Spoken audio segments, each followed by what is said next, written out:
Hello and good afternoon everyone in YouTube land. What we're going to do today is I'm going to consider this episode 1, the very first video discussing the build for the 1932 Ford 3-window coupe Highboy that I teased about in previous videos. What we're going to start with today, over the last week or so, I've started acquiring parts, which is always, of course, the first step in starting a build. Now, I don't actually have the body or the frame as of yet, due to backlogs at the manufacturers. They take roughly about 16 weeks from the date it's ordered. Now, as I mentioned in a previous video, my daughter and I went to Nexa, Missouri to Show Me Rod and Custom to look at their 32 3-window and their frames. I was extremely impressed with what I saw there. And to be honest with you, I probably would have already ordered the frame and the body as of now, but the reason I'm waiting is prior to discovering where Show Me was and the fact that they're only about 400 miles from me driving distance, I had already booked a plane ride and room to go to Buffalo, New York to visit AC Autos. Now, AC Autos is a little bit less expensive a kit. The early reviews I've read on that particular kit is outstanding. The downside is when you really dig into the nuts and bolts of the kits, the AC Auto kit, the steel reinforcement for the body, the electric windows, the glass kit, the headliner fiberglass piece, all of those are extra cost options. And when you start adding on all of those options, that, by the way, on the Show Me kit are completely included, it starts narrowing the price differential quite a bit. And then when you add on to that the price of shipping from Buffalo, New York, basically a body and frame, chances are they're going to be very, very close in price. Now, I've already got the trip to Buffalo booked. I feel like I need to do my due diligence and go up there and check it out, and I'm certainly going to do that. I'm going to talk price with them on everything that I need and get a quote from them, and then I'm going to make my decision. But early indications are when I get back from that trip next week, I will go ahead and start talking to the guys at Show Me and get the kit ordered. So the body and frame hopefully will be about 16, 17 weeks out from today. Now, I've gotten, as I said, a lot of parts in this week. Some used stuff, which I'll go over, and some of the new stuff for the chassis and suspension, which is what I always start with in a build, is the underpinnings, the frame, chassis, the suspension, front suspension, rear suspension, motor mounts, transmission mounts, all of that stuff that goes into the underpinnings to form the foundation of the car. Now, of course, with that, I need the wheels and everything to set up how I need to have everything ready to go, and I'm going to get into that in just a moment when I discuss what I received this week. I'm going to be making another short video sometime next week exactly like this, because I do have some parts that are pending that have not arrived yet, and as soon as those arrive, I will of course touch on that as well. And I'll be doing this all along in the first series of videos on this, discussing the parts that I've got coming in, and then of course we'll chronicle the build and everything that goes into it. Now, without further ado, let's go ahead and take a look at the stuff that I've received so far. Now, what you're going to see here, the first thing you're going to see is an engine and transmission, or not an engine and transmission, a transmission and a rear end. Now, these two pieces I actually happened onto quite luckily. I just discovered recently that there is a hot rod shop very near to my house that I went and visited last week. Went in there and talked to the nice people there. It's a Saxy Rod Shop is the name of it. It's in Saxy, Texas. Very, very cool people. While I was in there, the nice gentleman that owns the place was showing me around the facility. Among the other things that they have in there is they have a 1970 Ford Torino GT that they are putting a full-blown frame suspension, coyote swap, the whole 9 yards in it, and they had stripped all of these parts out of it, and it just so happened the owner of the car was coming into the shop the very day that I was there to pick up the stuff that wasn't going to be used. Well, he and I started talking, and this stuff that you see in front of you is exactly what I needed for this build. Now, this transmission right here that you see is a Ford C4 medium-duty 3-speed automatic, which is really, really nice for these coupe builds. because they're very small in size. A lot of newer transmissions are really huge in this area here to account for all of the added gears, the overdrives, and everything else. This is a very bare bone, basic 3-speed automatic, and it is perfect for a street rod build if you couple it with the right gears. You have to go with a much taller gear in the rear end to make up for the fact that you don't have the overdrive. Now, of course, the benchmark and preferred rear end in any street rod build is the typical Ford 9-inch rear end. Yes, it's the same rear end that NASCAR uses, and the reason people love them is they're plentiful. Although they are getting a little harder to find, they are plentiful, and they literally came in everything from mid-size, full-size cars, F-Series trucks, and everything else. But the great thing about these rear ends is they are really just absolutely bulletproof. Now, this rear end, it came out of the Torino as well, and I happened onto it very luckily. It is not a traction lock or Positrack, as the Chevrolet guys like to call it. It is an open differential, which is perfectly fine for this build that we're doing, because this coupe is going to be a daily driver. It is meant for us to enjoy, go to shows, go to rod runs, things like that, and just enjoy the car. We're not building a race car, so the open differential is perfect. I did the math on it. It's a 273 gear ratio, which is very tall, but is perfect for this transmission. So I'm going to leave that differential in it. Of course, I'm going to have to go through it. It's going to have to be narrowed. Right now, this rear end from hub to hub is 61 inches. I'm probably going to need it more in the neighborhood of between 55 and 57 inches. But I do have a guy here in town locally that does do that kind of work. So we are going to narrow this rear end and the axles. But the cool thing about this rear end, not only is it a 9-inch, not only does it have a gear ratio that I can use, but it's also got some very nice axles in it. I don't know if you can see that or not, but those are Quick Performance 31 spline axles, which I've used the stuff from Quick Performance many times. It's top-notch quality. It's a company in Iowa. If you need a new rear end built for you, either 8 or 9-inch rear end, I definitely recommend those guys, because they are absolutely top quality. And the cool thing about them as well is they're literally about half the cost of a comparable Strange rear end or other such things such as that. So Quick Performance in Iowa is who I would recommend for that. Now, moving on, the first thing you're going to see is these are the front wheels we're going to use. The vibe we're going to go on this, these are Rocket Launcher series. This is a 15 by 4.5. It's a very narrow wheel. The vibe we're going for on this particular car is very simple, very straightforward. We're going for the old school hot rod look with the huge, big Halabrand style rear wheels on it and the narrow front spoke style like this. Now, the rear wheels have not come in yet. They are going to be drop shipped from Rocket, the manufacturer. Not looking for those until probably mid-December at the earliest. So those have not come in. Now, these, as beautiful as they are not going to stay polished aluminum like this. I've got a gentleman who I've used on many builds. He is his name is Jacob. He is at Ideal Coatings in Garland, Texas, and I'm going to take the wheels once I get all 4 of them into Jacob, and we're going to powder coat these a very beautiful color that is called wet black that he has discovered, that basically looks like a chrome just like this, only it's a black chrome as opposed to the shininess. And to go along with the vibe and the look that my daughter Steph is wanting to design into this car, we're going to go with the black chrome look on the suspension parts and the wheels and everything else. But those, again, that is a 15 by 4.5 Rocket injector series.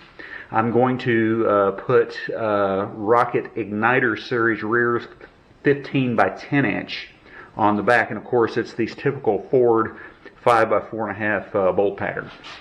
This here is for the front disc brakes. These are the rotors for the front disc brakes kit I got from Speedway Motors. This kit comes all inclusive with the rotors here. Everything you see in this nice little box here is all of the hardware, brake lines, the rubber brake lines, that is, calipers, the brake pads are in here as well as all of the caliper mounts and everything else. Now I'm going to get to the spindles in just a moment because my previous video dealt with a piece that was in this particular kit that I've already dealt with, and I'll show you that in just a moment. But we're going to move along here. This right here is most of the rear suspension, save the coilover shocks. I am putting a what is called a triangulated 4-link rear suspension with coilover shocks. I do not have the coilovers as of yet, but this has all of the brackets and mounts, the bars, the mounts that go onto the rear end, and of course when we get ready to and actually start building the car, you'll see how this comes into play. I know this just looks like a bucket of parts right now, but this is basically 80% of the rear differential mounting system. All I'm needing is the coilover shocks, which will be here soon. Now these we touched on in the previous video, 1937 Ford style front spindles. This is what mounts on the front I-beam axle. The I-beam axle, of course, is not in yet. It will be here sometime next week, and I'll do a video when I receive that. This, as you can see, that little sleeve that's on it right here, that's what I touched on in the previous video. If you remember using the oven because I didn't have a press, and as you can see, those spacers are on there. They're not coming off. They're ready to go. The rear bearing sits over this little race right here, and of course you slip the rotor on. The front wheel bearing and all the mounting hardware go onto the spindle there. You've also got a bracket out of this box here that mounts the calipers off of the spindle as well. So that's my front spindles, all that mounts up the front disc brake kit going onto the wheels. Now this is the first pieces of the front suspension other than the brakes and spindles. These are split wishbones. Now there's a couple of different front end styles that you can go with. One is a parallel 4-link kit, which a lot of people like. You can go with an independent Mustang 2 style front suspension, which is really good, but I don't like the way it looks compared to the old school straight regular dropped I-beam axle, which is what we're going to go with. They have radius rods that you can use that are kind of similar to this but look different. But this right here, now the principle of this is it's like the old school wishbone that came in the car originally, and they were originally shaped like this. And what you do is they are split at the rear, and you put a threaded bung in it right here to mount the tie rod ends right there. This right here welds onto the frame and mounts up the tie rod, as you can see right there. This part right here goes over the front I-beam axle, and of course we will get into all of that. I've still got to get the axle in, the spring shackles. There's a monolith spring that I've got coming in, and the Panhard bar and all of the steering linkage. Now the Panhard bar, what it does is it stabilizes the front end because I'm using the basic Vega steering box, the Chevrolet Vega steering box, which is a very small box for cross steering. And we'll of course get into all of that, how all that works in the coming videos. The last thing I got in, of course, this right here. These are spring perches that go through here into the axle, and the spring shackles mount off that, which mounts the spring. And of course, once I start building the thing and showing you how all of this goes together, it'll be a little bit easier to understand. All of you old school hot rodders, you know exactly what we're dealing with here. But I'm really excited. This project's becoming real now. I'm starting to get parts in for it. So I'm really looking forward to getting going on this and getting the big pieces in. In the coming days, I'll post more videos as more parts come in, and then when the body and frame get here, that's when we really start doing the magic and getting it working and getting everything together and assembled, get it in body and paint, get it together, and all of that. One other thing I've got coming in is I managed to locate the transmission and rear end, as I noted, are going to have to be gone through and rebuilt. I have a core engine out of a 1987 Mustang. It's the 5.0 or 302 HO series roller cam engine. I've got a core for that strangely enough I used originally as mock-up for this truck. which I put a 351 Windsor in it actually after much was decided. I sold that engine to an individual who's a good friend of mine and who I've done a lot of business with down in Houston. He has sold some things and decided he doesn't need it anymore. So in the coming days, I'm going to zip down to Houston and buy that engine block back from him. And that's the engine that's going to go into it, which is a 87 Mustang GT 302. One of the tricks to building cars is learning how to improvise. Now, this can be trial and error. This can be things that were handed down to you from other people, or this is just can be things that you read about. In this case, it's something that's handed down to me. What I've got is I've got the front spindle for the 1932 Ford Coupe that, of course, mounts the disc brake kit as well as the wheel and everything else. Now, what you've got is you've got a spindle that's a 1937 through 1941, I think. I know it starts with 1937, but anyway, it's that year model of Ford. And this spindle, of course, is where the front wheel and normally the drum brake mounts. There are kits that are made that allow you to mount a disc brake kit to that. But the first thing that you have to do is press this spacer onto the spindle to allow the disc brakes to work. Now, the problem with that lies in the fact that it goes down about that far and it's got to go all the way to the bottom.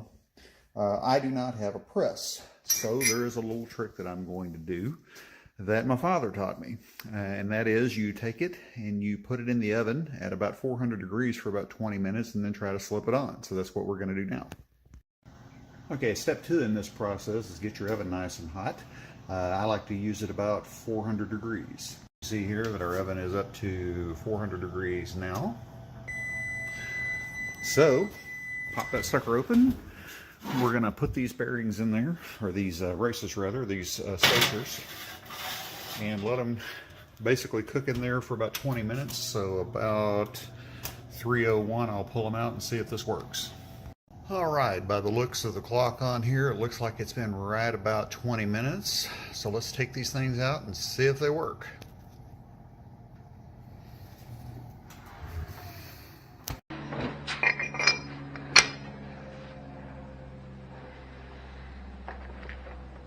And just like that, she's on there. Now let it cool to room temperature, and it's good to go. Well, that's just a nice little demonstration of, I don't know, physics, I guess is what it is. I know one of my brainiac friends out there will probably correct me. But that's a little trick my father taught me.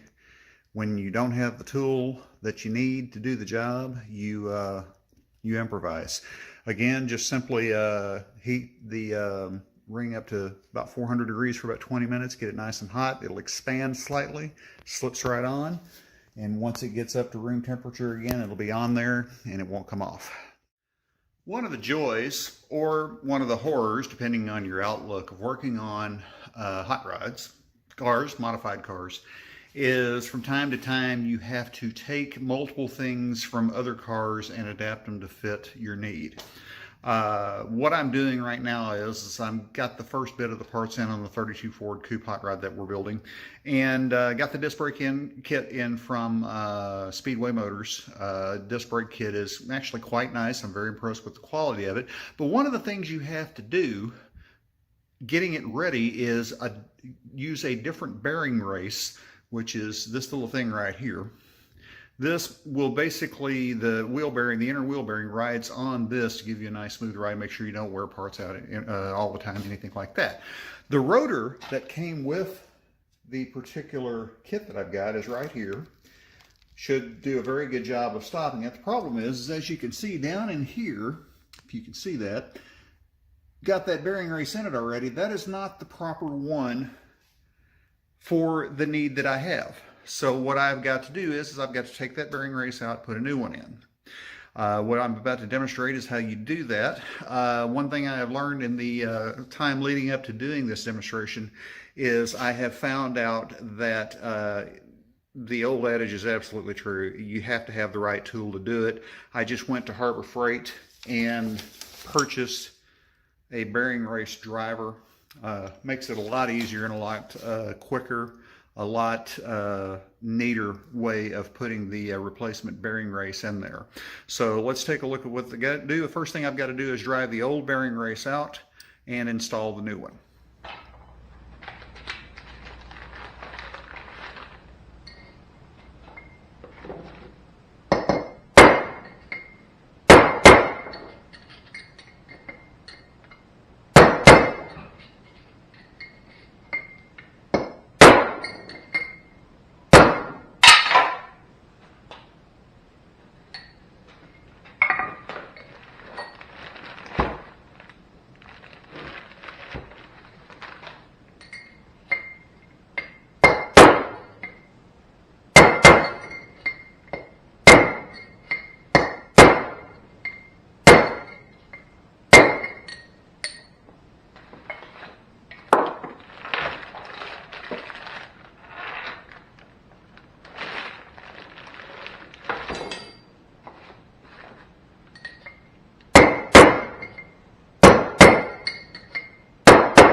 First thing you've got to do here with the new race is this is a multi-use tool.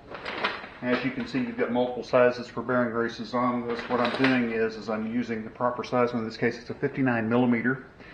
It fits in there perfectly, as you can see. You just set it in there like so. Get your driver in there in position. Drive it into place. Start gently, and then you can get on it after you get it started.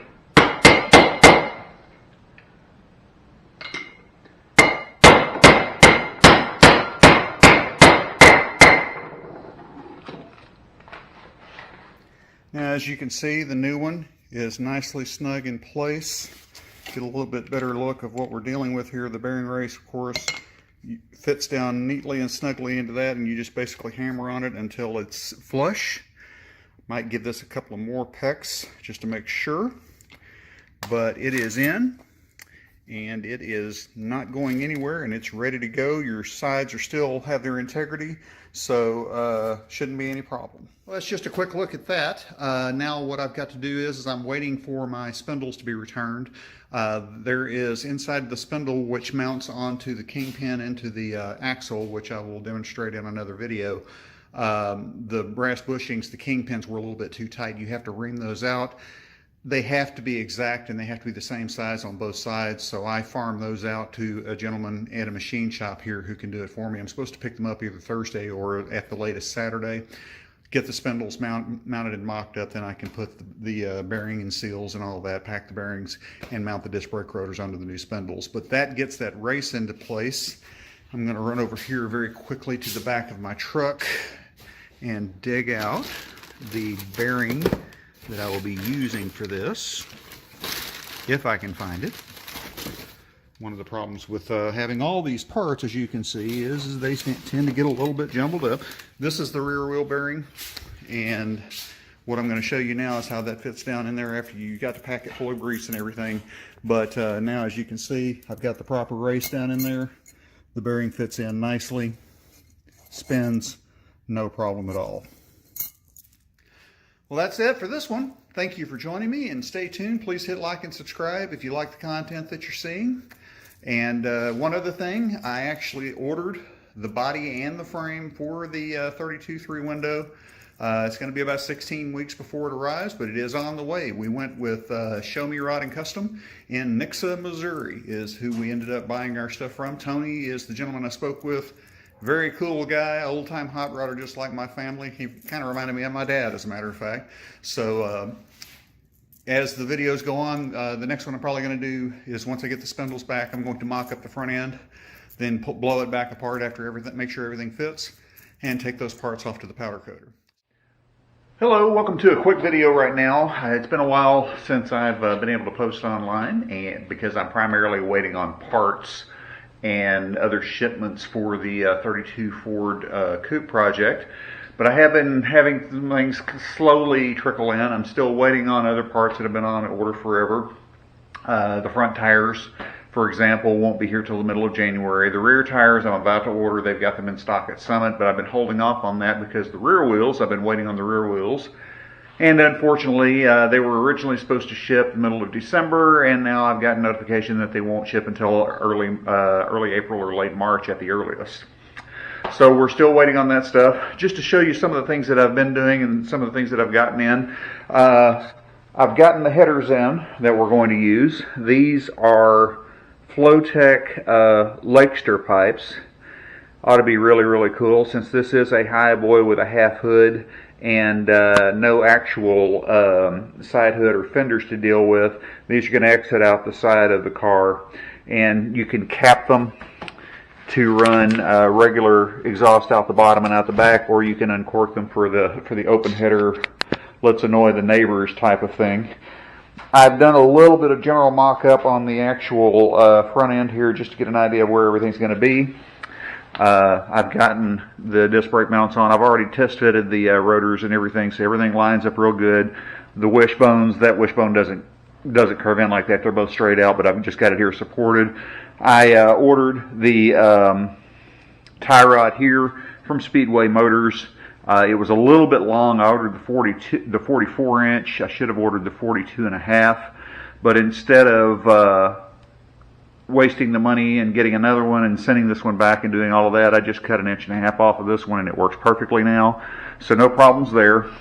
I'm about to order the Vega steering box to go to the Draglink, but all of that stuff can't be really dealt with in detail until I get the frame and the body and get all that mocked up. So I'm holding off on that stuff right now. But the front end is sort of mocked up, and these pieces I'm about to get ready to send them to the powder coating. I've been going back and forth on the powder coating of the stuff immediately because, as you can see, we've got the spring here, and I've got all the pieces and everything to completely have the front end together, with the exception of the tires, which will be here soon. But I've been going back and forth. Do I want to powder coat it now and mock up and install with it powder coated and risk scratches, or do I want to head and get it powder coated now to avoid other problems? And the problems I'm talking about is when you actually get ready to assemble this, if I were to wait on powder coating until after mocking it up and everything, you have to insert the bushings into the spring perches. You have to put the kingpin mounts in place. All of those things are really difficult to get out once you install them. And since they're already out, I've been toying with the idea of getting it powder coated now and just being very careful with it. I think that's the direction I'm going to go. I spoke with Jacob, my powder coater, earlier today. He's ready to go whenever I get ready, so we're probably going to be taking those parts over maybe this afternoon even, if I can get free, or by the latest sometime this week I'll be taking that over. But other things I've gotten done, this was the C4 transmission, if you recall, that I picked up from the 1970 Torino with the engine, with the rear end. There's the rear end. It's still sitting there. I can't do anything with the rear end as far as narrowing it until I get the actual body, so I know how narrow to go. But this transmission has completely been gone through and remanufactured. I asked them not to paint it because I'm going to be painting it the same color as the engine block, so it will all match. Which should be really, really cool once I get it together. And of course, I'll post a video about that. But this transmission is now officially brand new. That box over there, that's the torque converter, has been completely built as well. So everything's looking good. I went to my storage building, got my engine stand, and the reason for that is the greasy old hulk of an engine that I mentioned in a previous video that came out of an 87 Mustang GT. Well, it is currently at the machine shop getting built. I'm getting a premium long block assembly for it. It's been gone for about a week, so I anticipate getting it in a week and a half to 2 weeks, and at which time I will mount it on that stand and start mounting parts to it and painting it and detailing it and getting it ready to go for that. But basically, I'm just gathering parts, trying to get everything together as much as I possibly can. Got a lot of stuff on hold and some more stuff that I'm about to order, but I just wanted to give this quick update to give you an idea of where we were on this. I haven't spoken to the company that's making the body and frame as of yet. I knew it was going to be about 16 weeks before it's ready, and we're now about 5 weeks into that process, so at least another 10 or 11 weeks before the body and the frame is ready to come home. And of course, as always, I'll post a video of that as well. Well, I appreciate you joining me for this quick update. If I have any more things coming up between now and the next couple of days, I will, of course, post that. I may post another quick video like this in a few days because I am expecting some more parts. I think I've got, right now, as far as on order that I'm waiting on, is I mentioned the front tires. Those are ordered. The rear wheels, which I have no idea when I'm going to get those. I'm about to order the rear tires and some other things like the Vega steering box. I've got a shipment that's going to come in probably sometime Tuesday that's got my intake manifold and carburetor for the engine, and I've got some other things on order as well. I just can't keep up with everything that I've got on order because, like everyone else, due to COVID-19 and all the delays in shipping and everything, we're waiting on that stuff to arrive. So as this stuff trickles in, I'll post new update videos such as this, and of course when we go and get the body and frame, that's when the work will really start in earnest. I appreciate you being patient with me. Please hit like and subscribe. I'm really trying to build this channel. This is not something I do to monetize or anything like that, but I do want to build the channel up, and liking and subscribing definitely helps out with the algorithms, and can get this video viewed by more people. And I welcome your comments as well. Please, again, keep them positive. I don't want to get into internet arguments and trolling and all of that stuff. That's just ridiculous. I don't have time for that. But if you're genuinely interested in the hobby, I'd be welcoming to hear from you and talk about the stuff that you're doing. I'm interested in your projects too, so drop me a line.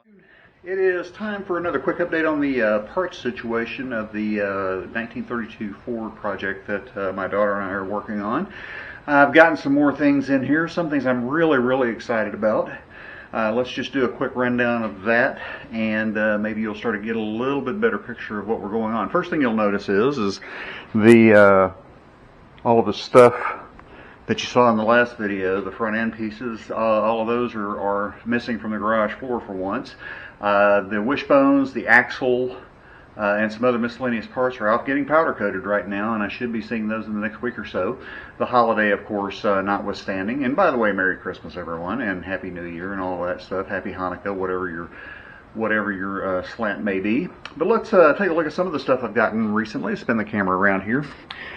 I went ahead and bit the bullet, got the rear tires for it.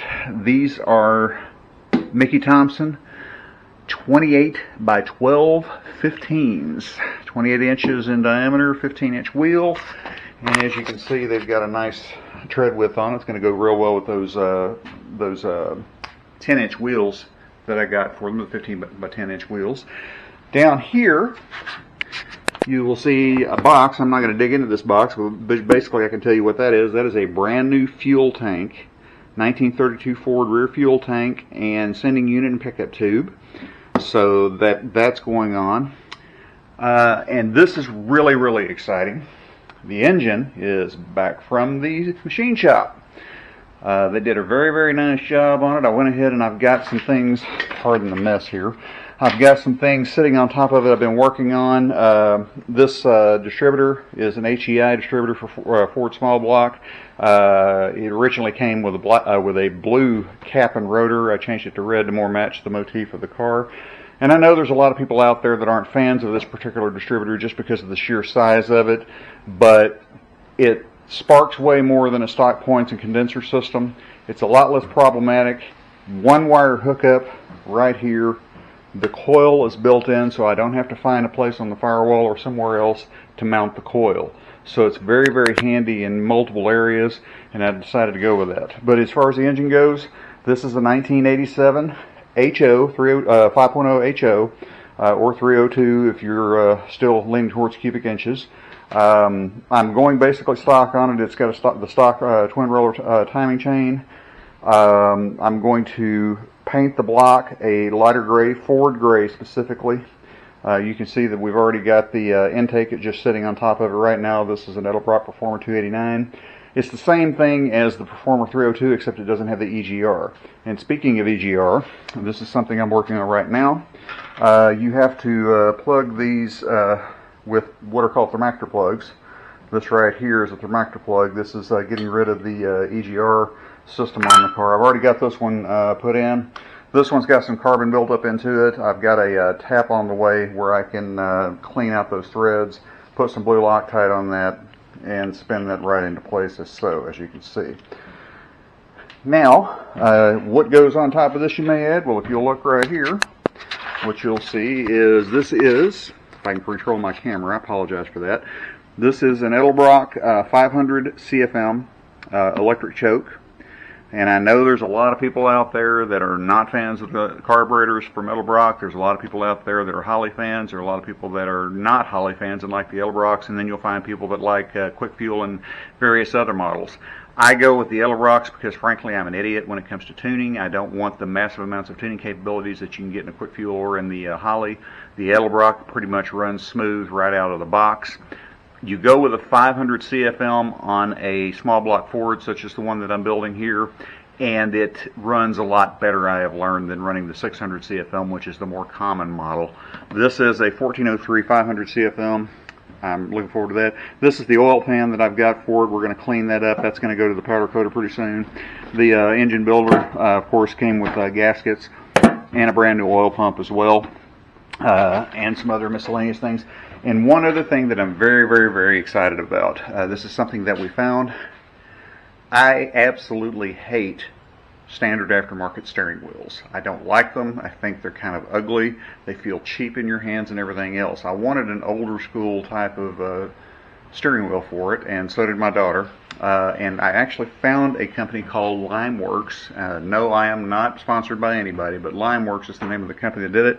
And this is actually a remake of a 1940 Ford steering wheel, and it is absolutely gorgeous. I'm using an I Did It steering column, so it's got the I Did It, or it's got the GM connector on the back of it. Standard black button. I think my daughter's going to get creative with some of her airbrushing to put something in the center of that. But I'm just absolutely thrilled at the quality and the old school nature of that steering wheel. Very, very happy with that indeed. I know it's kind of weird to be so fired up about a steering wheel, but I do love it very, very much. Limeworks makes some really good material, really good steering wheels. The cool thing about that one is it's super nice, way nicer than a lot of the cheaper feeling ones from other companies, the aftermarket wheels, and it was actually less money too. So, you know, win-win-win there. I do have a few new things to show you. Parts continue to keep arriving. I spoke to the folks at Show Me Rod and Custom, the people that are building my body and the frame and everything. Same thing we expected all along. Do have some parts delays, but we are still on track, hopefully, to get the body and frame within about 9 or 10 weeks. All depends on the frame. The people building the frame have had some part shortages, but since I'm only getting a perimeter frame, the good news is I might be able to be bumped up the line because the parts to make that apparently are not as hard to get. Since my last video, I've gotten a few more things in, and more importantly, got a lot of the parts that I sent to the powder coater back. By the way, if you're in Texas, North Texas specifically, Jacob at Ideal Coatings in Garland, Texas. He's the guy. Go see him. Does great work. He's very reasonable. Been using him for years. He did the wheels and all of the bronze work on this truck that I showed you earlier. All of the inner fenders, the radiator support, the wheels, a lot of the door panels, a lot of the metal work, everything on the truck that's bronze, Jacob did. He's doing the powder coating for me on this project as well because, frankly, the guy knows what he's doing and he's reasonable. That's a very good and unusual combination. But let me go ahead and show you what we've got here. I've acquired some more parts. Let's take a look. All right, right off the bat, you see lots and lots of black parts. This is a powder coat finish called Wet Black. I've gotten the wishbones. The axle came back. This is the tie rod. These are the spring mounts. This is the brackets that mount the calipers from my spindles.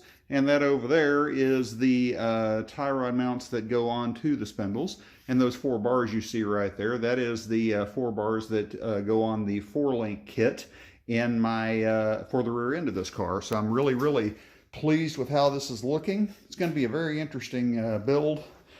These, if you recall in a previous video, these are the Rocket Racing wheels that I had. These were polished before, but we're not going for bling. We're going for doom looking. We're going for a sinister look. And Jacob, as you can see, did a marvelous job powder coating these. Still waiting on the other wheels, the rear wheels from Rocket Racing. End of March is my latest estimate of time, so we'll see how that goes. This, believe it or not, is another C4 transmission, this one out of a 68 Mustang, that I managed to pick up for an unbelievably good deal from a nice gentleman down in Forney, Texas. Got a great deal on that one. I've been having some trouble, as I mentioned in one video, on the 4R70W and this one, getting the computer to talk to it. And probably because, if I'm being honest, it's over my head. So if I can continue to have problems with that, I'm just going to pull that sucker out, get this one rebuilt, and drop it in that truck and have a 3-speed automatic, and I think it'll be just fine because for 10 years throughout high school and college and thereafter, I had a 66 Mustang that had this exact transmission in it. Never had a problem out of it. It was a wonderful transmission. Obviously, the engine, as you can see, is painted, and we're waiting for parts to arrive. That precision box is the torque converter for the new transmission that I have built, which is in another location right now out of the way. Just got this in from Jegs today. That is the flex plate for this one. And surprise, surprise, surprise, had to send one back to Summit because they sent me the 164 tooth with the 11.5 inch bolt circle. I needed the 157 tooth with the 10.5 inch bolt circle. And just as a heads up, the reason it was wrong is the part number for the one that was incorrect from Summit is 157, but it's the 164 tooth, not the 157 tooth. So as you can see, that led to a lot of confusion and everything else. The oil pan is cleaned up, it's ready to go to powder coating, but I'm waiting for the valve covers and a few other items to come in before I actually get to that. So we're waiting on that. Last but not least, I did get a grill and grill shell. Actually got a good deal on it. Not terribly impressed with the quality of the grill because the bars are loose on the mounts. But the good news is we're going to powder coat that grill black. And when I do that, I can make some efforts to tighten up the grill bars and everything so it'll actually work out just fine. And it's a whole lot better than the $1,000 and up I've seen on some of those grills. That's going to do it for now. Thank you very much for joining me. And by the way, my subscriber count is increasing. I want to thank all you guys out there that have subscribed. If you haven't subscribed yet, please do so. Be sure and like and comment as well. Let's build this community together. And of course, if you have any questions, feel free to drop me a line. Have any suggestions, drop me a line, everything like that. Always looking forward to hearing from you guys. In the next video, I'm going to be cleaning out some of this stuff, getting my engine crane out of the way. And I'm going to start assembly of the front suspension also, piecing it together, see how everything's going to line up on that. So be sure and stay tuned for that. And of course, if I have any other updates in between then and now, I will certainly chime back in and give you an update. Able to update my channel and post any new information on the multiple cars I've got going right now, because we are still hindered by the COVID-19 parts backorder plague that seems to be striking all of us. For example, the rear wheels that I ordered back, I want to say last October from Rocket Racing. They were originally supposed to be here in December, then they got pushed back to February, then March. Now they're showing availability as late as May, so I'm frustrated by that. As far as the 2011 Mustang, my Boss 302S Ford Performance wheels that I needed to get to allow for the Brembo brake package, that has been back ordered again to the end of March, so we're still waiting there. And as far as the 1999 Mustang, the new one I acquired, well, I was going to table it and not do much on it and just put it on the back burner, but met a nice gentleman who is working with me on the engine, and I should be picking up that car very soon, probably in the next day or so, with a brand new engine rebuild on it. I decided to keep the 4.6 Windsor 2-valve engine and keep the car pretty much stock, but I am going to be doing cosmetic stuff like wheels and tires, new brake rotors and brake pads, and may even lower it a little bit. I also got some parts, if you can see this box right here. I won't go into that, but basically what that is, that's a brand new back window for the top, and we're going to replace that and get the seat fixed and everything else. So those updates will be coming very, very soon. As soon as I get the car back, I'm going to be posting a short video on that to show you how it's running. The knock is gone. We basically have done a complete rebuild on the engine. I'm very, very excited to get it back. As far as the 32 Ford goes, again, not too many updates, but I do have one thing exciting to show you. Let me show you what we got here. Now, I was able to finally get the radiator in, which anyone who builds street rods know how expensive these will be. This right here is, and if I can lift up the box here, I'll show you who it's from. The company is in Indiana, I believe. It's Performance Rod and Custom, PRC. This is a aluminum radiator with the AC condenser attached to the front of it, made specifically for this deal. PRC made this radiator specifically for my car.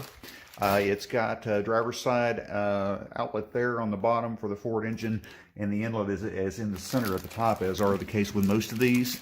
The reason I'm very excited about this is pretty simple. Number one, the quality is immaculate. Really seems to be a well-made radiator. The other thing that made me excited about this is radiators for street rods are prohibitively expensive, enormously expensive. My father, for many, many years, my entire life, built street rods, primarily 32 Fords, but he also built 36s, 41s, 40s, things like that across the board. One of the first things he would always purchase was the radiator, because it's a big expense, but you also have to have it to line up all of the where the engine's going to be located, make sure your pulleys and your water pump fit, see how much you have to take out of the firewall and recess the firewall. All of those measurements are very important to have the radiator first, so you know where you stand with that. Understand, the last street rod that I personally built with my father was back in the 90s. That was when I had finally moved out, gotten my own family, and I wasn't able to work with him in the shop as much as usual. But even back in the 1980s, a radiator of the type that I got here, except it's copper, they weren't really using aluminum that much at that time. This was a copper radiator with the AC condenser on. I believe it was the Walker Radiator Z Series. They were close to $1,000, even in the 1980s and 90s. This particular radiator right here is very, very nice aluminum, which dissipates heat as well, if not, some would argue as better, dissipates heat better than copper does. And this radiator was a little over $700, and it is custom made for my car. I'm very happy that I found that. I was originally going to go with a Walker radiator, but I'm not sure if you know, Vernon Walker, who is one of the founding members of the National Street Rod Association, NSRA, and other things. He passed away not too long ago, and his company has since ceased operations. It's my understanding that I think it's Johnson Rod Shop or something like that has bought all of the tooling for Walker and is going to start marketing those radiators again. But number one, I don't have time to wait on them to get their tooling up to speed. And number two, if the previous prices on Walker radiators were any indicator, it was going to be prohibitively expensive. So I searched high and low looking for a suitable replacement. I found many, many 32 radiators that were actually $300, $400, $500, but they didn't have the air conditioning condenser in them, and I did want that accompanied with it. I got in touch with Yogi's Hot Rod Parts. I believe they're in Davenport, Iowa. I'm not sure of the city, but I know they're in Iowa. They were able to hook me up. It actually came in a little bit less expensive than I was expecting. And here the radiator sits. So as soon as I start acquiring more 32 Ford parts, we're going to start really going to town on this one and getting it going. Another good thing about that is I did speak to the folks at Show Me Riding Custom. They told me that my frame would be there, and I'm using their quote, any day. And after that, they do have a few bodies ahead of mine as far as body construction goes, but we're getting real close on me taking a trip to Missouri and picking up that radiator. So I'm looking forward to that very much so. Hey YouTubers, welcome back. What we're going to be doing today is getting ready for the arrival next week of the 3231 body and frame. Up first, what we're going to be doing is assembling the front suspension. If you look at previous videos, you will see the powder coating process we went through and everything today. What I'm going to be doing is general assembly. So when I get the car and the body and frame home, I will mount the front end temporarily under the frame so make it easier to get off the trailer and unload it and everything, get everything set up and mocked up. Hope you enjoy this. Please like and subscribe. Let's get busy.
cleanup is complete.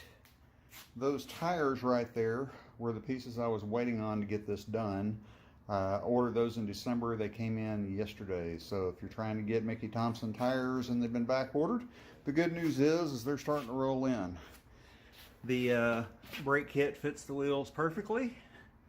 Wishbone's going back. I've got those tabs to weld onto the frame once it gets here. My U-bolts and shock kit ready to go. Better look at the disc brake system from Speedway. It's a very, very clean, good looking piece. I'm very happy with the way all this is looking. One piece at a time. This will get bolted under the frame and the body as soon as we get it. The good news is we had a beautiful day to work on this today. I'm a little tired now. I think I'm going to take the rest of the day off, put my feet up and just relax. But mission accomplished. The front end is together. All I've got to do is roll it up under the frame when I get the body and frame here towards Thursday of next week. Roll it off and we should be good to go. I'm just going to strap the rear end under it so I can get it on wheels to get it mobile. The rear end is going to have to come apart after some measurements are taken, and I've got to take it to get it narrowed. So that right there is... Well, here we are. We have arrived at Nixa, Missouri at Show Me Rod and Custom. I drove all day yesterday, all 400 miles of it, to get here to pick up the 32 3-window coupe body and frame. We're a little bit early. Was bored sitting around the hotel room, decided to go ahead and leave. They don't open till 9 o'clock, and we're about at 8:30 right now, so I'm about 30 minutes early. Shooting this, getting ready to pick it up, load it onto the trailer, and get it on home. Appreciate you joining me today. Hope you enjoy the content. We'll get this thing home and start getting it together, start this project in earnest. Stay tuned. We got more coming.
Well, we are home with the car.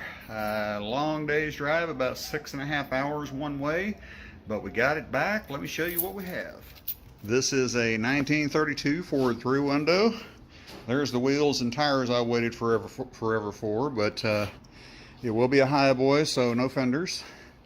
It's in raw form. This particular body and frame came with the glass, electric windows. It's top notch. They actually build the body to fit the frame, which I'm quite fond of. I've got the front end just sitting under it right now. Use that to get it off the trailer. The rear end, of course, is not in there either. The frame is just sitting hard on the rear end, so it'll sit up a little bit in the back. But it's already got the Ford motor mounts in it, the transmission mounts in it, and that's for the Vegas steering box. Drop die-beam suspension. Looks like we're going to have a lot of fun with this thing. Stay tuned to the channel. We'll build some more, and we'll get this going soon. I hope you stay. How you doing, everyone? What we're going to be doing today is we're going to be mocking up the engine for the 32 coupe. I'm going to hard mount the timing cover, the harmonic balancer, and the oil pan, and then I'm just going to set the top items on top of it to get an idea of what it's going to look like. Before we move any further, we got some thunderstorms coming in, so I need to make space in my shop here pretty quickly so I can get one of my other cars inside and out of the weather. But I'm going to take a look at this and see how it looks. Let's see what we got.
And as you can see, after a lot of work, got the oil pan in. Valve covers are sitting on there. The air cleaner and the carburetor are sitting on there. The intake manifold is all just sitting there. But that's kind of the general idea. Now, as far as the intake goes, the air cleaner, hadn't made up my mind yet if I want to powder coat that black to match the rest of it, or give it a little bling on top of it. I'm gonna run that by my kid whose car this belongs to, see what she says, and we will move out from there. But that is starting to take shape. Here in the next few days, I'll probably get the gaskets out and go ahead and hard mount the intake manifold and the other items as well, get those on there for good. But I just kind of wanted to see what it would look like today, and I have to say, I'm kind of digging it. Of course, more stuff's going to be coming. Hope you stay tuned. Lots more stuff coming in. And remember, I've got another project that's going to be here in about 3 or 4 months. Not going to really divulge what it is until it gets here. But in the meantime, we're going to be working on this coupe. I'm also going to get to the suspension for the 2011 Mustang. Do the top and the seat repair on the 1999, and it'll be done. And the 1968 F100 that belongs to my wife, that I'm building for my wife, is currently at another shop right now trying to get the transmission issue worked out. I talked to him yesterday. He said he's almost there. It's a programming situation with the Quick 2 from Bauman Electronics. So we're trying to work the bugs out on that. Once we get that done, it's new tires, buckle everything up, and it's good to go. So we're real close to finishing a lot of these projects. Just getting started on this coupe, and I've got another one on the way. Hey everyone, just wanted to release a very quick message here. This is not a video on any of the project updates or anything of that nature. It's just something I wanted to throw out there. As I'm sure you're aware, if you've been watching the previous videos on the 32 Ford, I had to narrow the housing out of a 70 Torino to get it to fit the way I wanted to. We had it narrowed to total width of 56 inches, outside flange to outside flange. Well, I wanted to tell you that I needed new axles for it, of course. And then you've heard me prop Quick Performance in Ames, Iowa many times, and no, I'm not sponsored by them, but I just wanted to point something out here that I received today.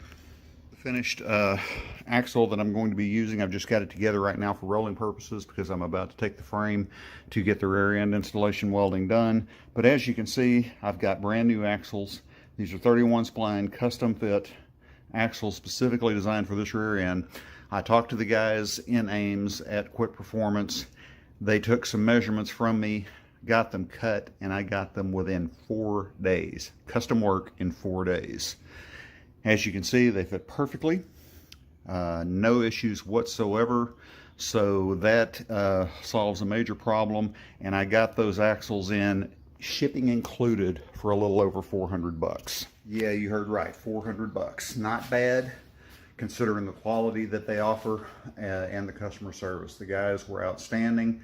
I'm really nervous when I have to get down to exact measurements because my eyesight kind of sucks and I always am worried I'm not going to get my measurements right, but they walked me through the step-by-step process while I was on the phone with them, and they fit perfectly as you saw. No issues whatsoever. So that is satisfied now. I cannot recommend Quick Performance enough.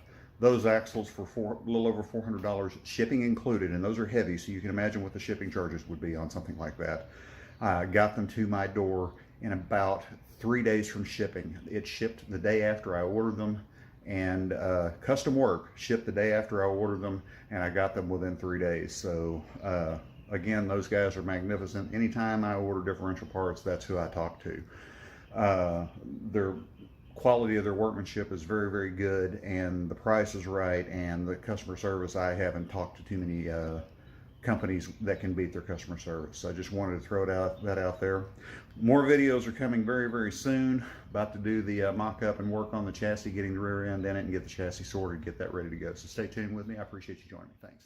YouTube land, got a very quick update on the 1932 Ford. As promised in my last video, we have gotten it back from a buddy's house who has done the welding to install the rear suspension in the frame.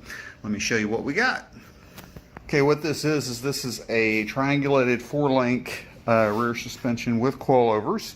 I've still got to get some of the bolts for the coilovers, which are on the way, but they won't be here until probably the end of next week. But as you can see, what we've done, we've welded on the tabs here and there for the top part of the triangulated 4-link, and the bottom stuff, as you can see, there's my mounts right there for the shocks and for the bottom part of the linkage. That high quality welding right there is why I took it to another individual, because while I do have minimal welding skills, they are not to this level, and I wanted it strong and looking good, so we were able to get this taken care of pretty quickly. It's just sitting in there now. I've got to get it adjusted. Of course, once I get that done, I've got to measure the pinion angle on the rear differential and get that set, but I won't be able to get that in the ballpark until I get the transmission and motor in it, or engine in it, if you will, so I can set the pinion angle correctly for the rear differential and for the transmission, which of course will go right there. The rest of the suspension is together. Got the tabs for the wishbones welded in place, as well as the shock mounts in place for the front shocks. I'm very pleased with the way this came out. This is a major hurdle of getting the car up and running. She's on 4 wheels now. If you're in North Texas and are interested in getting someone to do welding that does a very, very high quality job, Wade Rowell is the name of the gentleman, and I'll put his name of his company down here on the letterhead on the video as well, so you can look him up. He is in the DFW area. He did most of the heavy duty welding on the 68 F100, and he knocked out the welding that I needed to get done on this. He does it quickly. He does a very top-notch job, and he's reasonable. So I highly recommend him. Wade, I want to thank you very much, buddy, for your assistance on this, and I'll send as much business to you as I can. In addition to, we'll probably have some more projects for me to bring to you. Good morning. More work on the 1932 chassis. As you can see here, I've already got the frame blown back apart, the front and rear suspension out from under it, getting ready to go over it with some flap disc, which I don't know if you know what a flap disc is, but it's this type of thing right here. It's used for cleaning metal, cleaning rust off metal. Anytime that you have a bare metal frame such as this and you leave it sit for any period of time, you start getting some flashing of rust on it. That will clean it off. I'm about to run to English Color here in McKinney and pick up some epoxy primer to shoot on this once it's done. What I have done already, let me show you what we've got here. Using a Ford engine causes a few problems. This right here is the Vega steering box that I'm using in the mounted mount for it. Using the Ford motor mounts here with this brace here, you can see, was interfering with my U-joint just ever so slightly.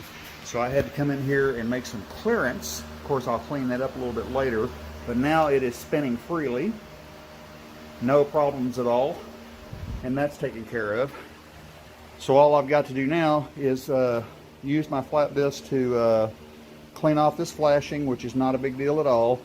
Some other areas, and then I'm going to get some acetone, clean up the frame completely, and then spray some epoxy primer on it to get it ready. Once the epoxy is primed, I'm going to flip the frame back over. I'm also going to clean off the rear end housing and epoxy it as well. Put it back under the car, get it set up, and start mocking up the engine and transmission. So that's part of what I'm going to start today. Not going to finish all of it, of course, today. It's a lot to do, but at least I've got a good start on it. I'm probably going to have to quit about halfway through the day today because it's supposed to be well over 100 degrees here in North Texas. So obviously in a shop without air conditioning, that presents a little bit of a problem, but we'll get to it. Stay tuned with me. We'll get to work. Really difficult spraying epoxy on a 100-degree day because of all the equipment you have to wear, the respirators, the gloves, and everything like that, because it is really hot and humid here today. The good news is we got that done. Let me show you what we got.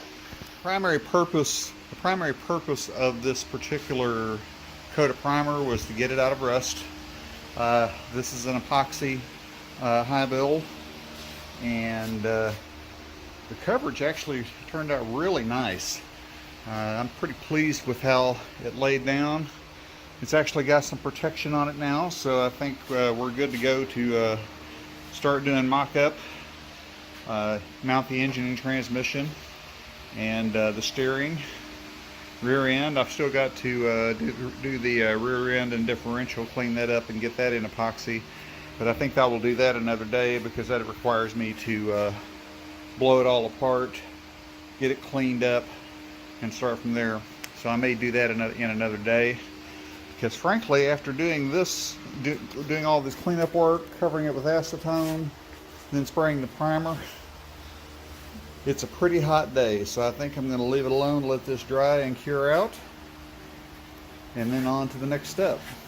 I'm happy with the way everything is looking so far though, and I think it's going to make me a nice chassis. Of course, up next, as stated, I'm going to blow the rear end apart, get it completely cleaned up, primer, and I may go ahead and paint that, and then put it back together for good. Seal it up. I've got all the seals and all the stuff necessary to do that, so there's really no reason for me not to. But upon that point, what I'll start doing is start reassembling the chassis, this time putting the engine and transmission in it, getting the pinion angle set, and doing all of that stuff. Early in Texas, as you can probably tell by my appearance, I've been working out in the shop on a day where it feels like it's 120, when in reality it can't be more than 114. But anyway, Mel Brooks quotes aside, I've been doing some work on the 32 Ford chassis. Did not film myself doing the work because it's simply just too hot to be working, ducking under the cover of the car and dealing with my engine crane and filming at the same time. So I decided to just go ahead and get the work done and then show you what I've gotten done so far. So have a look. Well, the first thing you're going to notice is the engine and transmission is sitting inside of the frame. Everything seems to be lined up really well. I've got to go to the parts store and get a short version of the FL1A filter to see if it's going to clear my steering box, because if it doesn't, that means I have a remote oil filter system in my future. So I've got to deal with that. But in addition to getting the engine set up, I don't know if you can see this very well, but I've gotten the tie rod in, I've gotten the front Panhard bar in, and the drag link going from the Vega box to the wheel. So the front end is completely set up. Let me get under here and see if I can see any of this. I'm having trouble getting it right. That bracket right there is to the Panhard bar, which goes over to the wishbone, ties into the wishbone right there, as you can see with that heim joint. So the front end geometry is in. Also in the back, we've made progress back here. The back is done. I've still got to set up the pinion angle and everything, which I will get to that eventually, but we're still in the mock-up phase right now. But I've gotten all the correct hardware and everything to mount up the coilover shocks. Also got both spreader bars in, and I also have fitted the tank, which goes right there. Up next is to put the tank in and set the body back on, and I'll tell you why here in just a moment. Setting the body back in is next, because even though the firewall is recessed, it goes all the way to the bottom of the body itself, which is even with the frame line. And as you can see with this right here, the transmission is going to be up a little bit, so I'm going to have to cut and tunnel the firewall just a touch down at the bottom. The plan is to get some neighbors and irritate them, offer them a beer or something, and set the body back on, put blocks into the front of it, trim up the firewall as needed. I've already got the tunnel made up. I've just got to trim it up to make sure everything clears, and we'll be good to go. Well, that's it. Hey everyone, just dropping a quick video here. Didn't want to spend the time to put a fancy letters in the box or introduction or music or anything like that. I just wanted to drop you a line and give you an update on the 32 Ford. We'll call this episode 12 part B. One of the problems with putting a Ford engine in a 32 Ford Coupe is the small block Windsor water pumps are very, very long. And a lot of times they cause fitment issues getting into the radiator because there's such a limited amount of space. What I did today is a couple of days ago, I spoke to people at CVF Racing, who I order all of my pulley kits from, V-Belt, Serpentine, air conditioning compressor mounts, alternator mounts, everything. I order it from them because they have by far the best quality at the lowest price. And no, I am not sponsored by them. Let me show you what we got. I ordered their Shorty water pump for Windsor engines, which cuts about 1.5 inches off of it. I've got everything roughly mocked up and got that in there and got the pulleys on it. As you can see, plenty of room. Very, very happy about this. You can see that this is 1.5 inches longer, so that would have put the stock one right about here, which would have still cleared. But the thing about that is you need to keep in mind is while it would have cleared, I still need room, which is about anywhere from 1 3/4 to 2.5 inches for the shroud and the electric fan that I need to use. So that's going to take up the room too. With this kit right here, I got the pulleys for the crank, pulleys for the water pump, pulleys for the alternator, and the fan, aluminum fan for the alternator, as well as the mounting brackets for the AC compressor and the alternator. I am not using power steering in this, so that is the only accessories that I need on it. So far, everything is fitting brilliantly. I'm going to run to Summit Racing tomorrow and get the new Lokar flexible dipstick, because the stock dipstick for this engine is not working with my headers. So I will post another video coming up probably this weekend, if not within the next few days, to give you an update on that. But just to give you a quick look, the body is sitting on it. Come over here and get a better look at it here. The body is sitting on it, as you can see. The headers that I was referring to are these right here, which are lake headers from Flowtech. So we are coming along, and I'll give YouTubers and happy summer. I guess you can ask for a happy summer, even though right now outside in North Texas it is 106 with a feels like temperature of 116. A little too hot to be working in the garage today, as I am not one of those that is blessed with an air-conditioned shop. So I have basically been spending the day tying up some loose ends and taking care of some business. First of all, big news, and this is important, but I'll get to the news in just a second. Let me show you where we are on the 1932 project. Very quickly to go over this, what we've done here is I have the shortened water pump mounted, the new pulley kit. We've got a 1-wire alternator, shortened water pump with pulley, crank pulley, and this right here is where the air conditioning compressor will sit. Everything seems to be lining up perfectly. I've got some of the support rods, which are basically the radiator sits right about here, and there are 2 rods that run back to the firewall. I've got those on the way. That'll be here early next week. That will allow me to mock up the radiator, see how much space I've got, and get the electric fan on the way for that. The body is back on the car, as you saw in the previous video. Got some stuff sitting on it because we've been basically busy moving some stuff around. Hope you understand that. But she is moving along. The mock-up procedure is almost complete.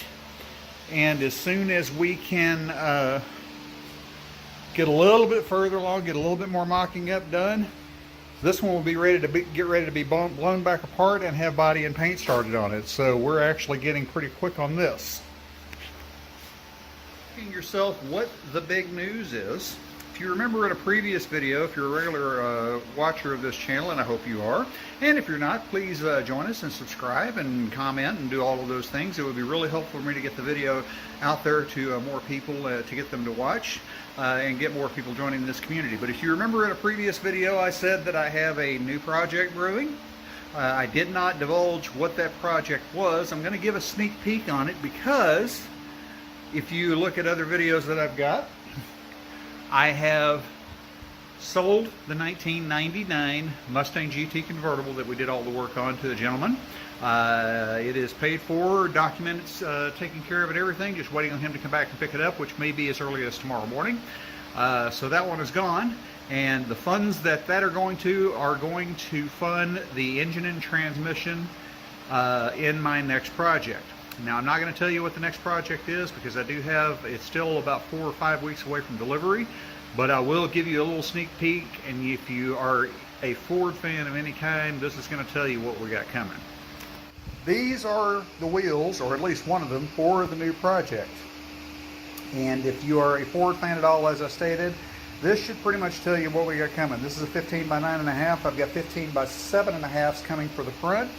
You'll notice that there are no provisions for lug nuts on this wheel because it is a genuine knockoff or pin-mounted wheel. So that's coming very soon. This is the first major piece that I have acquired for the next project that is coming, other than the 351 engine, which, if I can get my finger out of the way, you see it right there. That is a 1979 block only for a 351 Windsor.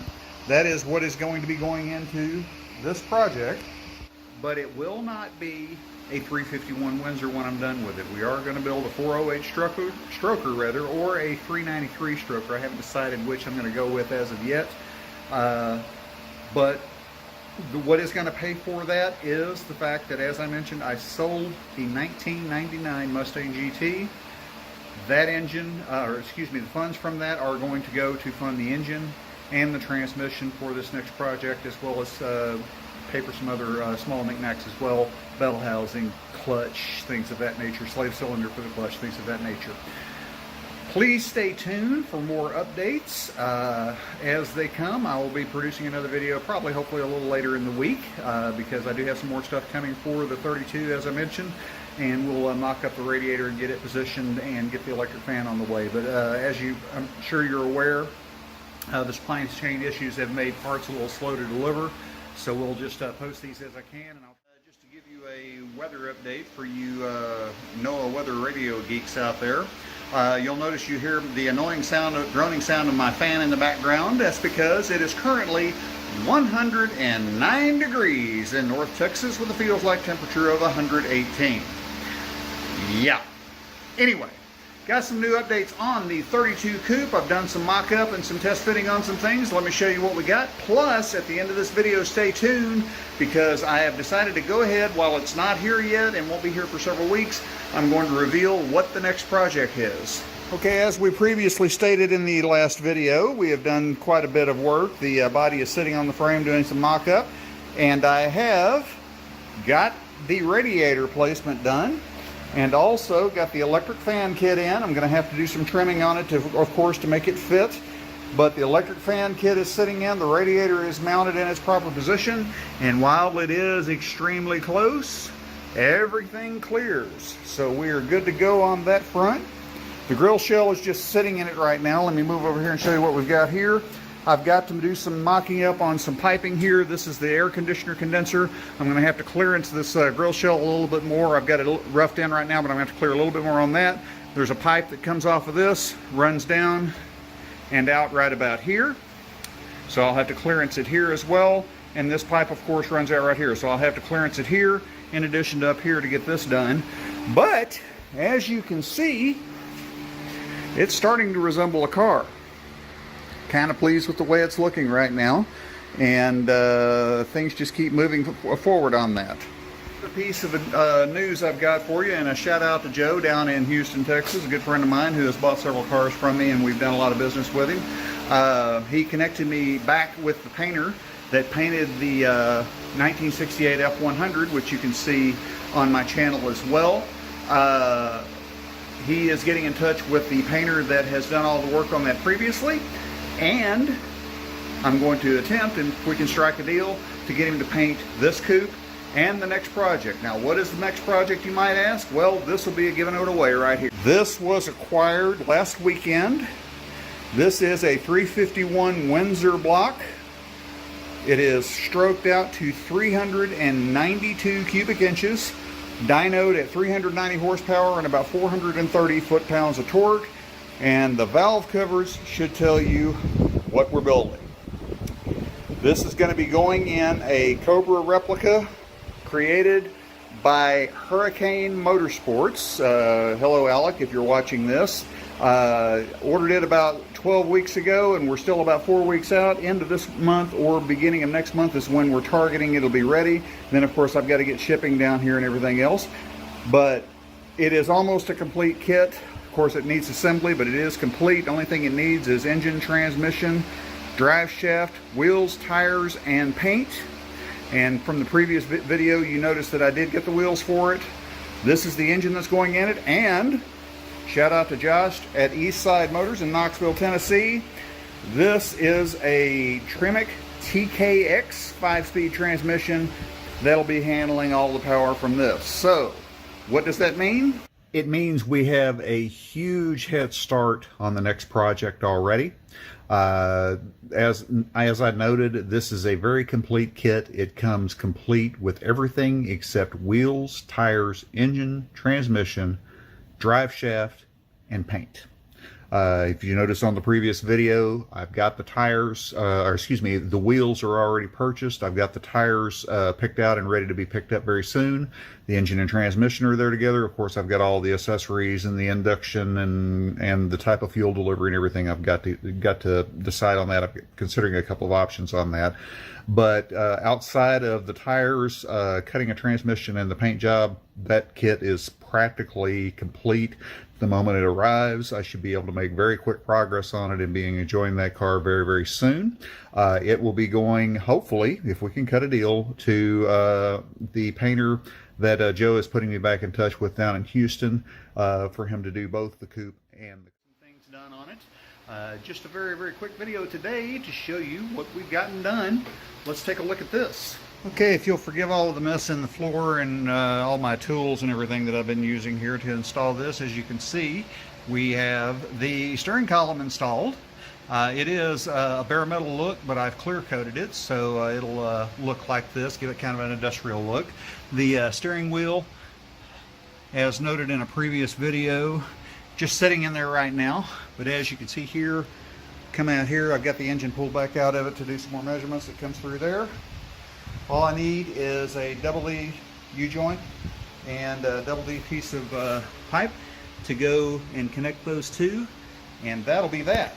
Try to get some light on the subject. There's a little bit better look of how everything goes right there. Some of the next things I'm going to be doing, back out of this, go around here. The body's about to come off because we have to mount that. That is the brake pedal. It's going to weld on right under there, and it's going to go into the firewall right around in this area right here. Floor mounted. We were going with manual brakes, so it should be fairly simple and straightforward. Also on the 32, we're doing some mocking up on this. I don't know if you can see this or not, but I've had to come in here with some piping there for the air conditioning condenser ins and outs. Got the you bend it yourself stuff. It's going to come out right there. This has been clearanced as well to make room for everything, so there we go. The grill and everything fits in, and this is all mocked up, about ready to bolt together. The next thing I have to do is make some mounts to mount the shell hard to the radiator, and then the grill, of course, just as a matter of drilling some holes here and on the other side as well, and some bolts go in there and mount those in place. It's just where these crossbars here, it mounts hard in 4 places right there, there, and there. So as you can see, it's starting to come together. Update on the Cobras process, just very quickly. I've gotten the bell housing for the transmission. As you can see there, I've got the clutch and flywheel and all those things underway. Got the valve covers, the intake, water pump, all of that stuff mounted up. Harmonic balancers on the engine as well. We're just trying to get ready for the Cobra's arrival, which I'm not exactly sure when it'll be, but hopefully within the next few weeks. Progress is slow and steady. Really hot out here, as I'm sure you're quite aware. Everybody's going through a heat wave right now. About 102, it's been over 100 degrees, about 40 days this year so far, which is almost a record. We're supposed to have more 100-degree temperature, and it's supposed to drop down and get real cool next Tuesday or Wednesday. It's supposed to get down to 93 degrees. So I'm kind of looking forward to that.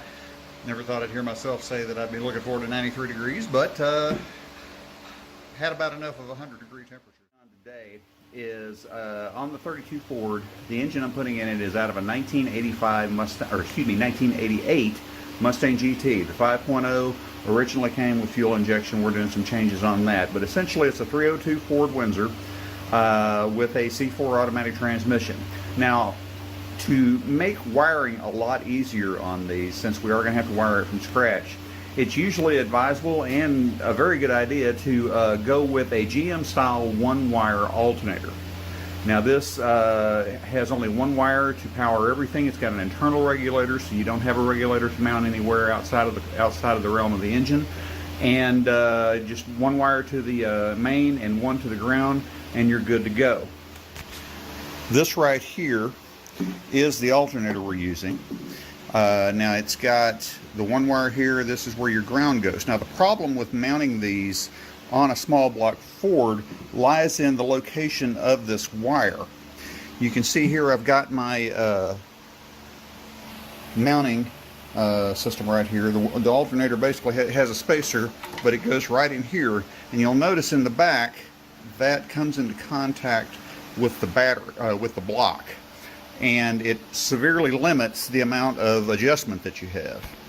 What I've noticed in times past in working on these is that limitation of the adjustment. You have to adjust it out almost to the entire span of how far out you can go before you're tight enough on the smallest belt you can get and still wide enough where that's not contacting the block.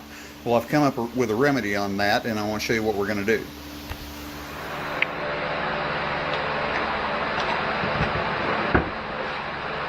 Now what we're going to have to do is we're going to have to remove this, which is my alternator fan, and we're going to clock this about 180 degrees out so it'll get that away from that.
See, now as opposed to being over here, it's located over here.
Okay, she's mounted back on now. Before, I had attempted to flip this up and mount the adjustment off of this tab right here along with the air conditioning, and it would have worked, but the fan was a little bit too close and I still had to adjust it out quite a bit. Now we've got plenty of adjustment anyway here. As you can see, there's my adjuster down there. Fan clears everything, so no issues there. And more importantly, now this is out here exposed, ready to go. We're not running into anything back here at all, and we've got plenty of adjustment now to put whatever size belt on it we need. Again, just another one of those things that they don't tell you in the instructions, but it's helpful to remember. Again, just to rehash what we did: one wire alternator on a small block cord. The way the alternator comes out of the box, the wire interferes, actually hits the block, and you don't get enough adjustment out of the alternator to tighten the belt properly.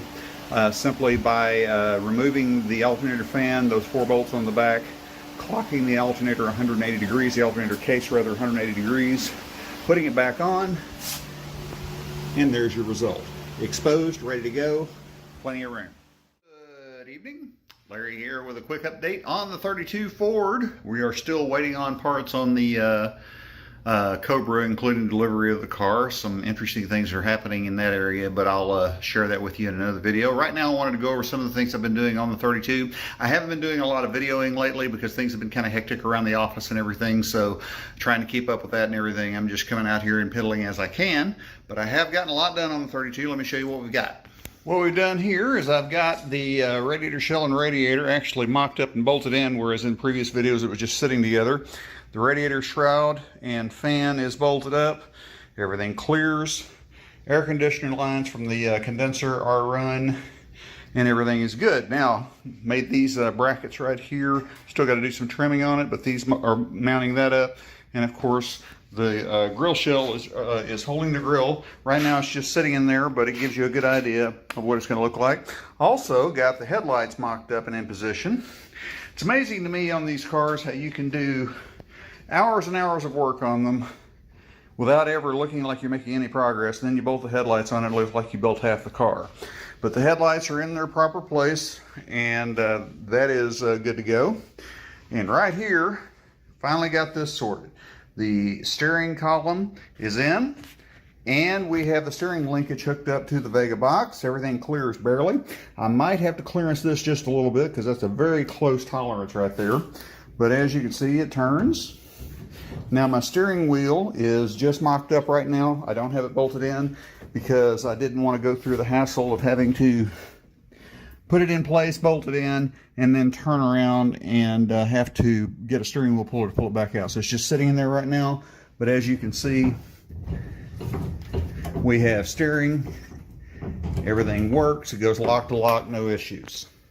Coming up next on this project is actually very exciting stuff. What I've got left to do is I'm going to go ahead and pull the grill out and drill the holes in the grill shell to mount the grill hard to that, have that ready to go. Do one more clearance check on everything, and then we truck it off and get ready to start doing the exciting stuff, body and paint. I do have a half hood coming from Speedway Motors that'll be here this week. We'll see how good that fits. Of course, with any reproduction part, there's always some fitting and some other things to do. We may get the hood in and decide not to even use it. My daughter and I have been kind of going back and forth on that as to whether or not we want to actually have a hood on it. With the way the engine is going to sit in it, and it's going to sit a little bit lower, it may look better with the hood, but with reproduction stuff, you never know if it's going to line up properly. So we'll get it in here, and if it's too far off or it's going to require too much work, or if it won't fit, we will go with the original plan and not have a hood. But that is something that we're going to try to test fit once we get it here. Once all of that is done, we will take it to the location where we're going to do paint and body, blow it all apart, sand down the frame, get it prepped, shoot the frame, shoot the body, get all the body work done and everything, of course not in that order, and the grill shell, the fuel tank, and the hood, of course, if we decide to use that. Good evening, good night, wherever you may be out there in YouTube world. Larry back in the shop today. The last couple of videos I've done over the last month or so have been on either the 68 F100, which I'm still working some stuff out, blew a fuse on the sniper system, and I'm tracing to make sure I don't have any grounds off or dead shorts. that will be in progress. I've also been doing some updates on getting ready for the Cobra to show up, but today got a little special treat for you on the 32. I am pulling it back apart, getting it ready to take it to where I'm going to do the body and paint. I have a location where I can do the body and paint and actually not get sued by my neighbors for spraying noxious chemicals in the neighborhood and things of that nature. So I am going to be taking that up in the next week. But let me show you what we've done so far. I decided not to bore you with pulling the thing back apart again for the 900th time. As you can see here, I've got the engine and transmission back out of it. So it is sitting here on my nice little homemade stand. I actually have two engines in the shop now, one for the Coupe and one for the Cobra, and I had to go and get another set of engine stands for this one right here so I could move them both around the shop. That one, as you can see, is where we are right now, waiting for the Cobra to get here. This, of course, is the engine in the C4 automatic 3-speed transmission for the 1932 Ford Coupe. It ought to motivate that car along pretty well because it doesn't weigh much at all, and this puts out about 225, 230 horsepower at the wheels, so it should be quite adequate. As I mentioned briefly prior to this video, I've done a little bit of work on the 32 here, trying to get used to the sanding principles on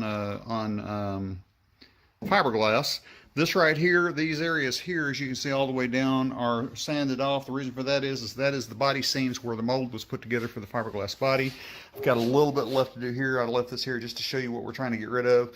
That little bitty groove right there, that's where the two molds meet and pull apart to pull it out of the mold. You got to sand those down, and then I'm going to go in with starting with, I believe, 220, and sand everything down quickly, get it to where, and then start spraying primer. If I've got any low spots, of course, use the plastic for it. This right here, for example, probably got a low spot. This is where one of the body seams was. Lay some plastic right there to even all that out. Sand it down, prime it, sand it, prime it, wet sand it, prime it, and get everything ready to paint. Frame and everything is in there also. Don't mind the white dust. That's just from where I was sanding on the hood, just to get an idea of where we were on that. So everything's back apart. I've got the steering arm is completely taken care of. I'm starting to do the preliminary work on mocking up a boot to weatherize this particular brake pedal. That's not quite done yet. It's going to interfere with this bolt right here. What I'm going to do is I'm going to notch that and use this bolt to hold that in. And then, of course, drill holes and mount bolts around there for that. This, of course, is the shifter linkage. And the steering arm that I built using double D shafts and universal joints. That is mocked up and in place going to the Vega box, and everything is there. So the front end suspension is all complete. I do have some spring clamps to put on the springs. I will do that shortly, or I may wait until I actually pull the car apart to paint the frame, because all of it's got to come apart. The front and rear suspension is already painted and powder coated, so it's not going to need to be done. But we are getting ready to have this car leave the shop and head off to do body and paint. And one other thing that we've done on the car very quickly, just to show you, and if you could excuse the tremendous amount of mess of the stuff that I've gained up, is I have done the preliminary mock-up for the gauges, and they are now mounted to the dash. Looks good. Once we get everything painted, I also have plans for this in between here. That will be coming soon, but the gauges are in and in position, and frankly, I'm surprised with my lousy ability to measure things, how well it came out. Everything is centered up. I measured everything. It's exactly where they should be. Of course, a quick update on some of the other projects. Like I said, the 68 F100, I've got some wires to chase on that to make sure I don't have any insulation bare, causing a dead short on my Sniper wiring system that caused it to blow that fuse. It may have been a freak occurrence, but I don't want to take any chances. The Cobra, I spoke with the guy at Hurricane Motorsports, and delay on that has been they are building an undercar exhaust system. My Cobra is going to be a little different than the ones that you've seen probably. Usually they have the nice huge side pipes, side exit exhaust in the pipes and everything. For a couple of different reasons, I'm going with the undercar exhaust. First of all, I like the way it looks better. But mainly, my wife is, shall we say, vertically challenged. She's a little over 5 feet tall, And getting in and out of a Cobra is a challenge without having the exhaust burn a hole in your leg is bad enough. So if you're short-legged, it becomes even more difficult. So just as a matter of safety, I'm also going with the side exhaust. But I'm going with a street version of a Cobra, which means hopefully no hood scoop. It'll have undercar exhaust bumpers as opposed to the quick jacks. And the dash is a little bit different as well. So of course we'll get all into that once the car gets here. But to make a long story short, the exhaust guy that's doing the exhaust on it, apparently one of his workers did the headers. The owner of the shop came in, saw the work that he did, wasn't happy with it, and being the perfectionist that he is, decided he would personally do the headers himself. The undercar exhaust, according to Jake, is already done. Looks wonderful up to the headers, and they are building the headers, and hopefully they're supposed to have those done this week. Once that is done, Jake will take it back to the Hurricane Cobra shop in Iowa and do the finish work on everything, getting all the final panels bonded, get the hinges built and things of that nature, and it will be ready to ship. So we're getting very, very close on that as well. But in the meantime, it's time to work on the Deuce Coupe. I've got it blown apart, got the engine back out of it. It is ready to load up on the trailer a week from today, and we are going to take it to where I'm going to do the body and paint. That will be, of course, a long and tedious process. You should know, and if you don't know, I'll tell you now, the trick to a good paint job is not really in laying down the paint so much as the preparation you do beforehand. So it takes time, you have to be patient. Sand, prime, wet sand, look for low spots, fill, putty, all of that is going to be done. So hopefully very, very soon we'll get started on that. Well, good morning. Here we are getting ready to shoot some paint and some clear. Let me show you what we're doing so far. The plan today is to get the frame painted and in clear, as well as the fuel tank today, and then tomorrow start assembling the chassis. So stick around with me. Let's see how far we get.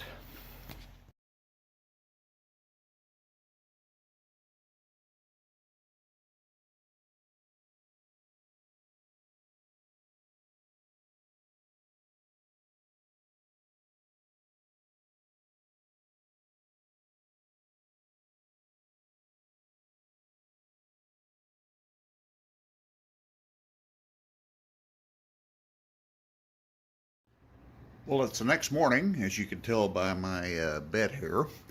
Very early in the morning. What we got done yesterday is we got the fuel tank and the frame completely painted. My first attempt ever to paint. Let me show you the results. While not 100% perfect, I have to say I am enormously pleased with how this turned out. Again, this was supposed to be a satin red, not a gloss, not a flat finish. This is Ford Race Red with a satin gloss or semi-gloss finish. The paint laid down really, really well. The sheen is exactly what I was looking for on it. The body and the rest of the visual pieces, of course, will be painted this color as well.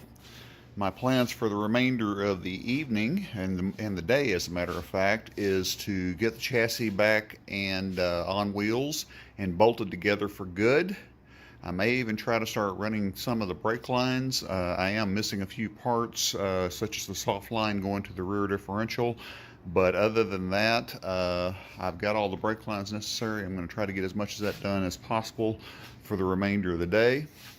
But I have to say, for the first time I've ever attempted to paint, I'm very, very pleased with the results. It looks exactly the way I wanted to. The color and the shine of it came out exactly the way I wanted to. And I think it's going to look great. This is the color that my daughter picked for the car. She wanted a satin finish. She did not want a gloss, did not want a flat. And I have to say I'm very, very pleased with the way it came out. We'll continue building. I'll show some more pictures on that before we conclude this video. Let me know what you think. I also have to give a shout out to one thing. As I noted earlier, what I used to paint this particular project is a Fuji Spray Minimite 4 turbine system. It's the first time I've ever tried to use one of these things. Anytime I've painted anything in the past, it's been the old-fashioned way with a compressor, etc. I'm convinced this is the only way to paint. That turbine system was amazing. It laid down the paint really, really well. The quality of the gun is fantastic. I was never needing for air. The air didn't have any water in it, or you didn't have any of the associated problems you normally have with a compressor system. So I am completely sold on Fuji Spray's turbine system. Again, I got the Minimite 4 Platinum. They have nicer systems, but mine is a stage 4 turbine on it. And while they are not cheap, they are pricey. To be honest, what you pay for a compressor and a really, really nice gun and everything else isn't a whole lot cheaper than that. And the results speak for themselves. I'm very pleased with it. Update time. We've been assembling the chassis all morning. Let me show you what we got done.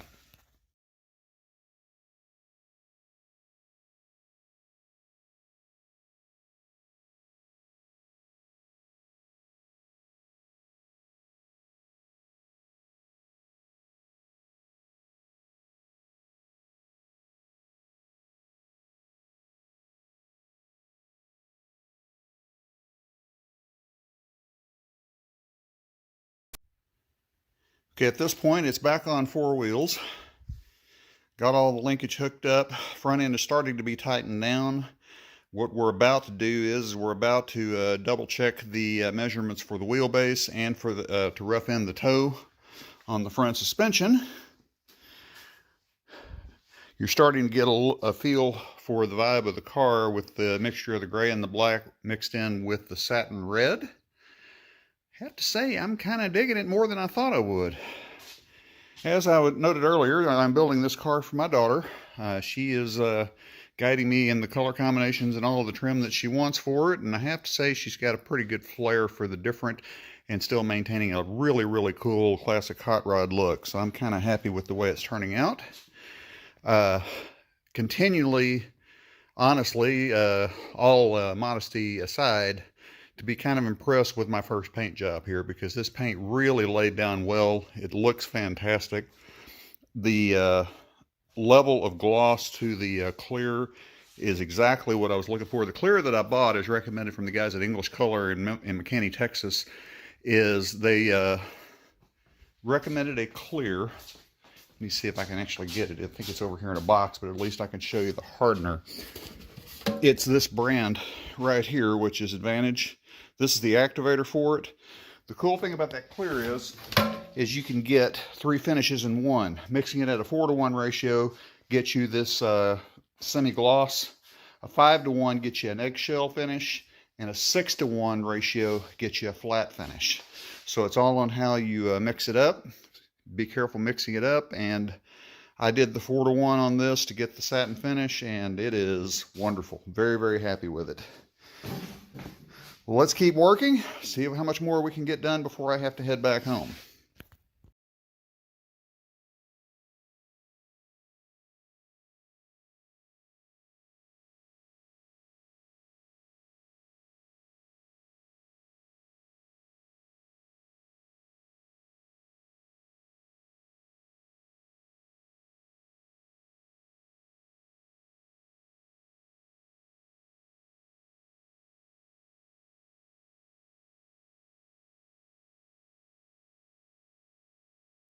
Okay, you notice there in the pictures that I just posted, we rolled it outside, got everything together, got it in position, and I am done for this trip. So I am going to head back home, which is about 4 hours away, and we'll come back up in a couple of weeks and hit it again. Next time up, I'm planning on plumbing the brakes and the fuel lines, and then I'll start working on the body work on the body and the headlights, the grill shell, and the hood.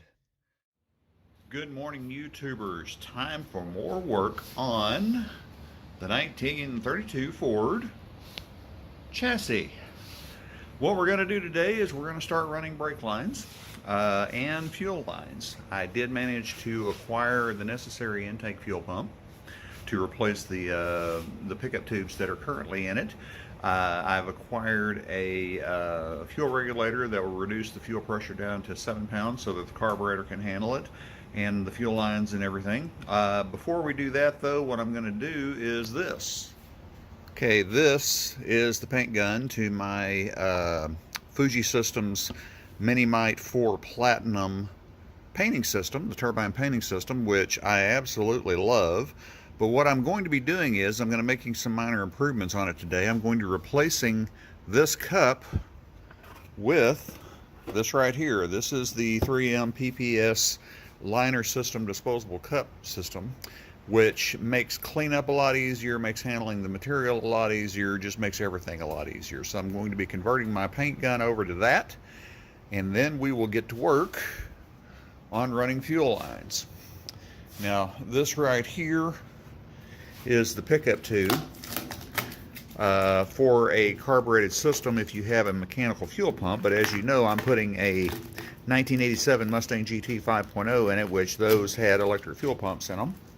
So I'm going to be swapping this out for an internal in-tank electric fuel pump, which this tank is already set up for that. It's got the internal baffling and the tray and everything. And I'm going to be running fuel lines down this fuel rail, both ascend and return, and I'll be running my brake lines down this fuel rail to meet with the master cylinder that we installed the last time we were in here. As you can see, this is the in-floor. Got the master cylinder already mocked up and everything else, so now it's just a matter of running the brake lines to the front and back. I may not be able to completely 100% finish this today, because I realized yesterday on my way to this location where the car is that I may not have the T-fitting to branch for the front brake lines. That might cause an issue. I may try to run to the parts store and get those, but I am a little bit far away from the parts store, so we'll just have to see how my mood is and how long this other stuff takes. Unfortunately, on the trip, I forgot the setup for my regular camera that I use to film this, so I'm just going to give you updates as we go. Stick with us. Okay, while not perfect, I did manage to get a little bit of a setup here with my phone here to see if we can get some of this stuff done. The first thing I'm going to do is I'm going to remove the cup from my paint gun here and try to install the new PPS system. So let's get started with that. First thing you have to do, of course, is you have to take loose the check valve, which is easily done. It just simply spins right off with the proper wrench, that is. This check valve right here, what that does is that pressurizes this cup and pushes the material in. I will need to use that in some form with this new system, but right now I'm going to put my cup back together and then remove it using a wrench on this right here.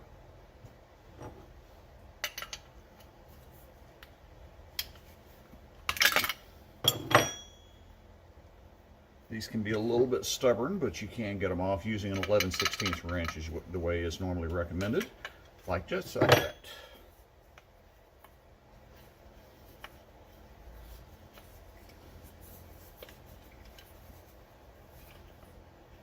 And that little wing nut.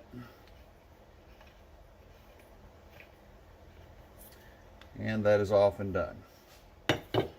Now the next thing I'm going to do, of course, you have to use the check valve. So what I'm going to try to do here is just use some pliers and try to separate this tubing from that. I won't be able to get it on camera because of the way I have to set this up. Which basically you just pull it off just like that.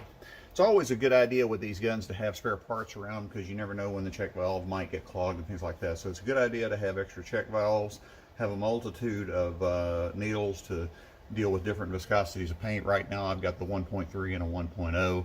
Probably going to experiment with the 1.0 with the clear later on the body. I haven't exactly made up my mind on that, but that is the general plan right now. But right here you see you've got the gun without that on. Now it's time to add the other system. First thing I'm going to do is I'm going to put this cup back together with the tube and put it away.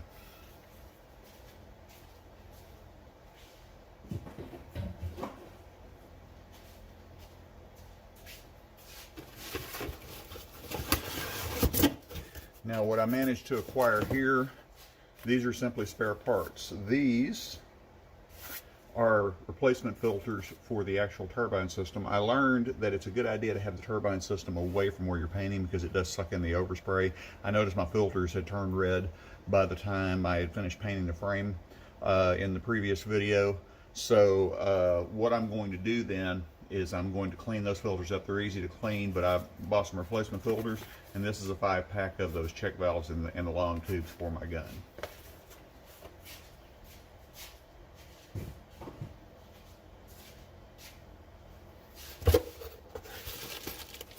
What this is the adapter for the PPS canister system. What this does is this converts you to be able to use the PPS canister system, and what it does is it simply goes where the paint gun was. So let's put that on.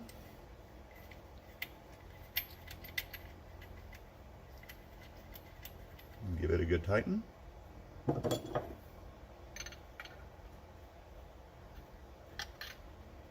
Get it at the angle that I want, because the cool thing about this is you can adjust that cup to whatever angle you want. Just like that. Get it good and snug so it doesn't leak. And now we can use the cup system.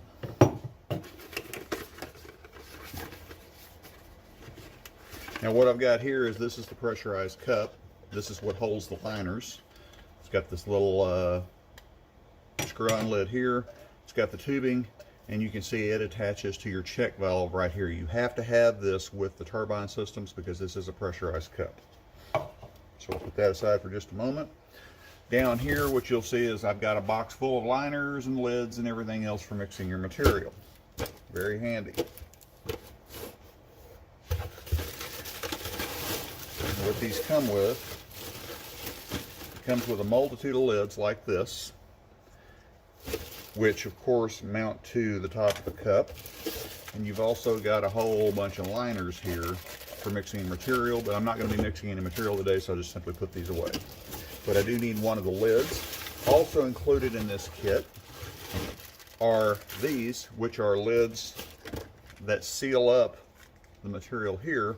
So if you are done painting and everything else, or you're in between painting and need to take a break, you can simply seal that up, put it upside down, because no more needing. You notice when people paint with normal compressor systems, the advantage of this system is in the previous way, you mix up all your material in the big thing. You have to get one of those paper strainers, pour it into the cup through the strainer. Well, what this is, I don't know if you can see that or not, but it has the strainer built into the lid. So you just simply pour your material into the cup. You know, once it's mixed up, put the lid on top of it, do your painting, and when you're done painting, you simply throw this away and use another lid. Now, one thing that's important to know about this system is, and it doesn't say this in the instructions, because you'll notice that this is the pressurized cup, this lid goes on top of it, and you'll notice this doesn't fit. Why? Well, one thing it doesn't tell you in the instructions is one thing that you have to do is you have to pop this black retainer that is normally used on non-pressurized cups off. This is not used. So you have to pop that off, throw this away. Now, put that on top of the cup, screw on your lid. If I can get this adjusted here.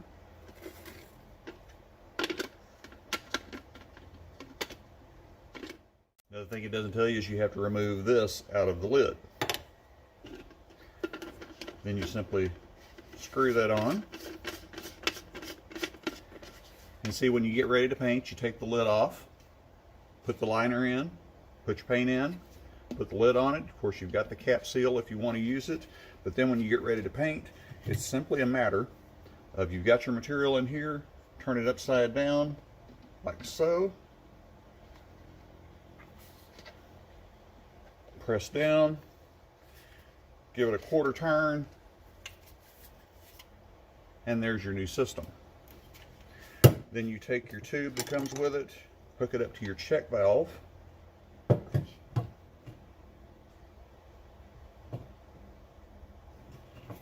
just like that. Then you run this tube to your pressure cup, and of course you can trim this tube to however you see fit, but right now, since I'm just putting this together for later use, I'm going to go ahead and just leave it alone.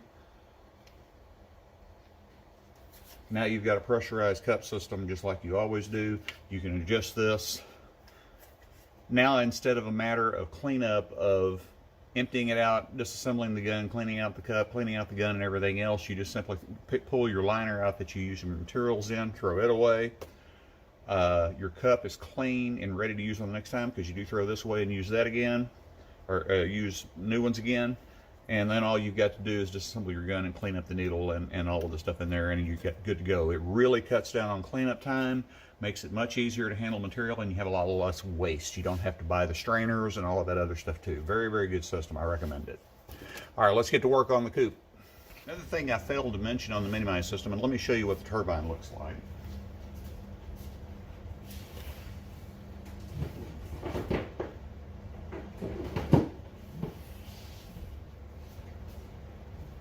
This is your entire paint system right here. This generates the exact amount of air pressure you need for a high volume, low pressure system. It is lightweight. You can plug it into a 110 outlet, hook the hoses up, mix your material up in the gun that you've got, and you're ready to shoot. Much less hassle and stuff to deal with than a traditional system. You saw the frame, the results speak for themselves. Very pleased with this. This is the filters that I was telling you about that I'm going to replace. They're right in here. You can see I got a little bit of red dust on them. I can clean those up and use them again, but it is a good idea to keep this system in another area. They give you enough hose. They give you about 20 feet of hose, plus I've got a 6-foot flex hose that is attached to it to add to it to lessen the weight, because that flex hose I've got goes from the hose to the gun, and it's a lot less weight and it's easier to handle. The wonderful thing about this system is having that pressurized cup. You can paint from any angle. You don't have to worry about keeping the cup upright, make sure it's gravity fed and everything else, because it uses pressure from this system to push the material down into the gun. So even painting upside down, you've got a good ample flow of material to your gun. Very, very handy. All right, what we're doing now is you have to assemble this fuel pump to fit your application. Now, according to the instructions, the first thing you do, you've got 2 different lines you're dealing with here. You've got a send and a return. You can't see it because I've got my 6AN adapters already on this, but I may have to take those off in a minute. I just wanted to put them there so I didn't lose them. But this is your send, it's marked with an S, your return. According to the instructions, the first thing you have to do is you have to measure the depth of your tank from the top rim all the way to the bottom of it, which in mine's case, it's 8 3/4 inches. So the formula for trimming the return line is you do the depth minus 1 inch. So if it's 8 3/4, this has to be 7 3/4 inches. Of course, using the old standard principle of measure twice, cut once. I've got this measured now from here to here is 7 3/4 inches. Then you have to cut this at a 45-degree angle parallel to the actual intake pump. So let's do that. Okay, as you can see, got this cut at a 45-degree angle. Measure from the tip to the beginning. We are at 7 3/4 inches, so that's good to go. Now we've got to trim this and mount the pump up. Now the way you figure trimming this to mount the pump, which you have to have the sock on it to get the entire measurement, but this basically, according to the formula, is the depth, which is 8 3/4, minus the pump and the sock, which come to right about here, because obviously the hose has to fit over the top of that. Now time to do some math skills. Again, 8 3/4 inches on the pump, on the depth of the tank. The pump, if you measure it, is right at 4.5. Yes, right at 4.5. So 8 3/4 minus 4.5 is 4 1/4. So this needs to be 4 1/4. Okay, what you do then is after trimming that to 4 1/4, you bolt up your tank, your pump rather, secure it with the line. Make sure that this to the bottom of your filter is the depth of your tank, which is 8 3/4, which I have measured it. It is 8 3/4. Then you use the supplied ties here to secure the return line to the pump and give those a trim. If I can find my cutters, here they are. Give those a trim.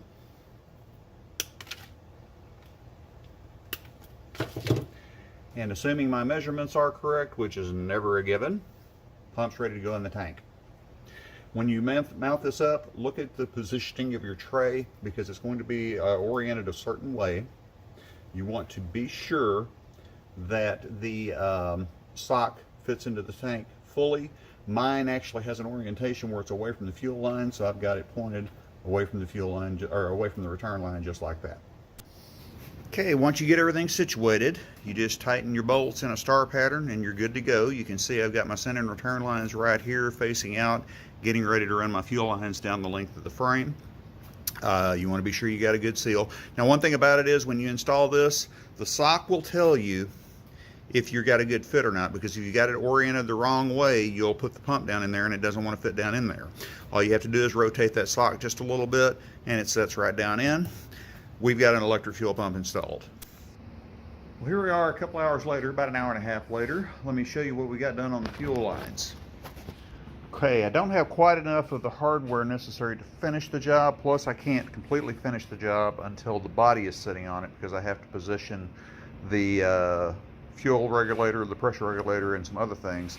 But I wanted to give this an attempt with this kit that I bought, running 3/8 pressure line for a high pressure fuel pump. Here you see earlier the fuel pump that we put in. 6 AN lines all the way around, running the hoses out. I need to buy some more of these little clamps here to tighten it up, and some more of these to keep them together.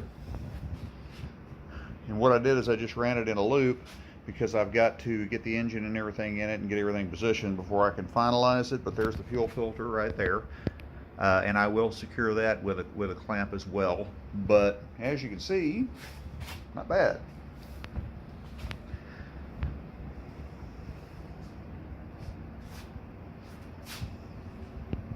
Next step is to start tackling the brake lines. I hate doing brake lines. Well, we've run into a little bit of a roadblock on getting the brake lines run. Let me show you what I've got done and show you what the problem is.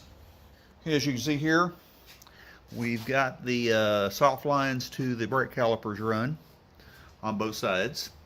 So that's good. I'm still working out the positioning of the rear brake soft line because this is a altered 9-inch housing. Normally this hole right here is mounted on the vent tube, but that is a different type of vent tube, so I've got to do some recalculating there to figure out what I've got to do on it. The biggest issue is coming from this right here. Not that this is a problem, this is a brake proportioning valve. What this does is this sets the bias between the front and rear brakes. As I'm sure most of you know, 70 to 75% of your braking comes from the front brakes, so you want to have the bias set where you get more pressure to the front than the rear so it'll brake evenly. If you have the 50-50, for example, your rear brakes will lock up before your front brakes get a chance to do their job. The problem is I don't have a mounting bracket for it. I have located a mounting bracket that is going to basically, it bolts onto these two bolts on the master cylinder, and it will mount underneath, which is going to stick down just a little bit on the frame, but not that big of a deal because I need to be able to see it, because as you can see, it's got a adjustment for the proportion valve, and that the wires, of course, are the brake light switch. So it's a neat unit all in one, but I've got to get the mounting bracket before I can proceed. And that is why we're not doing brakes for the rest of the day. I can easily get those parts in. They'll be in before my next trip down, so I'll be able to run all the brakes at that time. Let's keep going. We were able to mount up the rear end brake lines. Had to make myself a bracket to make my brake line, my soft line fit, but at least that's done. Since I was at a standstill on the brakes, I've begun knocking the gel coat down using 180. This is the hard part right here, but I'm starting to get it knocked down a little bit. Still got a long way to go.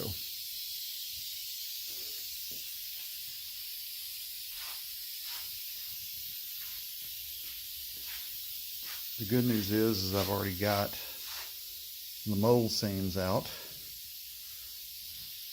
Now I've just got to get a good scuff on it so I can lay my first coat of primer. Okay, so to recap everything we've done today, I installed the new PPS 3M 2.0 paint cup system on my paint supply system. I then did the fuel lines, roughed in as much as I could up to where we are going to install the fuel regulator, which can't be done until the body is put on. Got the front brake, soft brake lines hooked up. Got the rear differential brake lines all plumbed and ready to go up to the soft line. All I've got left to do is mount that distribution block, run my lines from the master cylinder to the distribution block, and then from the block to the front and rear brakes. So that's going to be done. I also got about 40% of the sanding on the body done, just to get a good scuff on it. The plan there is next trip up, which will be in a couple of weeks, I'll finish scuffing up the body, throw down the first coat of paint, then I start using the filler to fix some flaws in the body to get the body work started and get the body ready to paint. I will also have acquired the necessary part bracket to mount up the proportioning valve. So the next trip up is body work and finishing the brakes. Morning, very early in the morning, I have made it back to the location with the 32 Ford. The goal this weekend is to finish the brake lines, tidy up some things on the chassis, and then start sanding and doing body work. Please feel free to join in. Let's take a look at what we got to do. Well, here we are a couple hours later. I was shooting with my regular camera, but I only got started on a few things and the battery went dead, and I'm in kind of a remote location and I would have had to dig out the charger, which I wasn't in the mood to do. So I'll charge it tomorrow and get some more footage going. But right now, let me show you what I've done. The fuel lines have been taken as far as they can go. I have added a clamp to hold the filter in place and clamped it up there. Right here is where the firewall sits, and that's where the hoses have got to come up. So that's all I can do on that until I get the body mounted. More importantly, and granted it's not the prettiest job in the world, but it is done, the brake lines, all the plumbing is good to go. It's done. What I've got to do now is I'm about to break for lunch. I've got to go about 15 miles into the nearest town and break for lunch. And while I'm there, I'm going to grab some brake fluid. I'm going to see if we can't get brakes on this thing today. Of course, next also, we're going to start sanding some more on that. That'll take up the rest of the time after I get the brake situation taken care of. Stay tuned.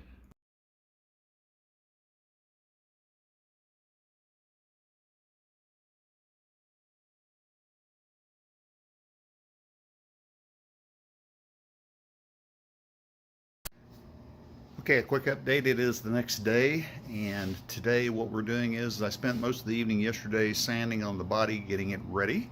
As you can see, I've got most of the sanding done. I still got a few highlights to hit, but right now what I'm doing is my poor attempt to spread body filler to fill in a couple of low spots that were spotted on the body, and also doing a fiberglass repair, which is a new one for me too. Let me show you what we've done. As with any endeavor, you're going to have some imperfections. I had a low spot here from where I took care of the mold seam. Had a little damaged place here, sanded it off, and it was a little bit of a low spot there and there, so I'm filled that in, letting that dry. And I had a chip out of the door here that I'm filling that in. I know my body filler work is not remotely in the realm of perfect, but hopefully it will get the job done. And I also had an incident where I drilled a hole I didn't need in the firewall for the steering column. That right there. So what I did is I taped up the the piece that I cut out of there, and I have come in and instituted a fiberglass repair using just a fiberglass kit. So once that's dry, I will peel off the tape on this side. I'll fill that in with filler, and that should, sand that off. That should make it good. I've still got some places like this to do to knock down the gel coat so I can spray some primer, and the primer will stick to it. And the goal today is to have this body in its first coat of primer before I have to depart and head back home. Okay, a couple hours later, more body work.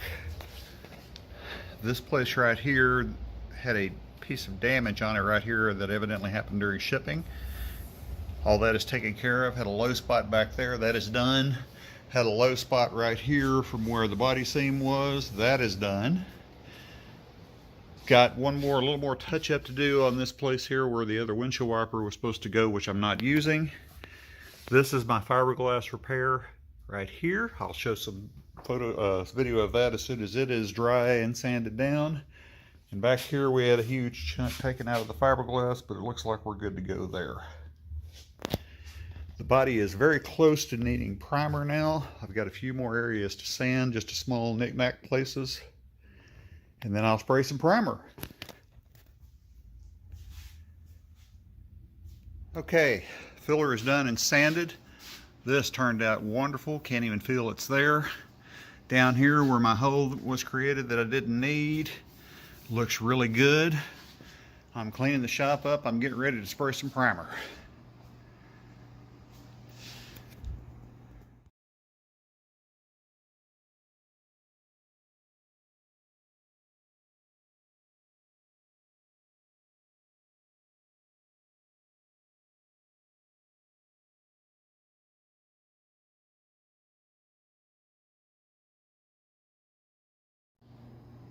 Okay, to call me a novice painter would be being generous. I'm very new at this. Had a couple of issues on this when we were spraying the primer, and I figured out I was dry spraying just a little bit, reduced the pressure a little bit. That corrected that issue. The good news is this is the first coat of primer. The block sanding starts from here. Any mistakes that I made can be sanded out. That's part of the learning process on this. Overall, the body's in pretty decent shape. I've got some work to do, places like this, all the way down. Putty and maybe a little bit more filler work will work on that. But the parts that I did today, got a little bit of a pinhole there, but it looks good. Got a pretty rough texture on this, like I said, because of the dry spray issue, but I figured it out about halfway through. The good news is it's covered and I can start sanding. The issues down here turned out really nice. And again, got places like this all over the car. Spot putty will fix that. Come over here to my fiberglass repair. And the good news is you can hardly even tell that it's even there. With a little bit more finish work, you won't be able to tell it's there. I think that's about it for this trip. All in all, lots of progress. As far as my progress goes, what we got done this time is all the sanding of the gel coat was taken care of. We got primer on the body. The major flaws in the body that needed filler, we corrected those, and also got brakes up and running on the chassis. Got a little issue with a pressure switch. Those things are really delicate, and the one that I've got on mine is seeping just a little bit, so I've got a new pressure switch. It'll be here tomorrow. I'll bring it up with me the next time. We'll fix that, and the brakes should be sorted. So the chassis is just really getting there. The body work, of course, has just been done, but we've got a really good start. Up next is using the putty and whatever other means necessary to fill the pinholes that I pointed out on the body. Identify all those, and then we start block sanding with either 240 or 320. Haven't decided what I'm going to try to go with first. Probably 220, to be honest with you. But at that point, it's 220, prime, block sand with 320, prime, wet sand with 400, prime again, wet sand with 600. And at that point, we should be ready to shoot some color.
Hello, back to work on the 32 today. First thing we're going to do is change the pressure switch on the brakes, and then it's time to do some putty and some block sanding on the body. Let's get to work. Okay, this pressure switch right here was the issue. The old one was cracked, new one is in, and we're holding brake pressure just fine. Brakes are working. I'm going to pronounce that fixed. The next step is doing some minor body work. Locate all the positions of this, like this here, all over the body. Circle them, mark them with the pencil, and fill them with putty. Once the putty dries, we start block sanding. Okay, the idea here is I've got some slight imperfections from where I sanded off the body seam from the mold, and I've got some pinholes and some other imperfections. So use this glazing putty to fill it in, let it dry, then sand it to contour. From a distance, the body always looks good, but when you get down on it, you start seeing the imperfections and everything, and it kind of adds up, and the car suddenly looks like it has the measles. So that's just the way it usually goes.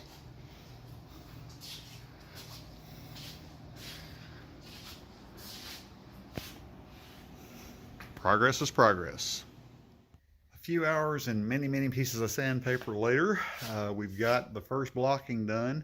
Let me show you what we got. Probably gonna have to come back with another block of 320 because some of these areas here were a little rougher than I thought, but they're blended nicely now. I'm gonna come back, spray another thick coat of primer on it, the high build that I'm using on it, and come back and block it again. Depending on the texture of the finish, I will either come back with another round of 320 or I'll do 400 this next round. But this area here where it was a little bit gouged from getting rid of the seams is nice and flush now. The lines are much better than they were. She's coming together slowly. This just takes time. You cannot get in a hurry. This being the tedious part of the build, I've reached a point now where I'm at a standstill on it. What I've done today so far is, of course, I replaced the pressure switch on the brakes. That is working good. I still need to bleed out the brakes because I think I introduced a little bit of air in it when I swapped out the pressure switch. Rebleed the brakes, but I'll do that on the next trip. But what I've done on this one is, took the body that was in primer from the last trip. I blocked it with 320 dry. I also took some glazing putty and filled in some imperfections on the body, sanded it down, sprayed primer again, and as with always with this particular step, when you spray the primer and get it back up, you find more and more blemishes. This is the tedious part of redoing it. So what I've done now is I've gone back with more glazing putty. You'll see that there's a lot less of it now than there was previously. And I'm going to let that cure.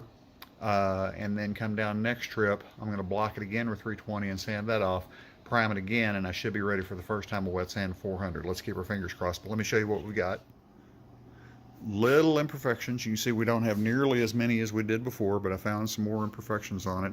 Got a flat spot back here I'm trying to deal with. That's probably the worst part, but we're trying to correct that. Had a pinhole here. Had a little bit of a flat spot there. Couple of pinholes here, and here, and one down there. Found a couple here on the firewall, there, and there. And of course, a few more pinholes here, and here. So what I will do next trip, that should be good and cured. One of the problems I had today is the glazing putty takes a long time to set up, and it never did really set up like I wanted it to. So I have I've decided that I'm going to let this set up, and when I get back the next time, the first thing I'll do is sand those places down, get those done. Then I will block the car in 320 again, check for any more imperfections. If I don't find any, we'll go to 400. If I do find some, we'll prime it again and do it again. You cannot rush this because the real work in a paint job is in the prep. Spraying the paint, relatively speaking, is easy. It's the prep that's really difficult, and this is the tedious part. just getting a light, going over it with a fine-tooth comb, finding places, and trying to take care of them. Well, that's going to do it for this trip. I'm going to be doing some more work on the Cobra coming up very, very soon. I think in speaking with some other people, I think what I'm going to do also next trip is I'm going to bring the engine and transmission to this coupe down, and we're going to put the engine and transmission in the chassis, and I'm going to take some measurements and go ahead and get a drive shaft cut for it as soon as I can get some measurements on it. Josh at Eastside Motors, get ready. You guys are about to make me another drive shaft for this thing. We are back at the location where the 32 Ford is, doing some work on it. I've got a very limited amount of time I can work on it this weekend, but I did come down here with a plan. First thing I did is truck the engine and transmission up and mounted it into the frame, hopefully for the last time. I always say hopefully because, as my old baseball coach used to say, never say famous last words, because they might be. But hopefully it will be for the last time putting the engine and transmission in, and I'm going to get on block sanding the body with 320, and if I have time we'll shoot some more primer. I may not have time as I got off to a late start today, but let me show you what we've got on the frame. Again, engine is in. This is a 1988 5.0 out of a Mustang GT. It is bolted up to a C4 automatic out of a 1970 Torino GT, and it is going back to a 9-inch Ford out of that same Torino, which if you check a previous video, you'll know that I had that narrowed and placed in place. Sorry for all the dust. We've been doing body work and that does create dust. What I've got to do here in just a moment is I'm going to take some measurements to get the drive shaft mapped out and get it ordered. But hopefully that engine will not be coming back out after this.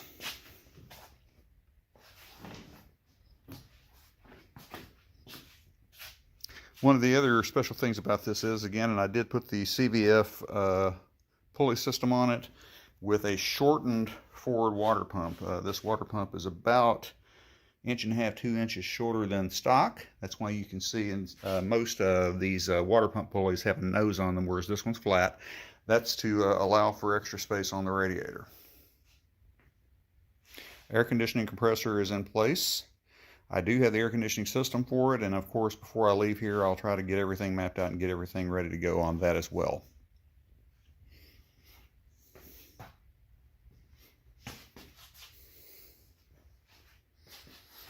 The brake pedal is close, but it does clear. As you can see, the tolerances on these cars are a lot more tight than they are on regular cars because you just simply don't have as much room. But we are getting there. Next, what I'm going to do is I'm going to pull the body out of its hidey hole here, and I'm going to start going over it with 320 one more time. Hopefully that'll be the last time I have to block it with 320. The next step after that is primer, and then wet sand with 400, primer, wet sand with 600. And unless I find some more little problem areas that require some putty or some filler, that should be ready to paint after the 600 step. Well, if you couldn't tell by the cloud of dust and my rather filthy appearance, I've been spending the last couple of hours sanding. This step is block sanding with 320 over the primer, and I think we're getting there. It looks really good. Let me show you. The scratches are starting to be a little bit better. Got to go back over that before I'm ready. I'm just about ready to start priming again, but it's starting to slick up really nicely. What I will do after filming this is I'll go over it one more time, make sure there's not any places that I've missed. But what I will do is go over it with a solvent to clean it up, prep the paint surface, and squirt some more primer, and I will call it a day. Of course, that's quite a day because that's quite a bit more work, but it is definitely shaping up, slicking up really nice. I'm happy with it. Not too bad for my first attempt at this. I think it's going to turn out pretty well. And if it doesn't, well, we'll paint it again. All right, second coat of primer is on. Most of the blocking at 320 I think is good to go. I did have to come back because I did find some more imperfections. Just a few places here, and it's on the other side. But I think what I'm going to do is I'm going to 320 that on the next trip and prime over those spots, and then I'm going to 400 wet sand on that. The engine is in the chassis and covered up. Well, good morning to you. And yes, where I am, it is morning. It's very early morning. What we're doing today is we're getting ready to get back on the 32 Ford body work. Let's take a look at what my aim is for today's work. Okay, when we last left this project, it was moving along. I had block sanded with 320 grit and found a few more imperfections and laid down the putty for it, as you can see there, and there. And I think a couple of places over here, right there, there, all the way around the door. The door's edges have been a little bit of a problem on this car. But what we're going to do today is we're going to feather those out. And if we need to, put some more primer on it. But the next step beyond that is I'm going to try to block it with 400 wet and see where we are. So let's get started. Okay, we're about an hour into the work, and just a reminder, when you're doing this stuff, be sure and use protection, because this is dust that gets in your lungs, your nose, and everything else, and it's certainly not healthy for you. But what I'm about to show you is why, even if you don't have a meticulous nature, you need to develop a meticulous nature when you're doing body work, and also calm down and avoid frustration, because my normal attitude would have me wanting to throw the car out the window, but I'm trying to take my time. I originally thought, or hoped, I didn't really think, but I hoped I might be close to the 400 wet sand body stage. But as I went over the places that I had sanded, of course you find more spots. Let me show you what I'm talking about. Some of this stuff only shows up in certain light, and some of it doesn't show up at all until you get your final coat on. What you're seeing here is this is some contours that I did right here, some feathering. I saw some rough spots here under certain light, where this of course all goes back to the body seams, the seams in the body where the molds were put together. And this kind of makes me aware of the fact that the Cobra is going to be a lot rougher than this, because this body is much more refined than the Cobra body was, which is fairly typical. You do get what you pay for. But this I was successful in feathering out. The problem is if we revisit this area here, which of course the body seam, if you recall, came up here and then went forward, you can't really see it, but if you feel right here, I've got a low spot right there that's going to require just a little bit more putty. Also, feathering the places up here, this is starting to shape up really nicely. This feels good, so I think I'm going to squirt some primer over that and hopefully come back, and that'll be good. Body edges, which are always rough on fiberglass, these were good. Then I came over here. This is the area that I had spread some filler. I've got that feathered out. That looks nicely. Coming up here, this feathered out really nicely with sandpaper, no problems there. But as I came down here, got a little bit closer, this right here looks good. Got to come in there and sand that. That's just a little bit of residual putty. But you'll notice when I came down here, spotted that. That's going to require some work, and also spotted these places right here, which were covered up and you couldn't hardly see them. But once I ran over with sandpaper, I did it. It's not a big deal, but it just means I need to take a step back, and all body work is two steps forward, 1 step back, or sometimes 2 steps forward and 47 steps back. You just have to keep at it and work the problem. So I'm going to come back here in just a moment and glaze over that with some of the 3M glazing putty. Back here, I had a high spot that I worked. I was able to successfully feather that. These places here worked out nicely, so I think I may be good to go there. Found another spot here. Let me see if I can get the camera on it. Sorry about that. There we are. See that right there? A little bit of a divot in the fiberglass. So I've got to get that to work. Just little things like this all over the body that you've got to have the patience for and continue working the problem. So what I'm going to do now is I'm going to get my glazing putty out, I'm going to glaze over those areas and then wait patiently for it to dry. Could take a couple hours for it to dry. Once it does dry, unlike some of the other areas, this is very, very thin work, so it should dry faster than it did in some other areas where I had to really glob it on to fill a significant divot in the paint. I also started touching on the jambs. Eventually, I hope to pull the doors off of it, and because I've got to paint the door jambs and everything too, so I can start working those in. The good news about door jambs and stuff like that is it's a lot easier to do because you're not trying to get top-notch finish on it. You're just simply trying to get it to where it will accept paint and look good, because you know those areas, that's where you step in and out of the car, it's where you shut the door. Those areas are going to have some problems anyway, so you just have to basically get it as good as you can. This is another area I've got to fill right there that I found. Looks like I've got one more place. See if I can get it to focus right here. I just now spotted that. Did not spot that before, so that's another one I'm going to have to mark and putty over that as well. Next stop, glazing putty and more sanding. One thing I'm probably demonstrating to people who work on cars really know this, but a lot of people who are just getting started in the hobby don't. There's a reason paint and body work is so expensive. I've got many hours in this already. Yes, it is getting closer, but I'm still a long way away from paint. This is the part that takes so much time. Getting the body ready for paint. Of course, I could squirt paint on it right now and it would look horrible because these little blemishes really start showing up when you get paint on them. Anybody can hold a paint gun and learn how to paint a car. But this is the real work right here, in my opinion anyway. Now, some of you paint and body guys may disagree. And of course, there's some colors, like some of the transparent colors, the candies and stuff like that. That's a whole new realm and way different than just holding a gun and shooting it. I realize that.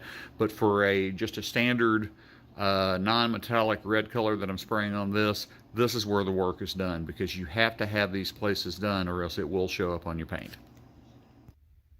Okay, back at it. This section here is proving to be kind of difficult because it is right in the middle of a compound radius. You've got the curvature here, you've got the curvature here. What I had to do was I took my putty knife, put the putty in the center of it, bend it like this, and then contour up so I can thicken the area where the low spot is and get it off with that. Now what I'm going to do once this dries is I'm going to come in here with a piece of sandpaper, probably 320, and cup it with my hand and go around this corner trying to contour that up. But as you can see, I think you can tell that I've got it built up a lot more here, which is where the dip was, than I do in other areas. And of course you can sand it off just like I did in these areas here, where you can see you feather it off and the only places that remain are the low spots. And while this looks kind of bad, it's certainly filled in nicely and it's good to go.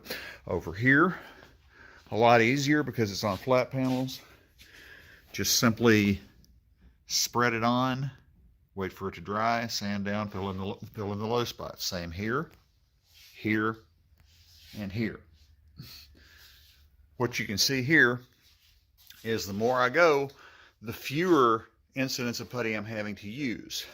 That's the idea is, you know, if you recall the first run through with filling in the low spots, I had them all over the car. The car looked like it had a case of the measles.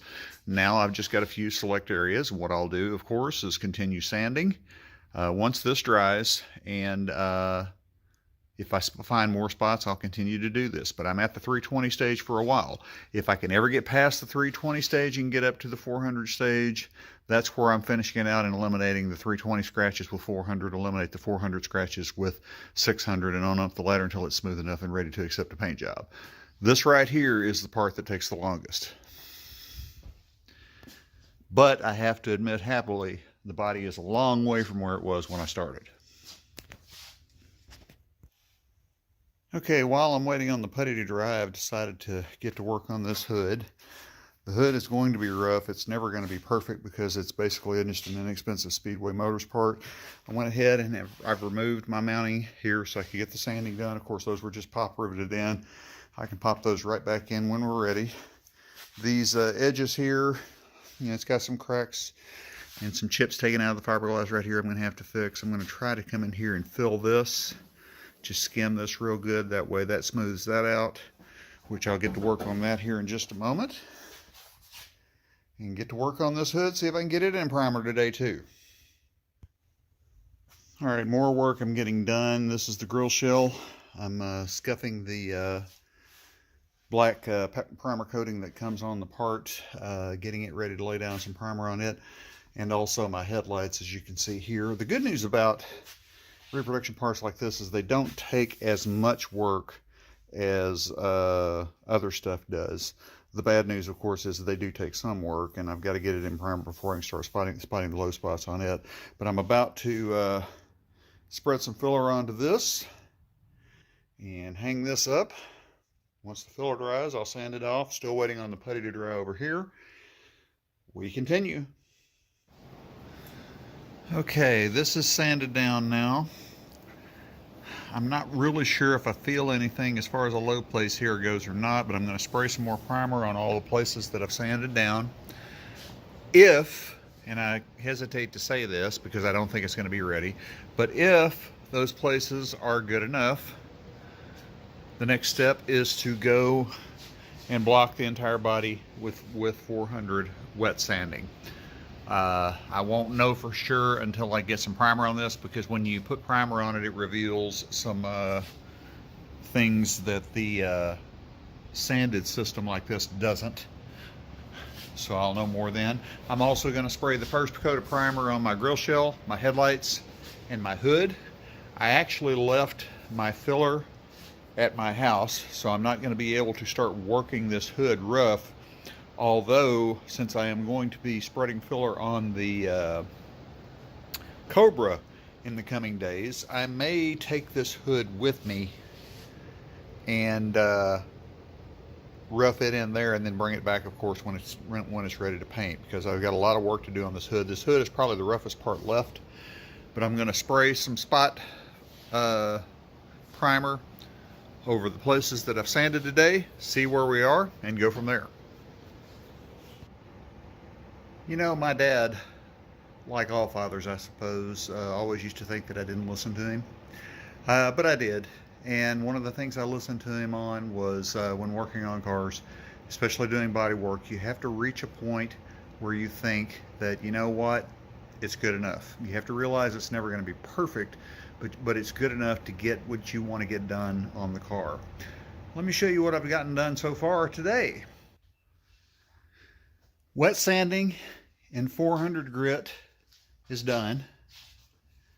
And I have to say, when you're wet sanding like this, you're doing it by hand, you're up close and personal with it.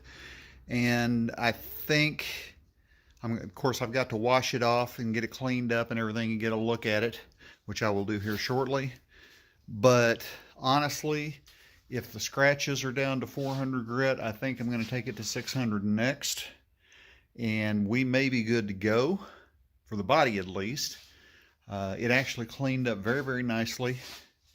Everything is looking good. I'm pretty happy with it. Of course, I might be less happy with it once I wash it off and expose some things that I'm not seeing right now. But the thing is it's definitely much better. This area right here, this is where I had to smooth it out. This is never going to be 100%, but it's close. It's very, very close, as a matter of fact, and I think I'm going to run with it. Got the grill shell and the headlights and primer. Going to get ready working those. Those are going to take a lot less work than the hood or the body. And speaking of the hood, if you remember, there were ridges that I needed to fill on both ends of it. First round is in the books. I've got that done. Of course, I've got to open up some of the holes I accidentally filled in, which is no big deal. I can get a drill and do that in just a second. But it looks like the first round is good. The next step for this, of course, is to get it into primer and start the filling and the spot putty process on it, exactly like the body was done. But as you can see here, I've got this ridge smoothed out. It looks nice. It's contoured. Of course, it's still in the rough stage. But now I've got something to work with. This hood was very inexpensive. I think it was about $200 from Speedway Motors. A root lib metal hood, reproduction hood that's made of steel for these are anywhere from $1,000 and up. So I definitely went less expensive on this. I got this taken care of right here. I've got a little bit of a boo-boo right here that I didn't see when I had the filler. That's no problem. Spot putty can take care of that. But what's up next for this, after I get these holes taken back out, is I'm going to prime it, and we'll start body working it just like we did that. All right, more work done. Been at it all day. Been a very, very long day. Just got through spraying some more primer, and let me show you what the results are. The more I go, the slicker it looks. Still got a few very small problem areas, but I think what I'm going to do, I kind of laid the primer on thick this time. And I think what I'm going to do is I'm going to go back and I'm going to wet it 400 one more time, and then immediately go back with 600, and we may be there as far as the body's concerned. Now, as far as the hood's concerned, we're just now starting to get this worked. We got some rough edges around the front, but I've got those seams gone. Now it's a matter of smoothing it out. That's where the glazing putty comes into play. So that's looking good.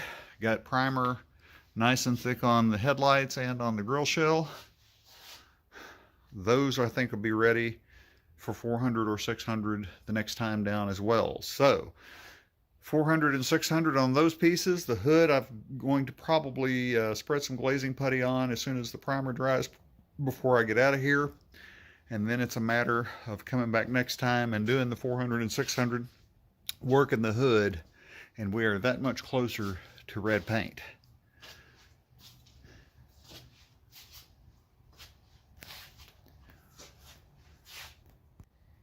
The only thing I've got left to do this trip is to spread the glazing putty on the edges of the hood, which I'm not going to show that. You guys have seen that 100 times.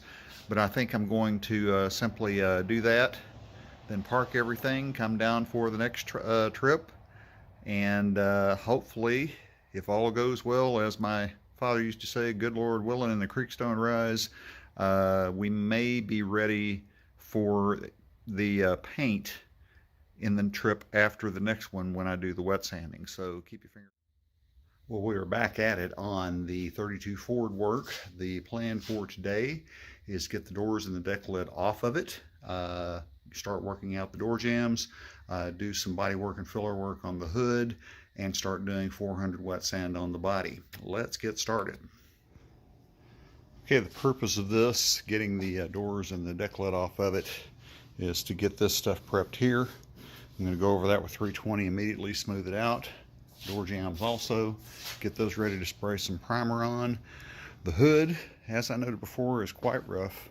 I've got the first pass of Bondo or filler on it, but we still have to do these edges here. So I'm going to sand this down with 320, and then I'm going to come back and coat those edges again and sand it again. So let's get started. All right, we're a couple hours into the thing today. As you can see here, this is all sanded with 320. The low spots and the dimples and the filler that I had before, I've got those puttied in, waiting for that to dry. On the body, as you can see, I've got the deck lid and the doors off. The jambs are all finished out and sanded back here and over here as well. I'm going to tape these pieces off here, and I'm about to start doing 400 wet on the body, on the doors, and on the deck lid. So we're getting a lot closer. The plan is to see if I can get it to 400 and shoot another coat of primer on it today.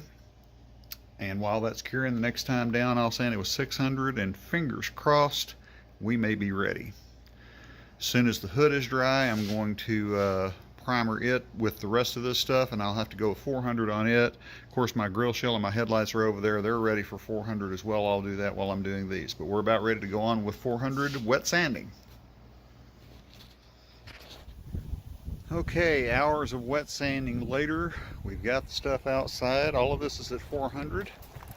Got the stuff outside, and I'm about to hose it off, wash it off, get it clean, bring it back in. We're going to shoot some more primer, and that will be it for today. Got the headlights done there, the body is done there.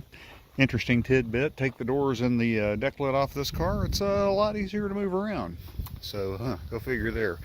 The hood is A little bit behind the other stuff because it required a lot of work, but we're at the stage now where I'm going to load it up with high build and come back with 325 and start filling the any pits or pinholes just like we did on the body.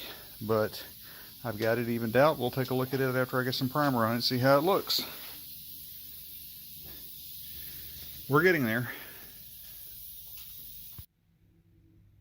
Okay, back in the shop.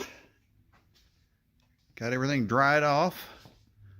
This body is looking so much better than what it did when we started with it. And it wasn't that bad when we started with it, but it has come a long way. I'm about to spray primer. Hopefully everything but the hood. This will be the last time I have to spray primer on it, because it is slicked up very, very nicely. And with any luck, it may be ready to go 600 and then paint next. But they are really, really slicked up. I've got it positioned now where I can paint the jams on them as well. Of course, the hood, I'm just going to load it up real good again and hopefully start blocking it. I have a feeling I'm probably going to find some more pinholes that I need to fill and go through the process we did with the body. But we are about to start spraying some primer. Once I get this into the primer, that'll do it for this trip.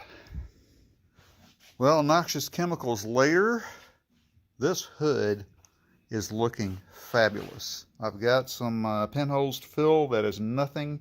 That's simply a matter of brushing it with 320, filling them, let it dry, sand the whole thing with 320. Then I can come back and prime it, wet sand it with 400, prime it, wet sand it with 600, and this one will be ready. As for the other pieces, the grill shell looks really nice. It's ready for 600. Absolutely ready for 600. The body, I've spotted a few small areas on it, but you know what? I've mentioned this before. My father has told me in the past that at some point you just have to say it's good enough, and this thing is so much better than it was. I think I'm going to hit it with 600, and we're going to go red on the body. It looks great. The jams are primed. Thing is really, really shaping up. I'm happy with it. As for the doors and the deck lid, same story. The jams are primed. I've got heavy prime. I've got a few little imperfections along the corner of it, but I really loaded it up with a high build. I'm just going to go back with 600, and I think I'm going to run with it. Same goes with the deck lid. The headlights are over there. They're done. This door, same story. A few little imperfections that I'm not going to get in too big of a twist about, because we're just going to simply run with it. I think everything but the hood is ready for 600 grit, and at that point they will be ready to paint. The hood, I'm going to have to hit it with the 320 and the putty to get it filled. But as you can see, the ridges that were on the front and the back of it are completely gone. It is really, really shaping up. Well, that's going to do it for this trip down. I'm going to do some cleanup stuff and things like that, so I'm not going to bore you with that. But at that point, the next thing we will be doing, nice loud truck, huh? At that point, the next thing we will be doing is 32. As you recall, I brought the dash, the header panel, and the window moldings home so I could prep them and paint them here. That is what I'm doing today, and after that, later on this weekend, I'm going to be spraying primer both on the Cobra body and on the hood of the 32. Once I get the hood on the 32 primed, I go back with 400 wet sanding it, and we'll prime it one more time so I can get it caught up. But this is on the 32, getting to work on the paint for the interior pieces. Let's take a look. I'm a little bit at odds with myself right now on what's going to be coming next on the Cobra. I can do more body work, of course, because that is certainly ready to go, and I kind of had thoughts of maybe squirting the first round of high build primer onto the body, which I will do this weekend, I'm thinking. But I also, in 2 weeks, am going to where the 32 Ford is to actually wet sand everything 600 and paint it. The hood for the 32 is only at the 320 block stage, so I need to spray some primer on it. I need to wet sand it with 400 and spray another load of primer on it, and then it is at the same level as the other. In the meantime, I do have the primer and all of the necessary stuff to finish the dash and the window moldings, as well as some other various internal pieces.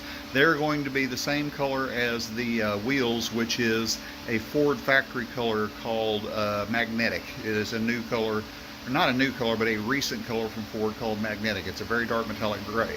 So I will probably spend the next couple of hours sanding the gel coat off of the window moldings. I've already got the dash and the header panel and a few other pieces done, so I've got to do the door window moldings and the rear window molding, and it should be ready to prime those and wet sand those. So that's probably what's going to come next. All right, a few hours into this, let me show you what I'm done. I've been spending the last couple of hours working on the dash and the overhead cover for the 32. Let's take a look at what I've got going here. I've got it slicked up real nice. The kind of paint that I'm using will paint over fiberglass very nicely, so I don't have to worry about those places right there because it's a dark color and it will blend in nicely. But this is slicked off and ready for the first coat of base coat. Here we go.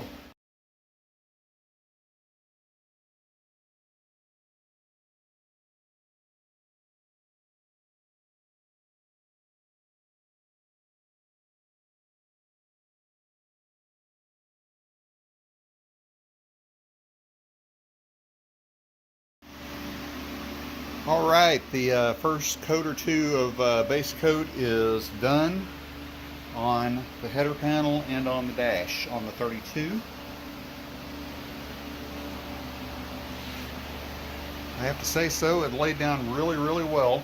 Now whenever I have a small number of pieces like this, the only thing I left I'm going to do are those window moldings there.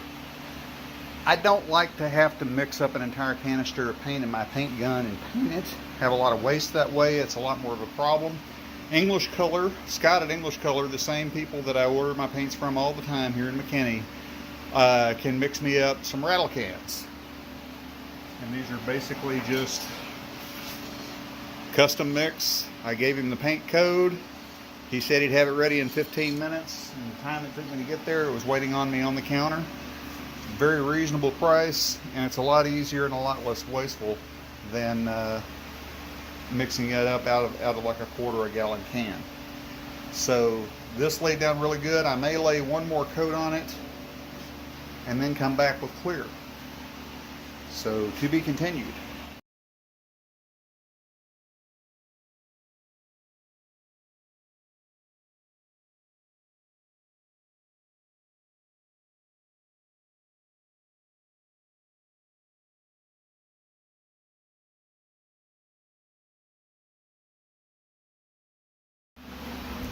And here we are after 2 or 3 coats of clear on the dash and on the header panel.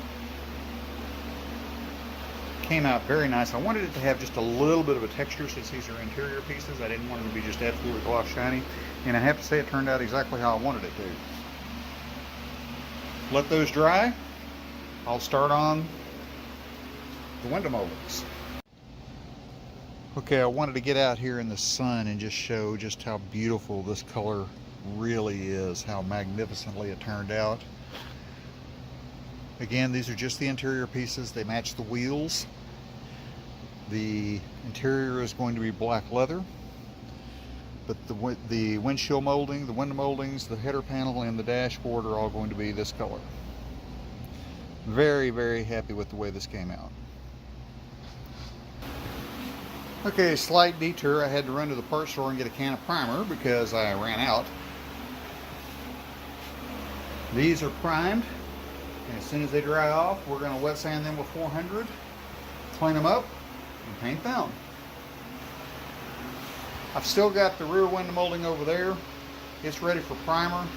Haven't decided if I'm going to prime and paint it as of yet because I've still got to drill some holes in it, but I don't know where the location of the holes are. So I'm working on that. These coated up very nicely. And here we are again.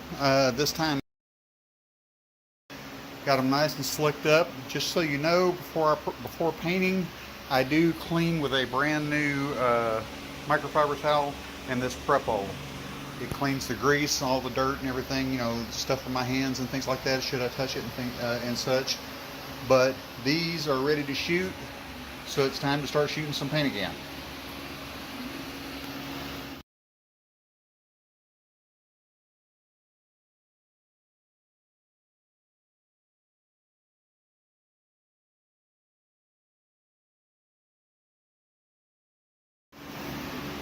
And here we are back. Base coat is painted.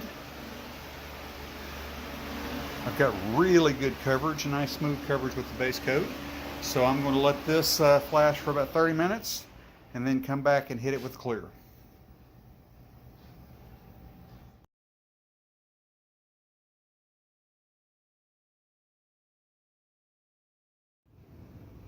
And here we are after 3 coats of clear. It's got a very nice sheen to it, very even out. It leveled out nicely. I'll try to get it out in the sun here in just a moment and show you what it looks like in the sunlight, but I've got very good coverage. I discovered, strangely, on YouTube, I was watching a channel of a gentleman called Random Works. He's building a Factory 5 car, and he's got some, you ought to check it out. He's got some really, really cool modifications and personal touches to his car that he's doing. But he had heard from a friend of his that to spray a heavy metallic like this, and as you can see, it is a very heavy metallic. The last coat of the base coat, what they recommended is a mist coat from about 12 to 18 inches away with your gun. I've tried that technique on this today, and I have to say I am extraordinarily pleased with the results. You can see my metallic is very even. There's no blotching, and it laid on nicely. Let me see if I can move this into the sunlight so you can get a better look of how the color looks. And of course, as soon as I move out here, the sun goes back behind the clouds, so I'm not going to really be able to show you much. But let me just tell you, this color really pops in direct sunlight. The level of metallic is outstanding. Very happy with the way this turned out. Well, the weather forecast that they're predicting for the next couple of days is going to be hot and muggy throughout the day, and then in the evening a chance of severe thunderstorms. I've got my hail protector deployed on the 68. The Bug, of course, is right here. It's a work in progress. It'll be fine. My Mustang is parked in there in the shop next to the Cobra, and we're going to call it with this one. I'll get back to work again tomorrow. Tomorrow we're going to shoot some primer on the Cobra and on the 32 hood. Thanks for joining me today. Big weekend. Lots coming up this weekend. This is the weekend I have the first attempt at painting the 1932 Ford. Hopefully by the end of today we will have the 600 wet sand completed. We'll have it in the base coat. That way I can come in here first thing in the morning and do the clear coat. So let's take a look at how I got it set up. All right, I have the body off of the dolly that we had it on and down at a lower level so I can get the paint done. Got the grill shell hung up, the hood, the doors, the deck lid, and the headlights. Everything is laid out, ready to start wet sanding, so I'm going to start wet sanding now. Once that's done, I'll come back, show you how it looks. If we don't have any problems, we'll start painting. Okay, the 600 phase is complete. I have to say it polished up nicely. Now there's always a chance that I miss some spots. The whole point of the 600 is to slick it off, get rid of the scratches from what left from the 400, and to slick it off and knock the very top edge off of the primer. That way it smooths it out real nice so you don't have any orange peel or anything like that, or you minimize orange peel. There's always a chance that I miss something though. So what I'm going to do is I'm going to start cleaning up the shop. We're going to spray everything down, clean up the parts, get them nice and clean, and then go over everything with a tack rag. The tack rags work really well because you can feel as you're tacking off the surface of what you're painting, you can feel any possible rust spots because it will kind of sort of grab onto it. And if you have like a soft block with some 600 on it, you can just simply touch that up and you're good to go. So the next step is getting ready to clean up the shop, get everything set up and ready to go, and hopefully we can start spraying some red here pretty soon. Okay, everything is washed down, starting to dry. I think it's going to slick up real nice. The next step is to let it dry completely and totally, and then come back with a tack rack, tack it down, and then we start shooting paint and keep things like this off of there. It is pretty slicked up. Overall, I can say I'm pretty happy with it. We'll see how it looks with paint, of course. And even if the paint job doesn't turn out the first time, you can always sand it and try again.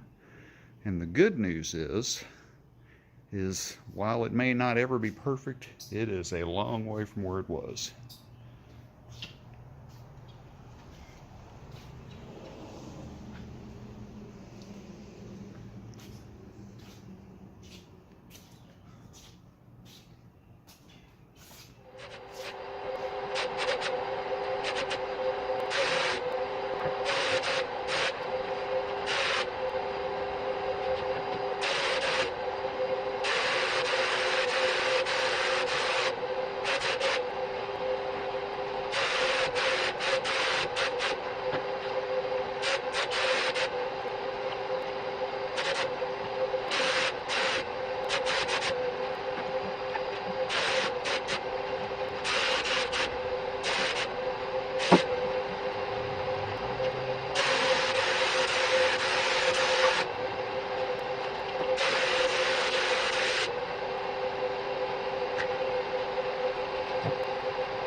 Well, all right, we have reached a point where I have gotten as far as I can.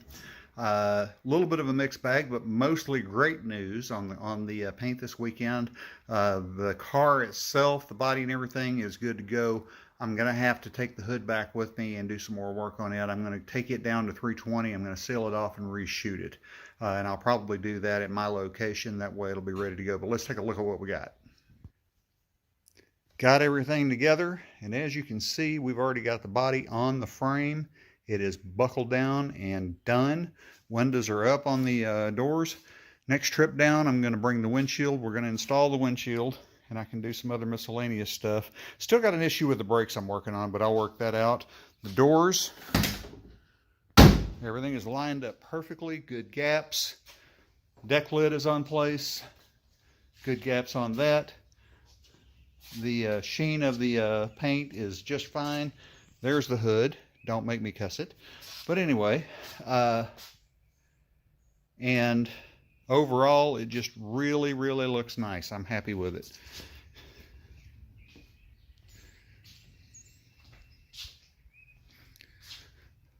Up next trip down, I will be, like I said, putting the windshield in, doing some other knickknacks, and I have a feeling it may be coming home the next trip down. I'll bring the truck and get a trailer, and it may be going home with me back to the location in Texas. I'm sitting here filming myself, and I noticed you can definitely tell where the respirator was, because everything was built up right there, but the respirator sealed in perfectly, so no problem there. That's going to do it for this video. First paint job. Few problems, of course, but I'm going to call it a success. Greetings and welcome back on the channel here. What we're doing today is I am back where the location is, where the 32 is. We are loading it up, as you can see, loading up all of my crap and getting ready to load the car up as soon as we put the windshield and the back glass in it. So once that is done, we're going to be taking it back home so I can start a final assembly. First of all, before we get to the rest of the content in this video, what I wanted to show you is I failed to mention that in the weeks leading up to going and get the car, what you're going to notice in these pictures here is I did manage to get a really good finish on the hood. That was left over from the previous video. Everything but the hood turned out great. The hood had some problems with cracking, so I ended up sanding it down, totally refinishing it, and got the clear coat back on it, so it is looking good as well. Now back to the other stuff.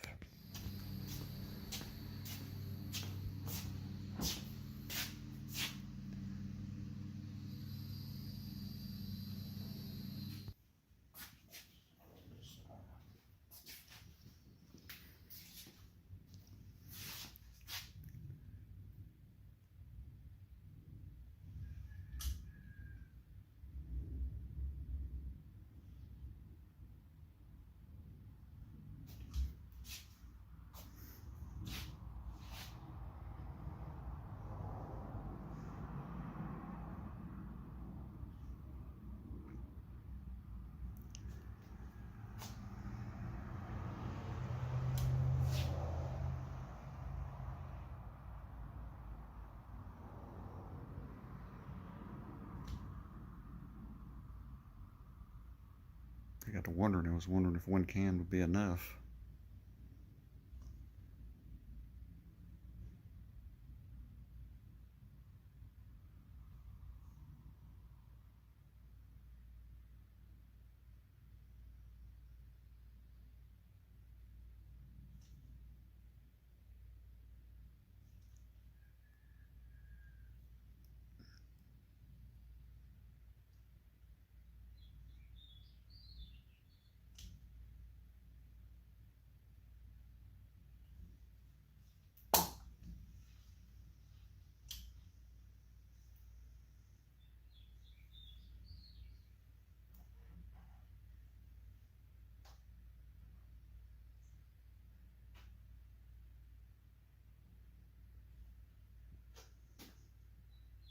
Could be that too.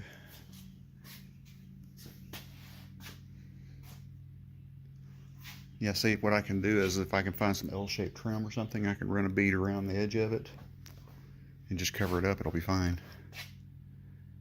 That'll work.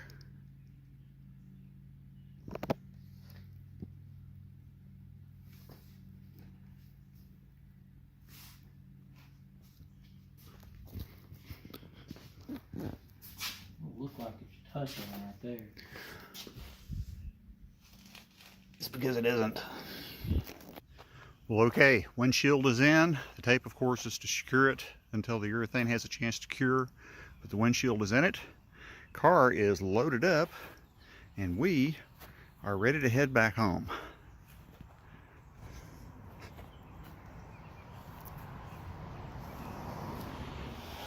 All right, we have made it back, and as you can see, my shop is at absolute critical mass. But what we're planning on doing today is I'm going to take some measurements and go get some V-belts for the pulleys here. I'm going to mount my starter, the headers, plug wires, plugs, and start to get a rough idea of where I want the fuel regulator to go, somewhere on the dash. And then we're going to look into mounting possibly the air conditioner. Don't know if I'll get to all this today, but we're definitely going to get started. Okay, very quickly, what we've got done so far, got the starter in place, spark plugs are in, carburetor and air cleaner are mounted.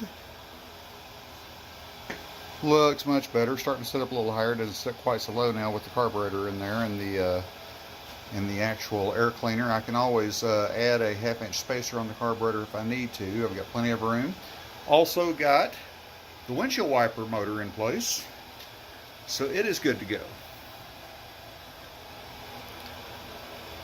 The assembly part seems like you do less, but actually looks like you do more. So it's kind of funny how that happens. Now everything that you add on looks like you've actually done something.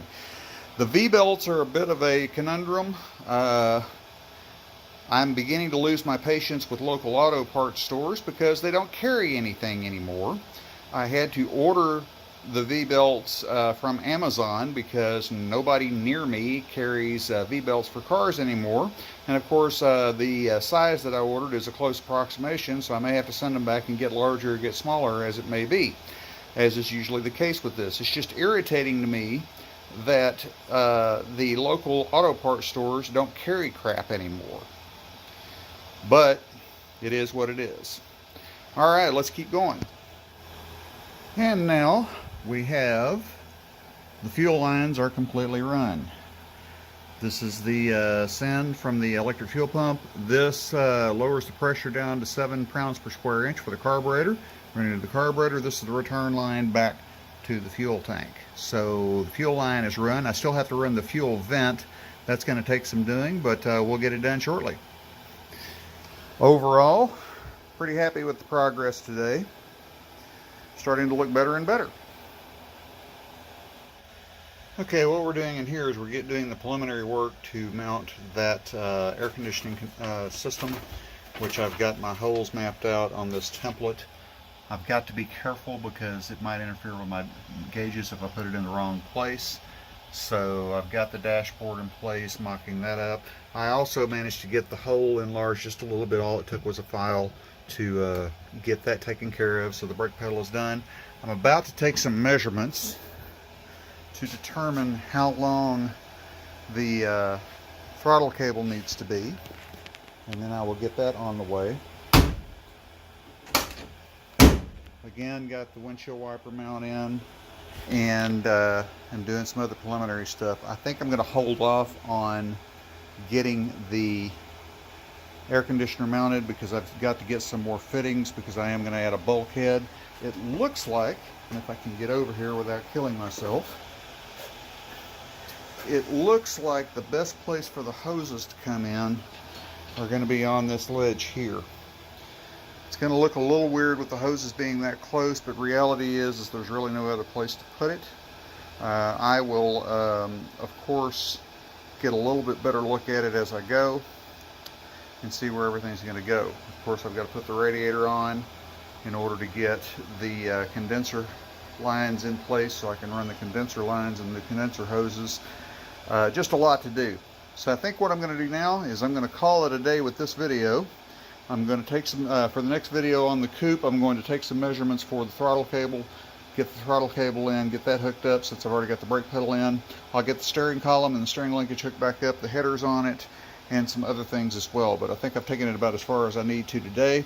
The prop rods, of course, the support rods that go from there to the radiator, I've got those soaking in a anti-rust component to clean the rust off of them, and then we'll clean those up and paint them. Then I will mount them, of course. But all that'll be on the next video. Thanks for joining me today. Hated to stop right here, but I've at a stopping point, and to be honest with you, I'm still a little bit tired from the long drive up and back yesterday getting this car back into the shop. But as you can see, we've already got quite a bit done. I'm going to, as I noted, get the mounts for the support rods. Probably going to mount the air conditioner box inside the car. Start getting it ready to map out where all the hoses go, run the plug wires, get the radiator mount and everything else. The belts for it, one of them will be here tomorrow and the other one will be here Monday, so it'll probably be next weekend before I get back on this car, because I want to have the radiator in place to do all of that. Thanks for joining me. What's up, YouTube? Larry back here. Going to do a very quick video to show you what I've gotten done on the 32 since the last video. We are working on 32 mode because I'm still waiting on the dash on the Cobra. As soon as the dash on the Cobra comes in, we're going to be doing wiring on that. But in the meantime, as I'm sure you're aware from my last video, the painted coupe made it back to Texas with me so I can start assembly. I've gotten a lot done. Let's take a look. It is incredible how you can work for months and months and months on these cars with little to show for it. Once you get it painted, you start hanging parts on it and it really starts coming together quickly. We're only a few days removed from bringing it home, and as you can see, it's already really starting to look like a car. Just from the front to back, let me show you what we got done. Got the headlights mounted using special headlamps that have built-in signal lights. The grill and grill shell and radiator are in place. The hood, the quick release latches are back on the hood, and the hood is back in place. Of course, I can easily remove it when I get ready to move things. The headers are in place. That is what I just finished up. And a quicker look under here, I've got some things sitting on it, but we got the air cleaner on it and some other sundry items. I'm still waiting to get the right V-belts. I've gotten a couple in. Of course, they sent me the wrong ones. They were too short, so we're still waiting to get that done. And of course, from the last video, you know that I got the fuel lines run. The windshield, as we put it in without a stock 32 windshield frame, had a little bit of a gap right here that we wanted to address. So I found these rubber pieces. It works dual purpose, make it look a lot better, and it acts to seal off even further the windshield. So there we got that going, and that's good. Inside, very quickly, I have not hung that yet. I've got the dash just sitting in it right now for mock-up purposes for the air conditioner, which the air conditioner is now in. I can start making my hoses and running all of the hoses and plumbing that. So that'll be coming next. Of course, just like the way that looks. Sorry. Anyway, going to the back, we've got tail lights. I'm using stock 1932 Ford tail lights on the car here. I do have a license frame bracket that is coming. This light, of course, lights up the license plate. So I've got that bracket coming. It'll be here probably this week sometime. But other than that, that is looking good. We decided, of course, not to put the back window in until we do the interior for a couple of different reasons. This car comes with a fiberglass top that mounts where the headliner goes. We probably are not going to be using that. The person that I've got that's doing the interior work thinks he can do something that'll look a little bit more traditional and a little bit better. So we're going to go that route instead and not use that. I've got side mirrors on the way, or at least a side mirror on the way. So we're waiting on that. Coming towards the front. Lake headers on this side. Of course, I've still got tools running everywhere. I had to clearance the fan shroud for the air conditioning condenser. I kind of expected I'd have to do that, but that looks nice and neat, so we're good there. Of course, there again are the headlights. The radiator shell is mounted, the grill's mounted, all this is mounted. I had to shorten this just a little bit more, which is not a big deal, but as you can see now, it clears and does everything just fine, so we're going to be good with that. All in all, the car is really shaping up. Very happy with the progress. talked to my daughter about it, she of course, this is going to be her car. She's ecstatic about the progress. This is her design, her color idea, and her ideas on the development of car, with of course some of my input for recommendations. Spark plugs are in the engine, of course. I'm about to do the plug wires, haven't quite gotten to that yet. But as you can see, she is really starting to look like a car.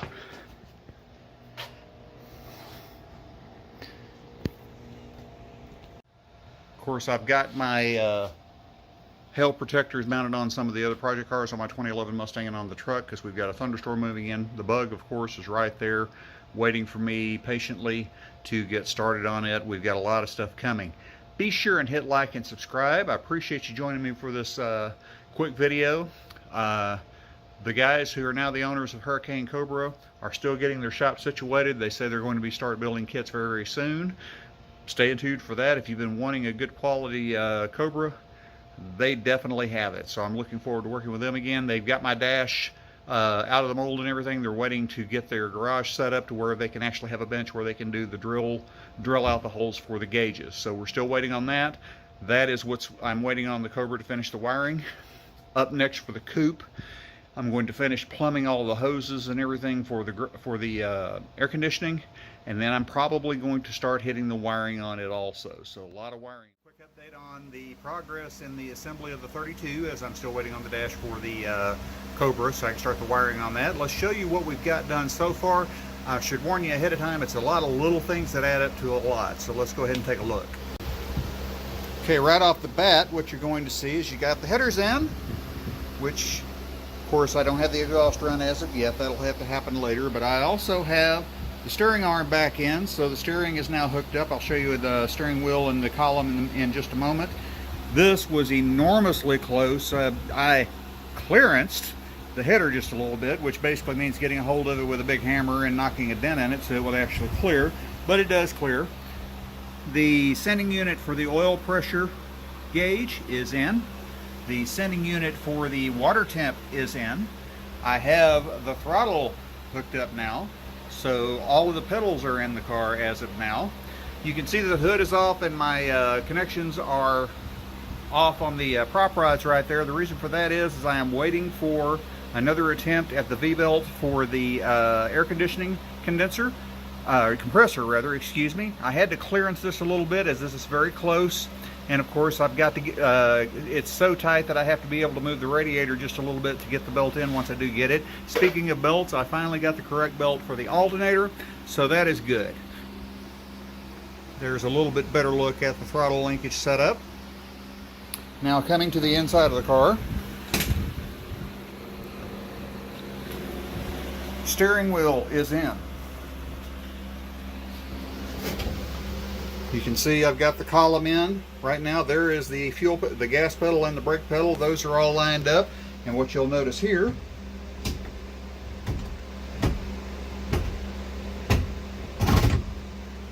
the shifter is hooked up. Shifter linkage is hooked up to the C4 transmission, as you can see that right there. I'm going from memory. I'm not sure if I've actually covered this yet or not, but the headlights are mounted. These contain the signal lights within the bulb. Got those done on both sides. I've started the mock-up of the actual lines for the air conditioner, but I'm not quite ready for that yet. I've got to run the lines for the air conditioner. The radiator hoses, I need some clamps for the upper. I need 4 of them total, but that one is hooked up. And of course, if you can see right through there, the lower radiator hose is hooked up. Let me see if I can give you a better look at that. There it is. It's a very small hose, but it is hooked up. It's ready to go. Again, there's a look at the upper hose. I need to go to the store and get some clamps. We're not quite there yet, but headlights are in as I noted. And coming back here to the back of the car, we have tail lights. These are stock style 32 Ford tail lights. And of course on this one you've got the license plate mount on it as well. That is good. Another thing I've done that I'm not going to bother showing you, well, I might as well show you. Before, if you recall, when you pulled the lever for the trunk lid, I had to have somebody back there actually holding the lid for me. because it did not have anything to make it pop up, and now we do. I'm going to reach under here and pull up on that lever right there, which pops the trunk. Let's take a look.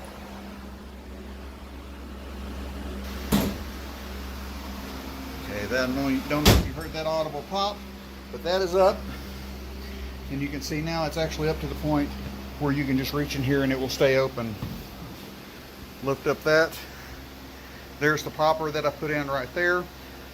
I've got the weather strip coming for the deck lid, but in the meantime, we are good to go. Again, on the passenger side of the car, there is the header for it. It is in place. This one was a lot easier to deal with, of course. There's a better look at the belt for the alternator. That one is tightened up and ready to go. Inside the car, of course, and again, I may have showed you that. I apologize if this is repetitive, but the air conditioning condenser is mounted and in place. I've got the dash back out so I can do some wiring and work under there. And of course, I will put the dash back in once that's done. There's a better look at the column. As you can tell, it's a lot of little things. Now, I've gone through quite a list of stuff already. I've got a long way to go. But the good news is we are making progress, and right now it's very hot and humid outside, so I'm primarily just coming out here when I feel like it, doing some work for a little while, taking a break, etc., come back, do it as I can, and follow that pattern. But so far, the car is really coming together well. Again, there is my hood. I've already remounted the mounts for that. It's good to go. The car is coming together quite well, really starting to resemble a hot rod at this point. Well, that's going to do it for this video. I really appreciate you joining me. I know this was a short one, but I'm just going to keep giving you updates on this as I go. The point of assembly is there's a lot of little things that need to be done. Coming up next, of course, I'm waiting for that belt to come in, and assuming I get the right air conditioning compressor belt, I'll bolt the prop rods back up to the radiator, remount the hood. That should be good to go. And then probably next, after that is done, we're going to start wiring. I've got a painless harness already ready for it. So we'll start wiring, get all the switches and everything done, and get this thing going. Thanks. Been a minute since I've done car stuff. The last video was over the base area of Basic Hot Rods, but I'm going to get back to the car stuff, which is what most of you are here for, judging from the comments and the actual response to the videos. We're back on the 32 today. Again, I'm still waiting on the dash from the new guys running Hurricane Cobras for the dash in my Cobra, which is perfectly cool because they are currently at the London, Ohio Cobra show. They've been sending feed updates and stuff like that. I'm hoping to go to that show next year in my current Cobra, assuming I get it done. As far as the 32 goes, we've been problem solving, and let me show you what we've done. Okay, I'm going to struggle showing you this, but what I'm going to attempt to show is looking under here. The drivetrain, if you can see that, I don't know if you can, the drivetrain is totally connected now. The drive shaft has been received and installed.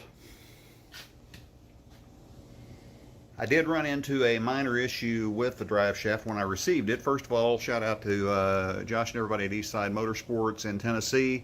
They got the drive shaft to me exactly as ordered. Problem was I made an error on the calculations and the measurements. Not sure where I went wrong, but I was off by about 1/4 to 1/2 inch. So what delayed me getting the drive shaft installed is I had to take it to a local shop who I've also done quite a bit of business with. They did the drive shaft to that truck, and I had to have them take, I think they took a total of 3/4 of an inch out of it just to give me a little bit of breathing room on it.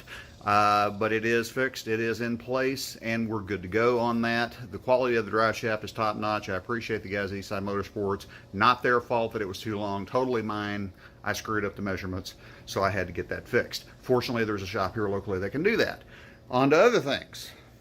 The item that has been the bane of my existence in this project so far, the worst part of it anyway, was getting V-belts. And as you can see, we finally got the V-belts installed. I already had the one for the alternator. We were good to go. Kept having trouble getting one of these for the air conditioning compressor. The problem I was running into with that V-belt is the first measurement I took, it was a little bit too short. Not that big of a deal, but I couldn't get it to fit over the pulleys. Well, I thought it was enough of a distance to where I kind of went a little bit too far on the long end of the spectrum, and I ordered one end that was too long, backed it down too long, and then I found out that there was a 7483 model Gates belt that was the next size up from the first one that I tried that was too short. It was still too long. What the hell? Talked to the guys at CVF, which are who I got my pulleys from, and there's actually a specific way that you have to install the drive belt on the air conditioning compressor.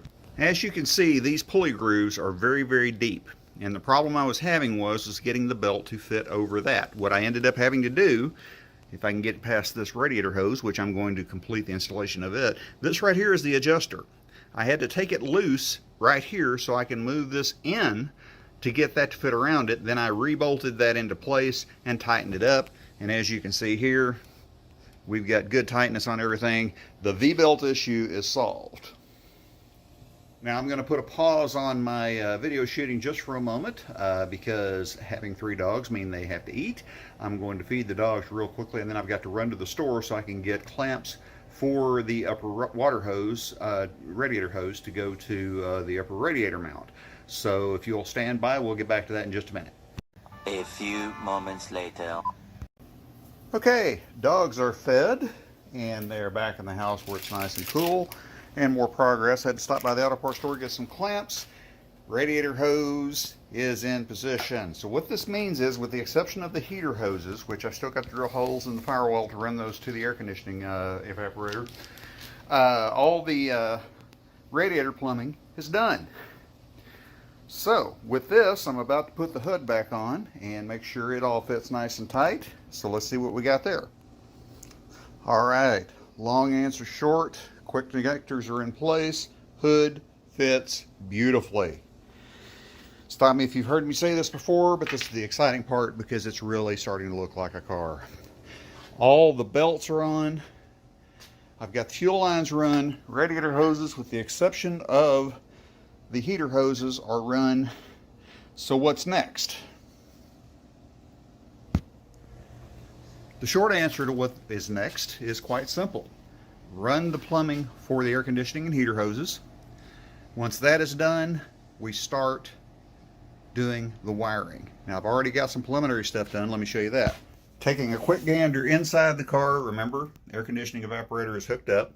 This is the wiring harness that I'm going to be using, but more importantly, I've got the gauges mounted in the dash. Probably got some holes to drill to allow for the mounting of the ignition cylinder, the keys, where the keys go basically. I may get creative with that, but at that point where we are now is wiring, mount the dash, and get everything to work. Then what? What will probably come next, and please excuse the mess here, I am literally sweating to death. The reason my videos have been few and far between is there's no breeze for the last several days. The heat index, literally, not making this up, the heat index has been in the neighborhood of 117 to 120 degrees where I'm located. I've only been out here about 10 minutes. You can see the sweat is pouring off of me. Just too hot to work out here right now. That's why I haven't done that. I've got the fans, but frankly the fans just feel like you're putting a blow dryer in front of you. It is that hot here.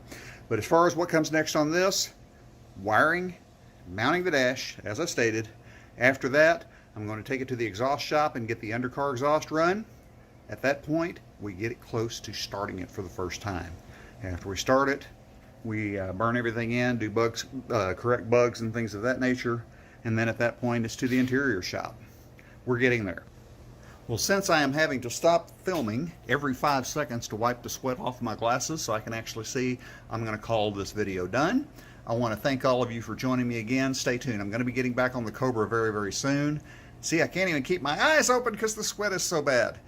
But we got more work to do on the Cobra as soon as we get the dash in from Hurricane, and of course more work on the 32 as well. Plus, welcome back to Texas Sweat Fest 2023.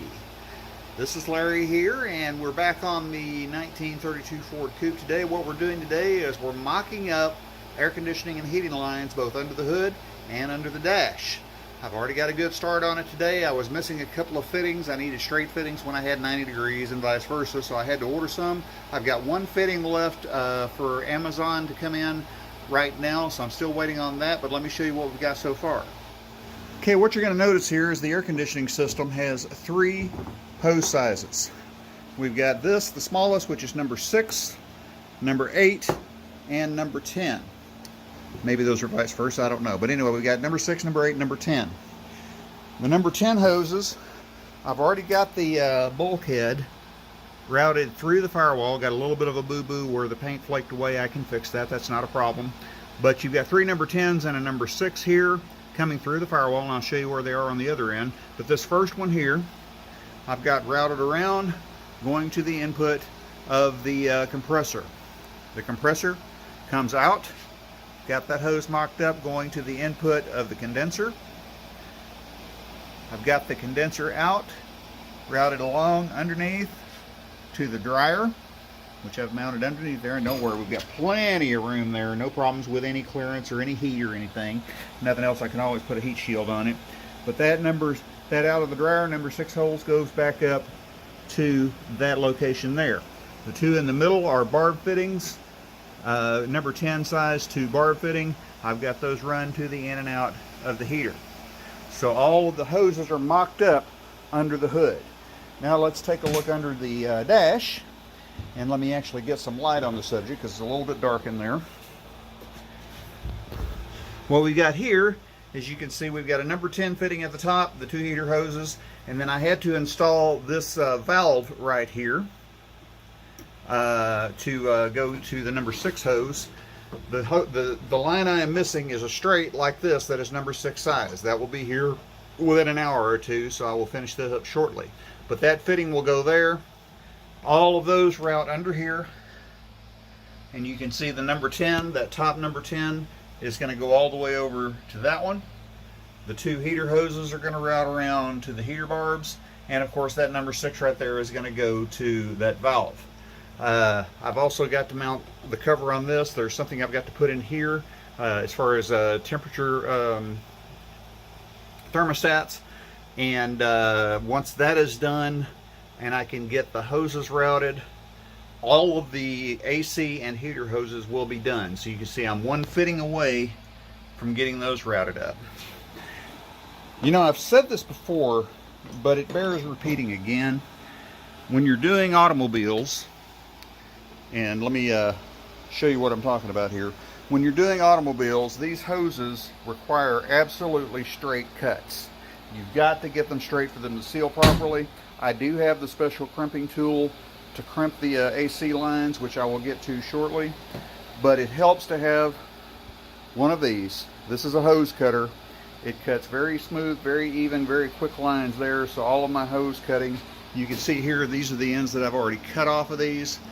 They're straight, clean, no problems. Overall, I'm liking the way this is looking. I do need to get 4 5/8 hose clamps for the 4 ends of the heater hose here, and I need a total of 8 because I've got 4 on the inside as well. So I will. I'm about to run an errand. Okay, back on it. What you'll see here now is the heater hoses. The clamps are on, both to the intake side and the water pump side, so those clamps are good to go. Probably what I'm going to do next, still waiting on the part for the inside, I can go ahead and get my crimp tool out and start crimping these hoses, so that's probably something I'll do next. The hose routing was going to be a little bit of a question, and I have to say I'm pretty pleased with the way this has turned out, because I wasn't 100% sure how it was going to turn out, but it looks good. I also got the drain for the condensation drain for the evaporator inside. It's run out to the bottom, so that's dealt with as well too. Okay, here we have my AC line crimping tool, complete with all of the dies that you need for this. I'm going to need the 6, the 8, and the 10, and we can go ahead and get started. Okay, I'm going to try to video this as best I can. I may not use this footage. This is my crimping tool. This is the number 10 die. I don't know if you can actually see that. This is the number 10 die. It goes in to these locations here.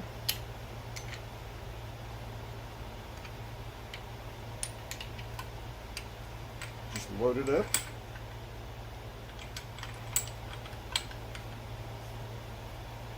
And of course, like all things, sometimes it fights you. There we go.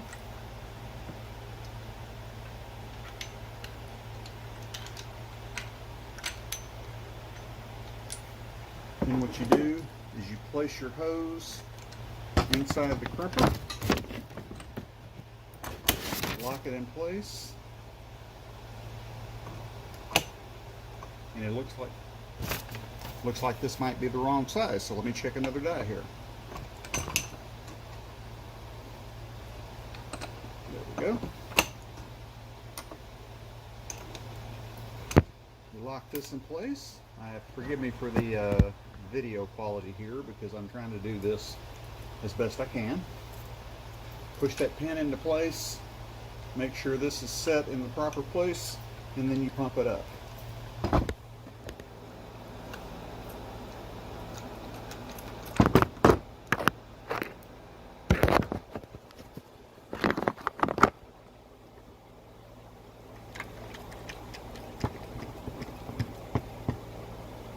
Like so. Make sure it's set properly.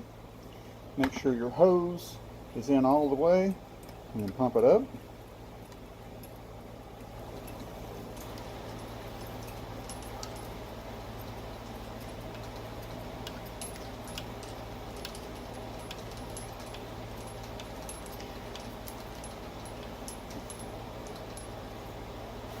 You have to get on once you take it off, which started as that right there, is now crimped. Now I've got to do the other one. Move it into position.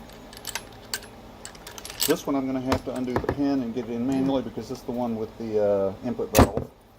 So you just simply break it apart here, put it in there like so, clamp it into place. Put the pin in, and we pump this one out.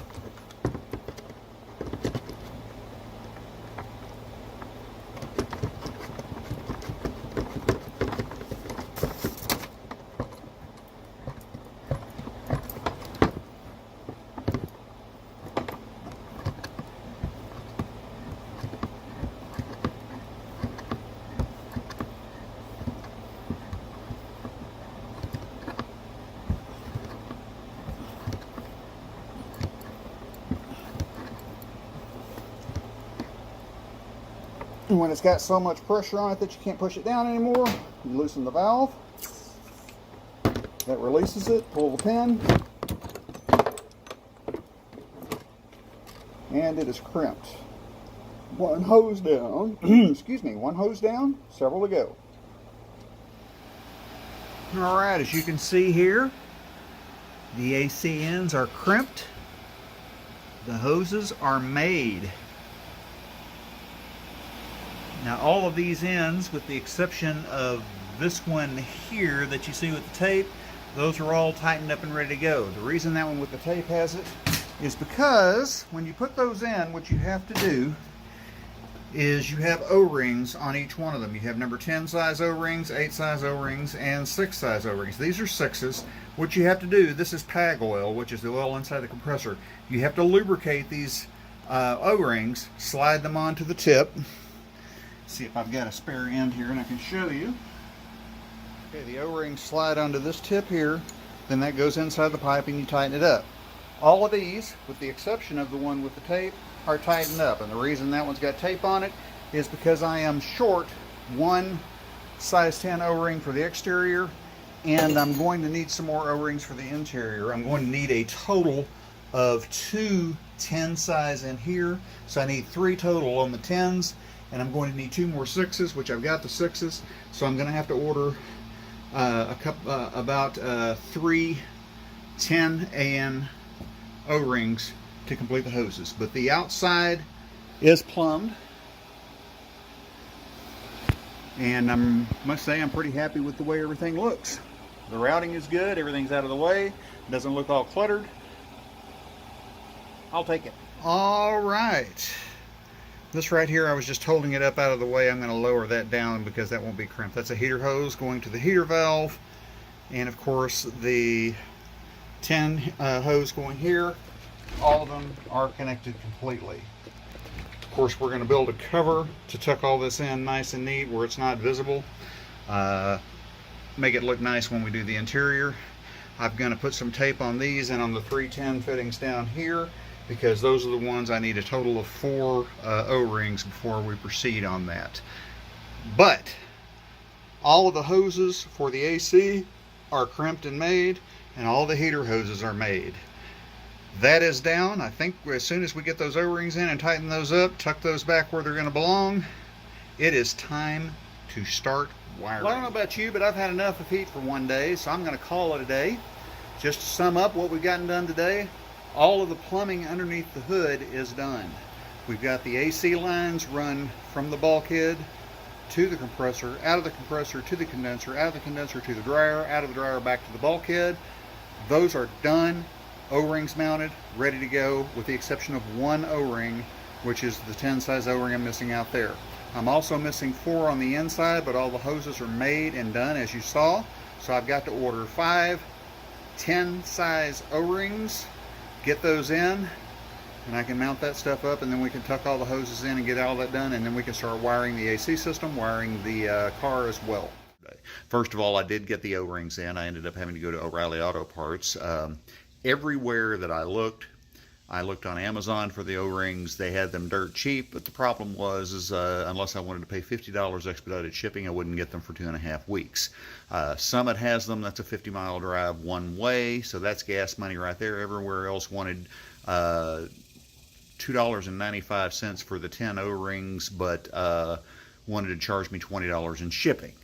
So I looked around and came across O'Reilly. I'll show you what I've got there in the midst of all this video as well. So let me show you what we've gotten done.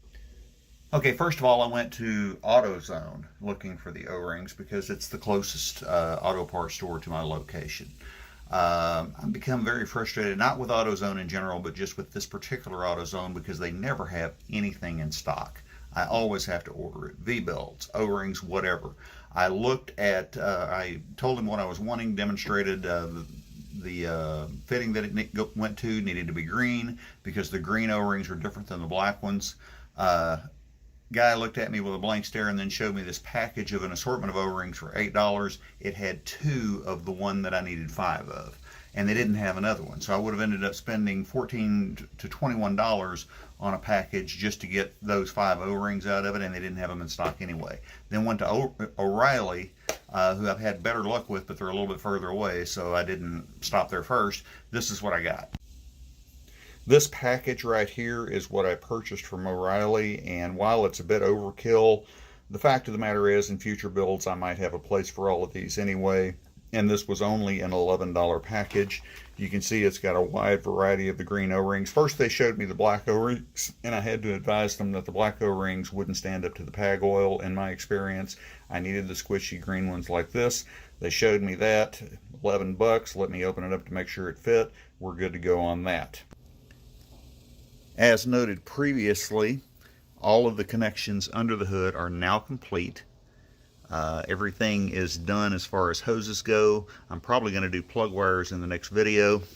The hood fits back onto it. Everything's good to go. Everything fits. Since that time, I have installed on the dryer this switch. This is a trinary switch. A binary switch basically allows the clutch to the AC to kick on and off based on what the thermostat is telling you. But you need a trinary switch if you have an electric fan. Because what this trinary switch does is it senses when you turn the air conditioner on, builds up pressure, it automatically triggers the electric fan to turn it on to keep the car cool. So that is installed and it's awaiting wiring. One of the wires goes to ground. You've got one that goes to a trinary switch wire inside the car, which I will show you, and the other one goes to that compressor over there to kick it on and off. Okay, in here, all the connections are now done. The O-rings are in place. So all of the plumbing is completely done. I have now plugged back in the water valve for the heater. I've plugged in the defroster actuator here, this actuator right there. This is the thermostat that I had to plug in. If you recall, I said before I put this cover on, I had to plug something into that coil. That's the thermostat that leads to this. So this is going to be the thermostat. This plug here is plugged in to the harness. Now on this harness, you can see you've got directional, and you've got some temperature findings or temperature knobs as well. This right here is for the fan. This wire right here is for a resistor that I've got to acquire because apparently it does not come with the air conditioning kit. No big deal, I can take care of that. But basically the wiring on this green wire goes to the outside engine compartment and hooks up to that trinary switch that I was showing you just now. These two orange go straight to 12 volt.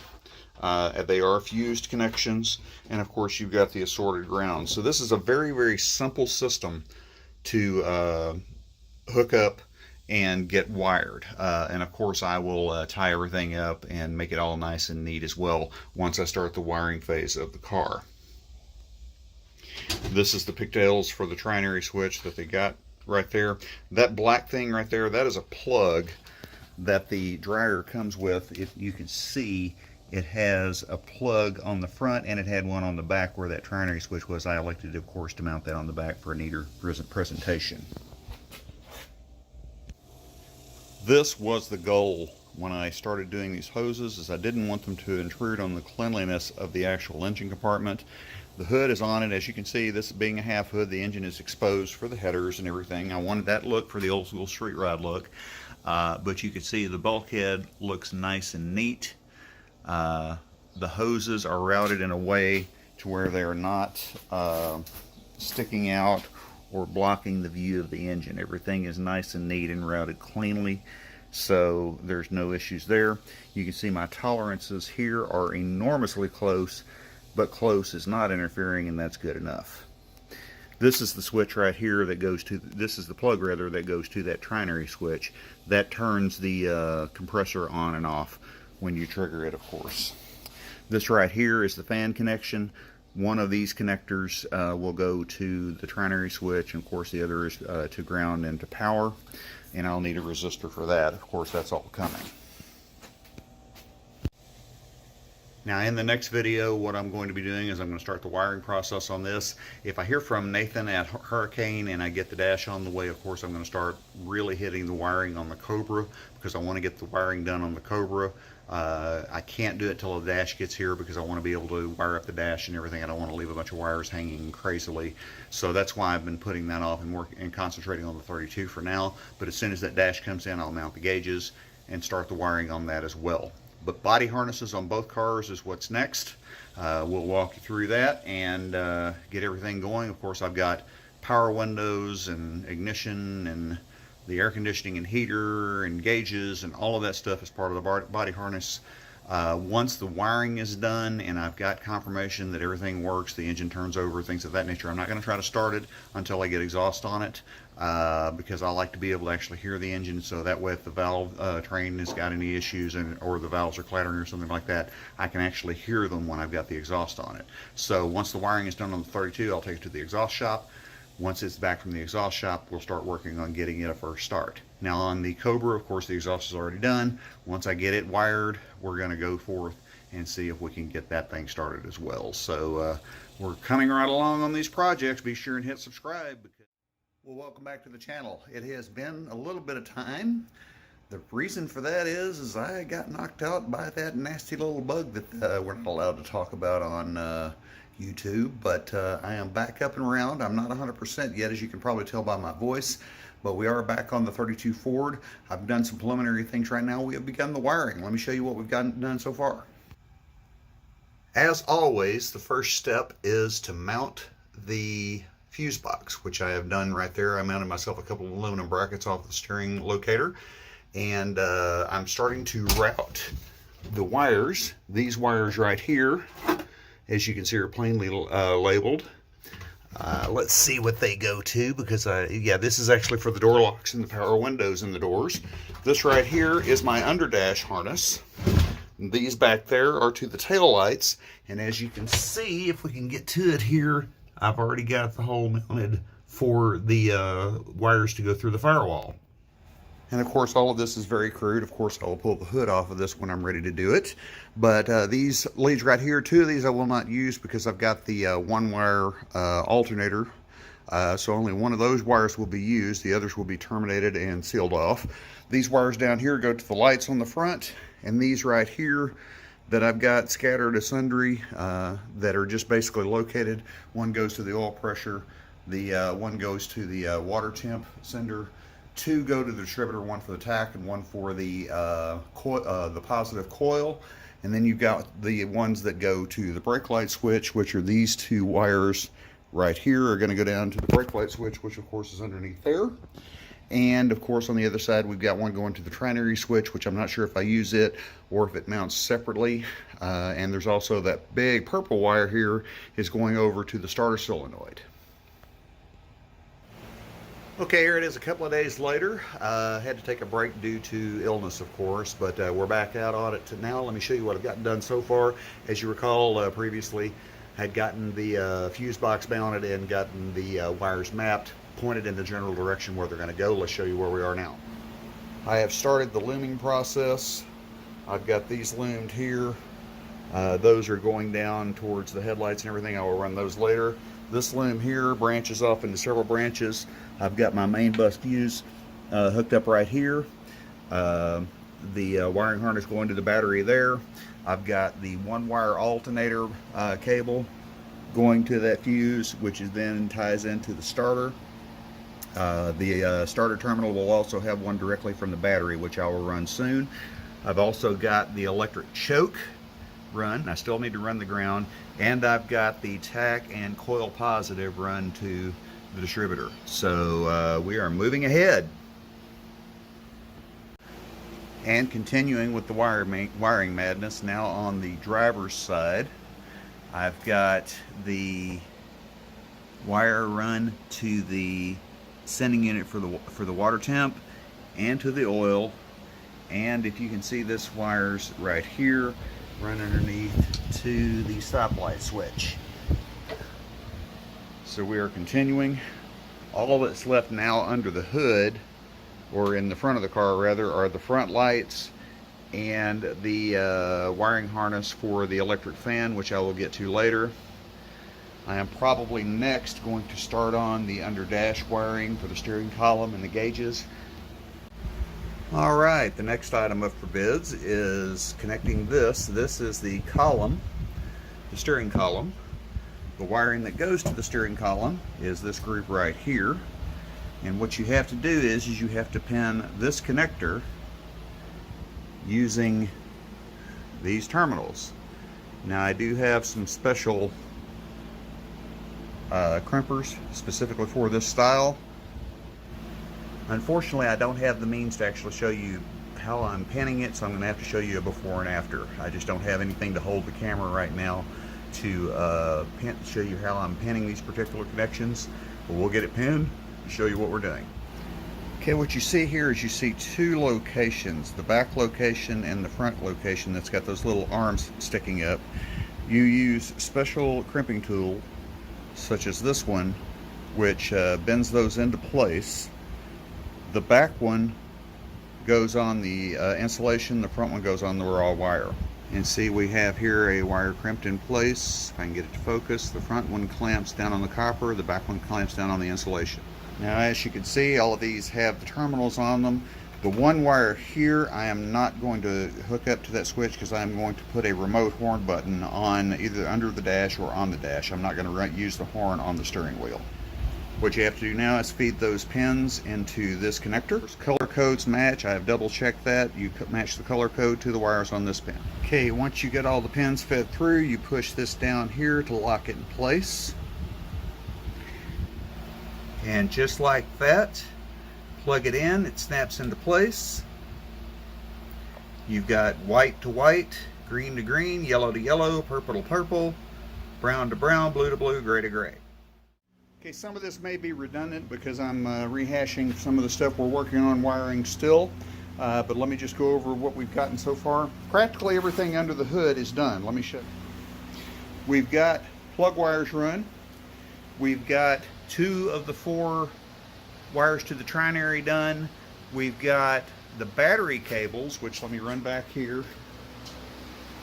The battery cables are made, which just a moment I'm going to splice in here how I actually made these. But the battery cables are made, routed to the front. Positive cable to the starter, negative terminal to a ground.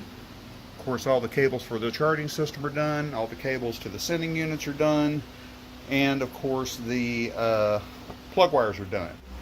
In here it still looks like a little bit of a spaghetti mess, but what I've gotten done so far in here is I've gotten the wires to the steering column done. These right here are the gauge wires. I'm getting ready for those. The dimmer switch is wired in. The ignition is wired in. The light switch is wired in, and the horn button is wired in. These wires down here primarily go to the air conditioning unit, which I'm going to start next. This is to the door power windows, so that'll be coming shortly also. I've started routing the wires to the back, and back here you can see that I've gotten holes drilled on both sides to let the wires down through there. I'm waiting on some grommets. I got the wrong grommets in today from Amazon, so I've got to get the grommets before I can feed the wires through there, which are going to wire, of course, the tail lights, the sending unit for the fuel tank, and of course the fuel pump. This is the battery box. It is bolted down and ready to go. And as I noted, I got the battery cables. What I'm going to do now is I'm going to show in the video of me making the battery cables. It's a kit that I got that is a painless kit. Let me show you that. This is the battery cable kit I got. What it comes with is it comes with two 15-foot battery cables, one positive, one negative, that already has the terminals on it. You cut that to fit, solder the ends on it, and of course it also comes with, if you wish to use a side terminal battery, it has the terminals to go into the side terminal. Now, of course, the battery I'm using is the same battery I got for the Cobra, which is the Yellow Top Optima. It has both side and top terminal. I'll know more once I get the battery installed which of those terminals I'm going to use, but it's nice to know that I have the flexibility to use either one. What I'm going to do now is I'm going to show you the video that we shot while I was making the cables, just to run through how that's done. Okay, what we're doing here is we're going to be making a battery cable. First thing you got to do is, of course, size the battery cable to the length that you need it. Strip off the ends. This is the terminal end that I have here that's made out of copper. You use these, which are solder pellets, for copper lugs and battery terminal. You take one of the pellets, drop it in, then fire up your torch. Pick this up.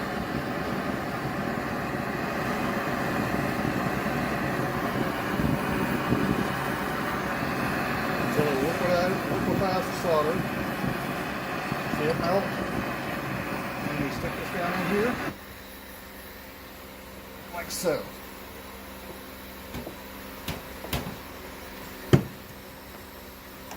Now you see the connection's good. Still hot, so I don't want to touch it, but the connection is good. Not going to come off. If I wanted to, I could heat it up a little bit more and put it down in there a little bit more. So we've got a good connection. Then we take our heat gun, bring up our heat shrink, like so. Cover it up and give it heat.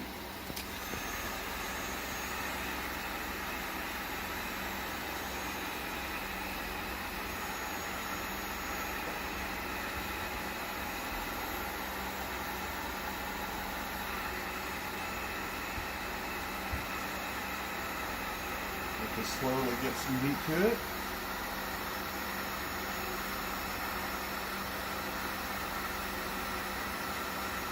See how it's shrinking to it?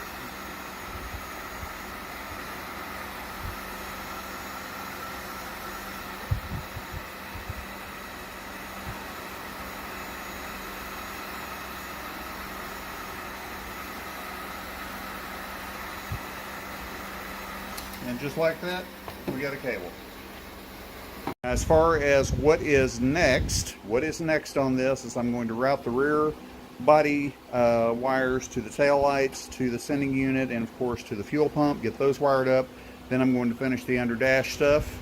Once that is done, we should be getting dangerously close to firing this up for the first time. Of course, I'm probably going to wait till I get the exhaust put on that car so I can hear the engine run without the headers blowing my ears out. That way I can hear if there's any rattle in the valve train or anything of that nature. It's always a good idea to have the exhaust run when you're doing that. So once I get the wiring done, probably the next step on the 32 will be the exhaust. Be sure and stay tuned, hit like and subscribe, because I am going to get back on the Cobra in the next video or so. start doing body work, get the wiring done on it. Once the dash comes in, hook up the dash and everything, and then put the body back on the frame, finish up the body work, and start getting it ready to paint as well. Welcome back to my channel. Well, it seems like every time I want to get back to work on this thing behind me, which is my gloriously wonderful Hurricane Cobra, I get new parts in for the 32 Ford and have to keep working on that because I'm so much closer to getting the 32 finished than I am the Cobra.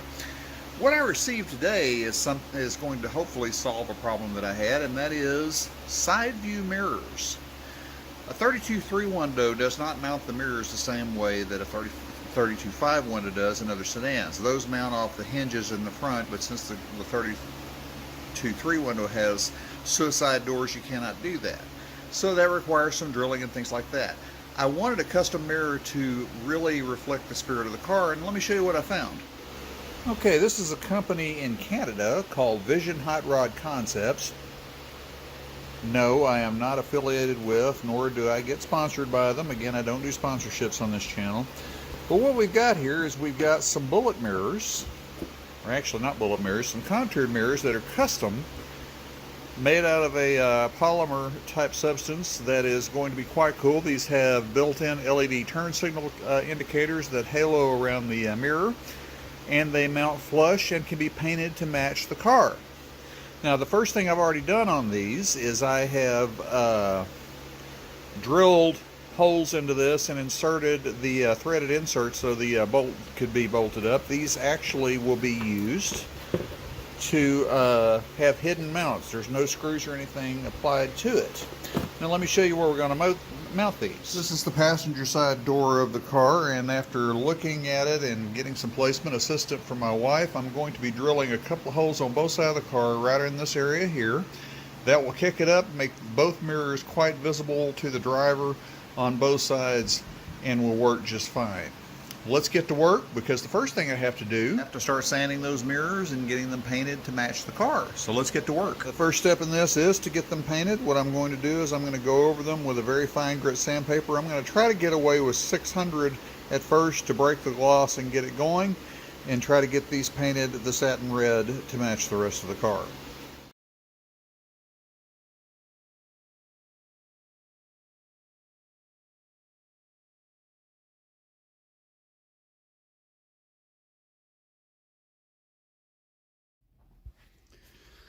And here we are after sanding, painting, and 2 coats of clear. The paint, of course, I'm using is from English Color. It's this stuff here, which is Ford Race Red, same as the other, only it's in a Rallycan as opposed to the other. Got a few fish eyes, but they're mirror and they're plastic, so I'll do the best I can to rectify that. But they are getting there and getting done. As soon as this is dry, we'll put them back on to stay. And just like that, we have a mirror. You can see it's got the signal light on it. Matches the paint really good. Sweet.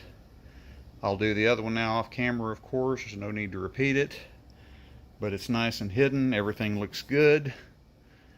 We can run with it. Inside, of course, we've got the wirings to go to the signal lights. So all of that is good as well. Little bit of a tricky install. I drilled one of the holes too big and had to make some adjustments on that. But all in all, clean, good looking mirrors. They're functional. I've already set in the car and can tell that I'm going to be able to use them, so we're good to go on that end. Hello everyone, and we are back on the 32 Ford today. What are we doing? Well, we're tying up some loose ends prior to doing some major work. Let me show you what we've got going. Now, when we last left off, we had just gotten through installing these mirrors, which have signal lights in them. I'm going to have to do some brush up on that because we've got a little bit of an error there. But I've managed to get the windows and everything reassembled, get the window channels back in, got the wires running on both sides. Now what I'm going to be doing is I just took this up temporarily. This is my throttle cable. It's got way too much slack in it. I'm about to shorten that by disconnecting underneath, cutting the cable, cutting the jacket back, and getting it to the proper length. Okay, chalk this up as a lesson learned. I've got the cable shortened per the instructions that came with it, and the cable just absolutely shredded and it's sticking. So the lesson here is quite simple. And that lesson being, get the good cables from Locard. Don't buy the cheap cables on eBay. The cable shredded on me as I tried to cut it. I followed the instructions to a T, and it still shredded on me and is sticking. So I'm going to have to replace the cable. That'll be coming up next. But now what we're going to work on is jacking up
Okay, it's really difficult to film this, but basically what you've got is, I'll show a picture of the actual brake drum inside. You've got the brake shoe over here and it's got a little hook on it.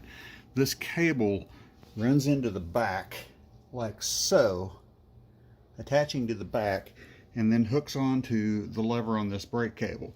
Now in order to do that, you have to pull this off and you have to take the entire thing apart, the entire brake drum apart, to get it done. It's very hard to film that. I don't have a tripod, unfortunately, that can demonstrate that, but you can Google any number of videos on doing brake drums and you can see how it works. But basically, one of them is down now. I've got to do the other.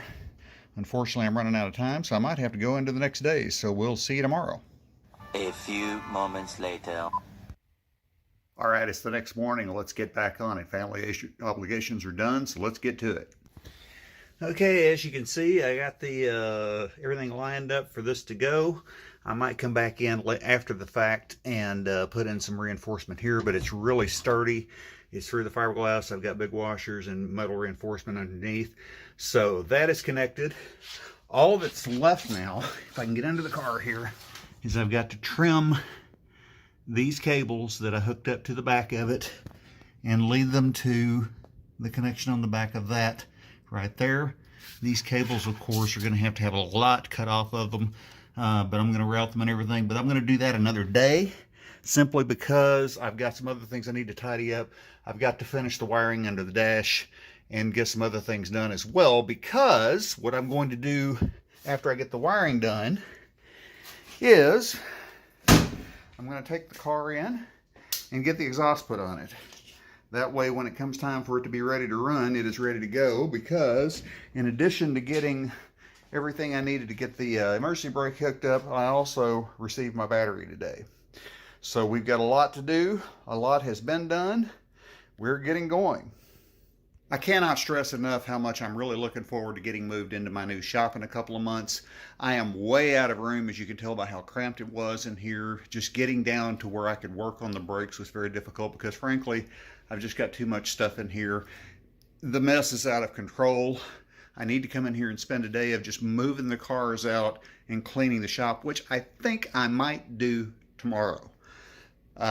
Just spend the day cleaning the shop and everything else. But as far as this goes on the coupe, I'm going to tie these emergency brake cables up where they're out of the way.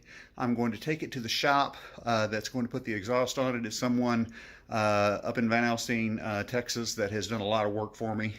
I might actually get his help. I've got a little bit of an issue with the brakes. They're not holding pressure the way they should. I think it's a master cylinder, but instead of throwing parts on it, I'm going to get an expert on it to look at it.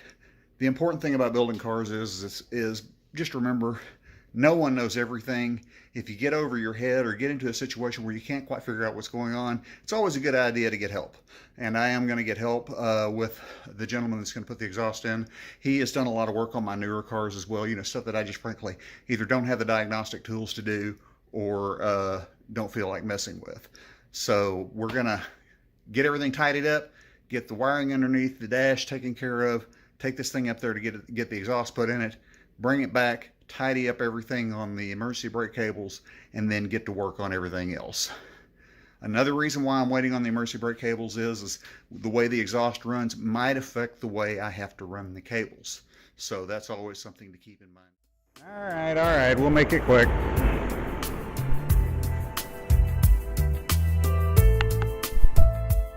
It is 100 plus in the shop today. Very, very warm day, but I'm out here getting the job done. We are back on the 32 Ford. Yay! Still waiting for some parts to come in on the Cobra. If you remember right, the mounting system I was going to use for the horn, parts came in today. They were the wrong size, so we're going to have to go to something else. I've got new parts on the way and sending those back. But I have been busy on the 32 Ford today. And I know the last video that showed me doing a bunch of wiring was rather dull, so I'm just going to walk you through what I've already done this time. This will make for a shorter video, but if you want to see how I do wiring, consult the Cobra video. But let's take a look. Okay, having a look at the gauges that I'm doing here, this is a Stewart Warner Nostalgia Series. It is 2 gauges, 3-in-1. On this one, I'm not sure if you can see this or not, but on this one you've got speedometer, oil pressure, and coolant temperature. This one you've got voltmeter, fuel, and the tachometer. What I've done today is I have started getting the preliminary work done on these. Now what you're going to notice on these gauges is they both use the same 6-pin connectors for both gauges. What that means is I'm going to have some wires that aren't used, some that are. Take, for example, thank goodness for instructions, because what we can do is you can take a look at these right here, and this is the wiring schematic right here. Now I don't know if I'm going to be able to get this on there because it's really small lettering, but basically about half the connections are used and half are not. Now I've already got all but a few of the connectors left to do. All of the connectors are done with the exception of one or two. I've got power run, I've got senders run, and I've got the ground run. There are two connectors I've got left to do. One of them is this blue wire right here, or this green wire, whatever you want to call it. According to our schematic on that particular one, and that is on the other pin, that one is going to be for the speedometer signal. Now I have something special planned for this one. The speedometer signal is tied into the back of the transmission. This being an older Ford C4 automatic, 3-speed automatic, that right there is where it normally ties in. As you can see, I've got it blocked off. Now why do you think I have that blocked off? Well, it's quite simple. What I've got planned is to go the same route that I went on the Cobra, in that I'm not going to be using the standard speedometer gear and cable run up to the dash, because it's a really big pain to get the right gearing, get the right number of teeth, things of that nature, the right cable, etc. So what I've decided to do is I contacted Stuart Warner Gauges, who are the people who make the gauges for this car, and they recommended this sender for that. That is GPS. It will turn the speedometer into a GPS speedometer, the same technology I'm using in the Cobra. That'll make it much easier to program, much easier to work, and it'll be more accurate. So I did go that route, though that sender is expensive. It's about $200, but it is on the way. It'll be here probably by the end of the week, and of course I will connect that up once the times once that has come in. Now what else have I done? One note I wanted to add: the gauging wiring looks intimidating because it's a lot of wires all over the place, but the important thing to remember is gauges are actually quite simple. Usually what you have running a gauge panel is you've got a hot powering the gauges, you've got a grounding the gauges, you've got a light switch going to the gauges to light up the lights of them, and you have a sender wire going to each one of them. Temp sender going to the temp, oil sender going to the oil, etc. So it's really basic. It's just figuring out which wire goes where. Quite simple. The vast majority of connections under the hood are done. I do have a few connections here. If I can see here and see what these go to, let's take a look. These are really, okay, that's for the cooling fan relay, and this one right here may be also for the cooling fan relay. I'm not sure. Here we go. Let's see, front lights section. Well, the problem with this painless system that I've seen is it's difficult to read the actual wiring labeling. Front light section. This is the horn, and that will go to this horn connection, and we'll go back into the car and hook up to a button I have on the dash for the horn button.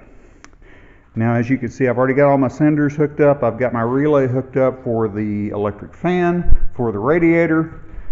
This car having air conditioning, I've still got one or two connections left to do on this. This is the trinary switch that operates the AC.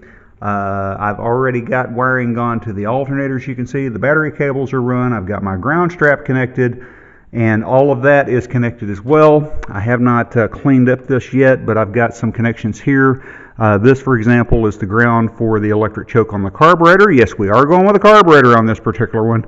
And this right here, of course, is the hot going back to the battery connection on this breaker down here to power the fans on that relay. I'm running a separate harness on the electric fan on this particular car. Now, of course, in the back, I've got a little bit of work left to do, a little bit of cleanup, but I've already got the tail lights hooked up. Headlights are hooked up as well, signal lights are hooked up. and I've got a little bit left to clean up back here, but for the most part, these are good to go as well. The battery has been mounted, and I've got a little bit of sorting to do. Some of this is third brake light, which I can connect. I'm going to be using a third brake light in the back window. Other things have already been connected, so I've got to sort all that out. So I'm just now getting back into the groove of wiring this car. I was about halfway finished. I've still got to do the signal lights. Now the signal lights are a little bit complicated on this. Of course, you've got the signal light built into the tail light. You've got a signal light in my mirrors. You've got a signal light on the front that is mounted in the headlights, and I'm going to be drilling holes in my dash and putting LEDs to have the signal lights and the high beam indicator on the dash. So that is what I'm going to be tackling next as far as the dash wiring goes. I also have to run up the windshield wiper connectors. You can see that right there. It's a 1-speed motor, very basic system. What you can do is I can hook up a positive and negative power to that, leave it on, and then run it through a switch on the dashboard to allow me to turn that on remotely. So those are the plans. This is a very quick video, but as you can see, progressively I'm getting sweatier and sweatier. As I said, it's very hot in here, and I did turn my fan off so we can be heard. But the plan is to keep grinding on the 32, although I may take a couple of days off because it's supposed to cool down later in the week, and I am waiting on additional supplies and parts. I ran out of the solderless butt connectors today, so I've got to get some more of those. Those will be here Thursday with the replacement mount for the horn that I'm going to be using on the Cobra. That will do it for this video. Stay tuned for more. We've got more coming. I appreciate you joining me today.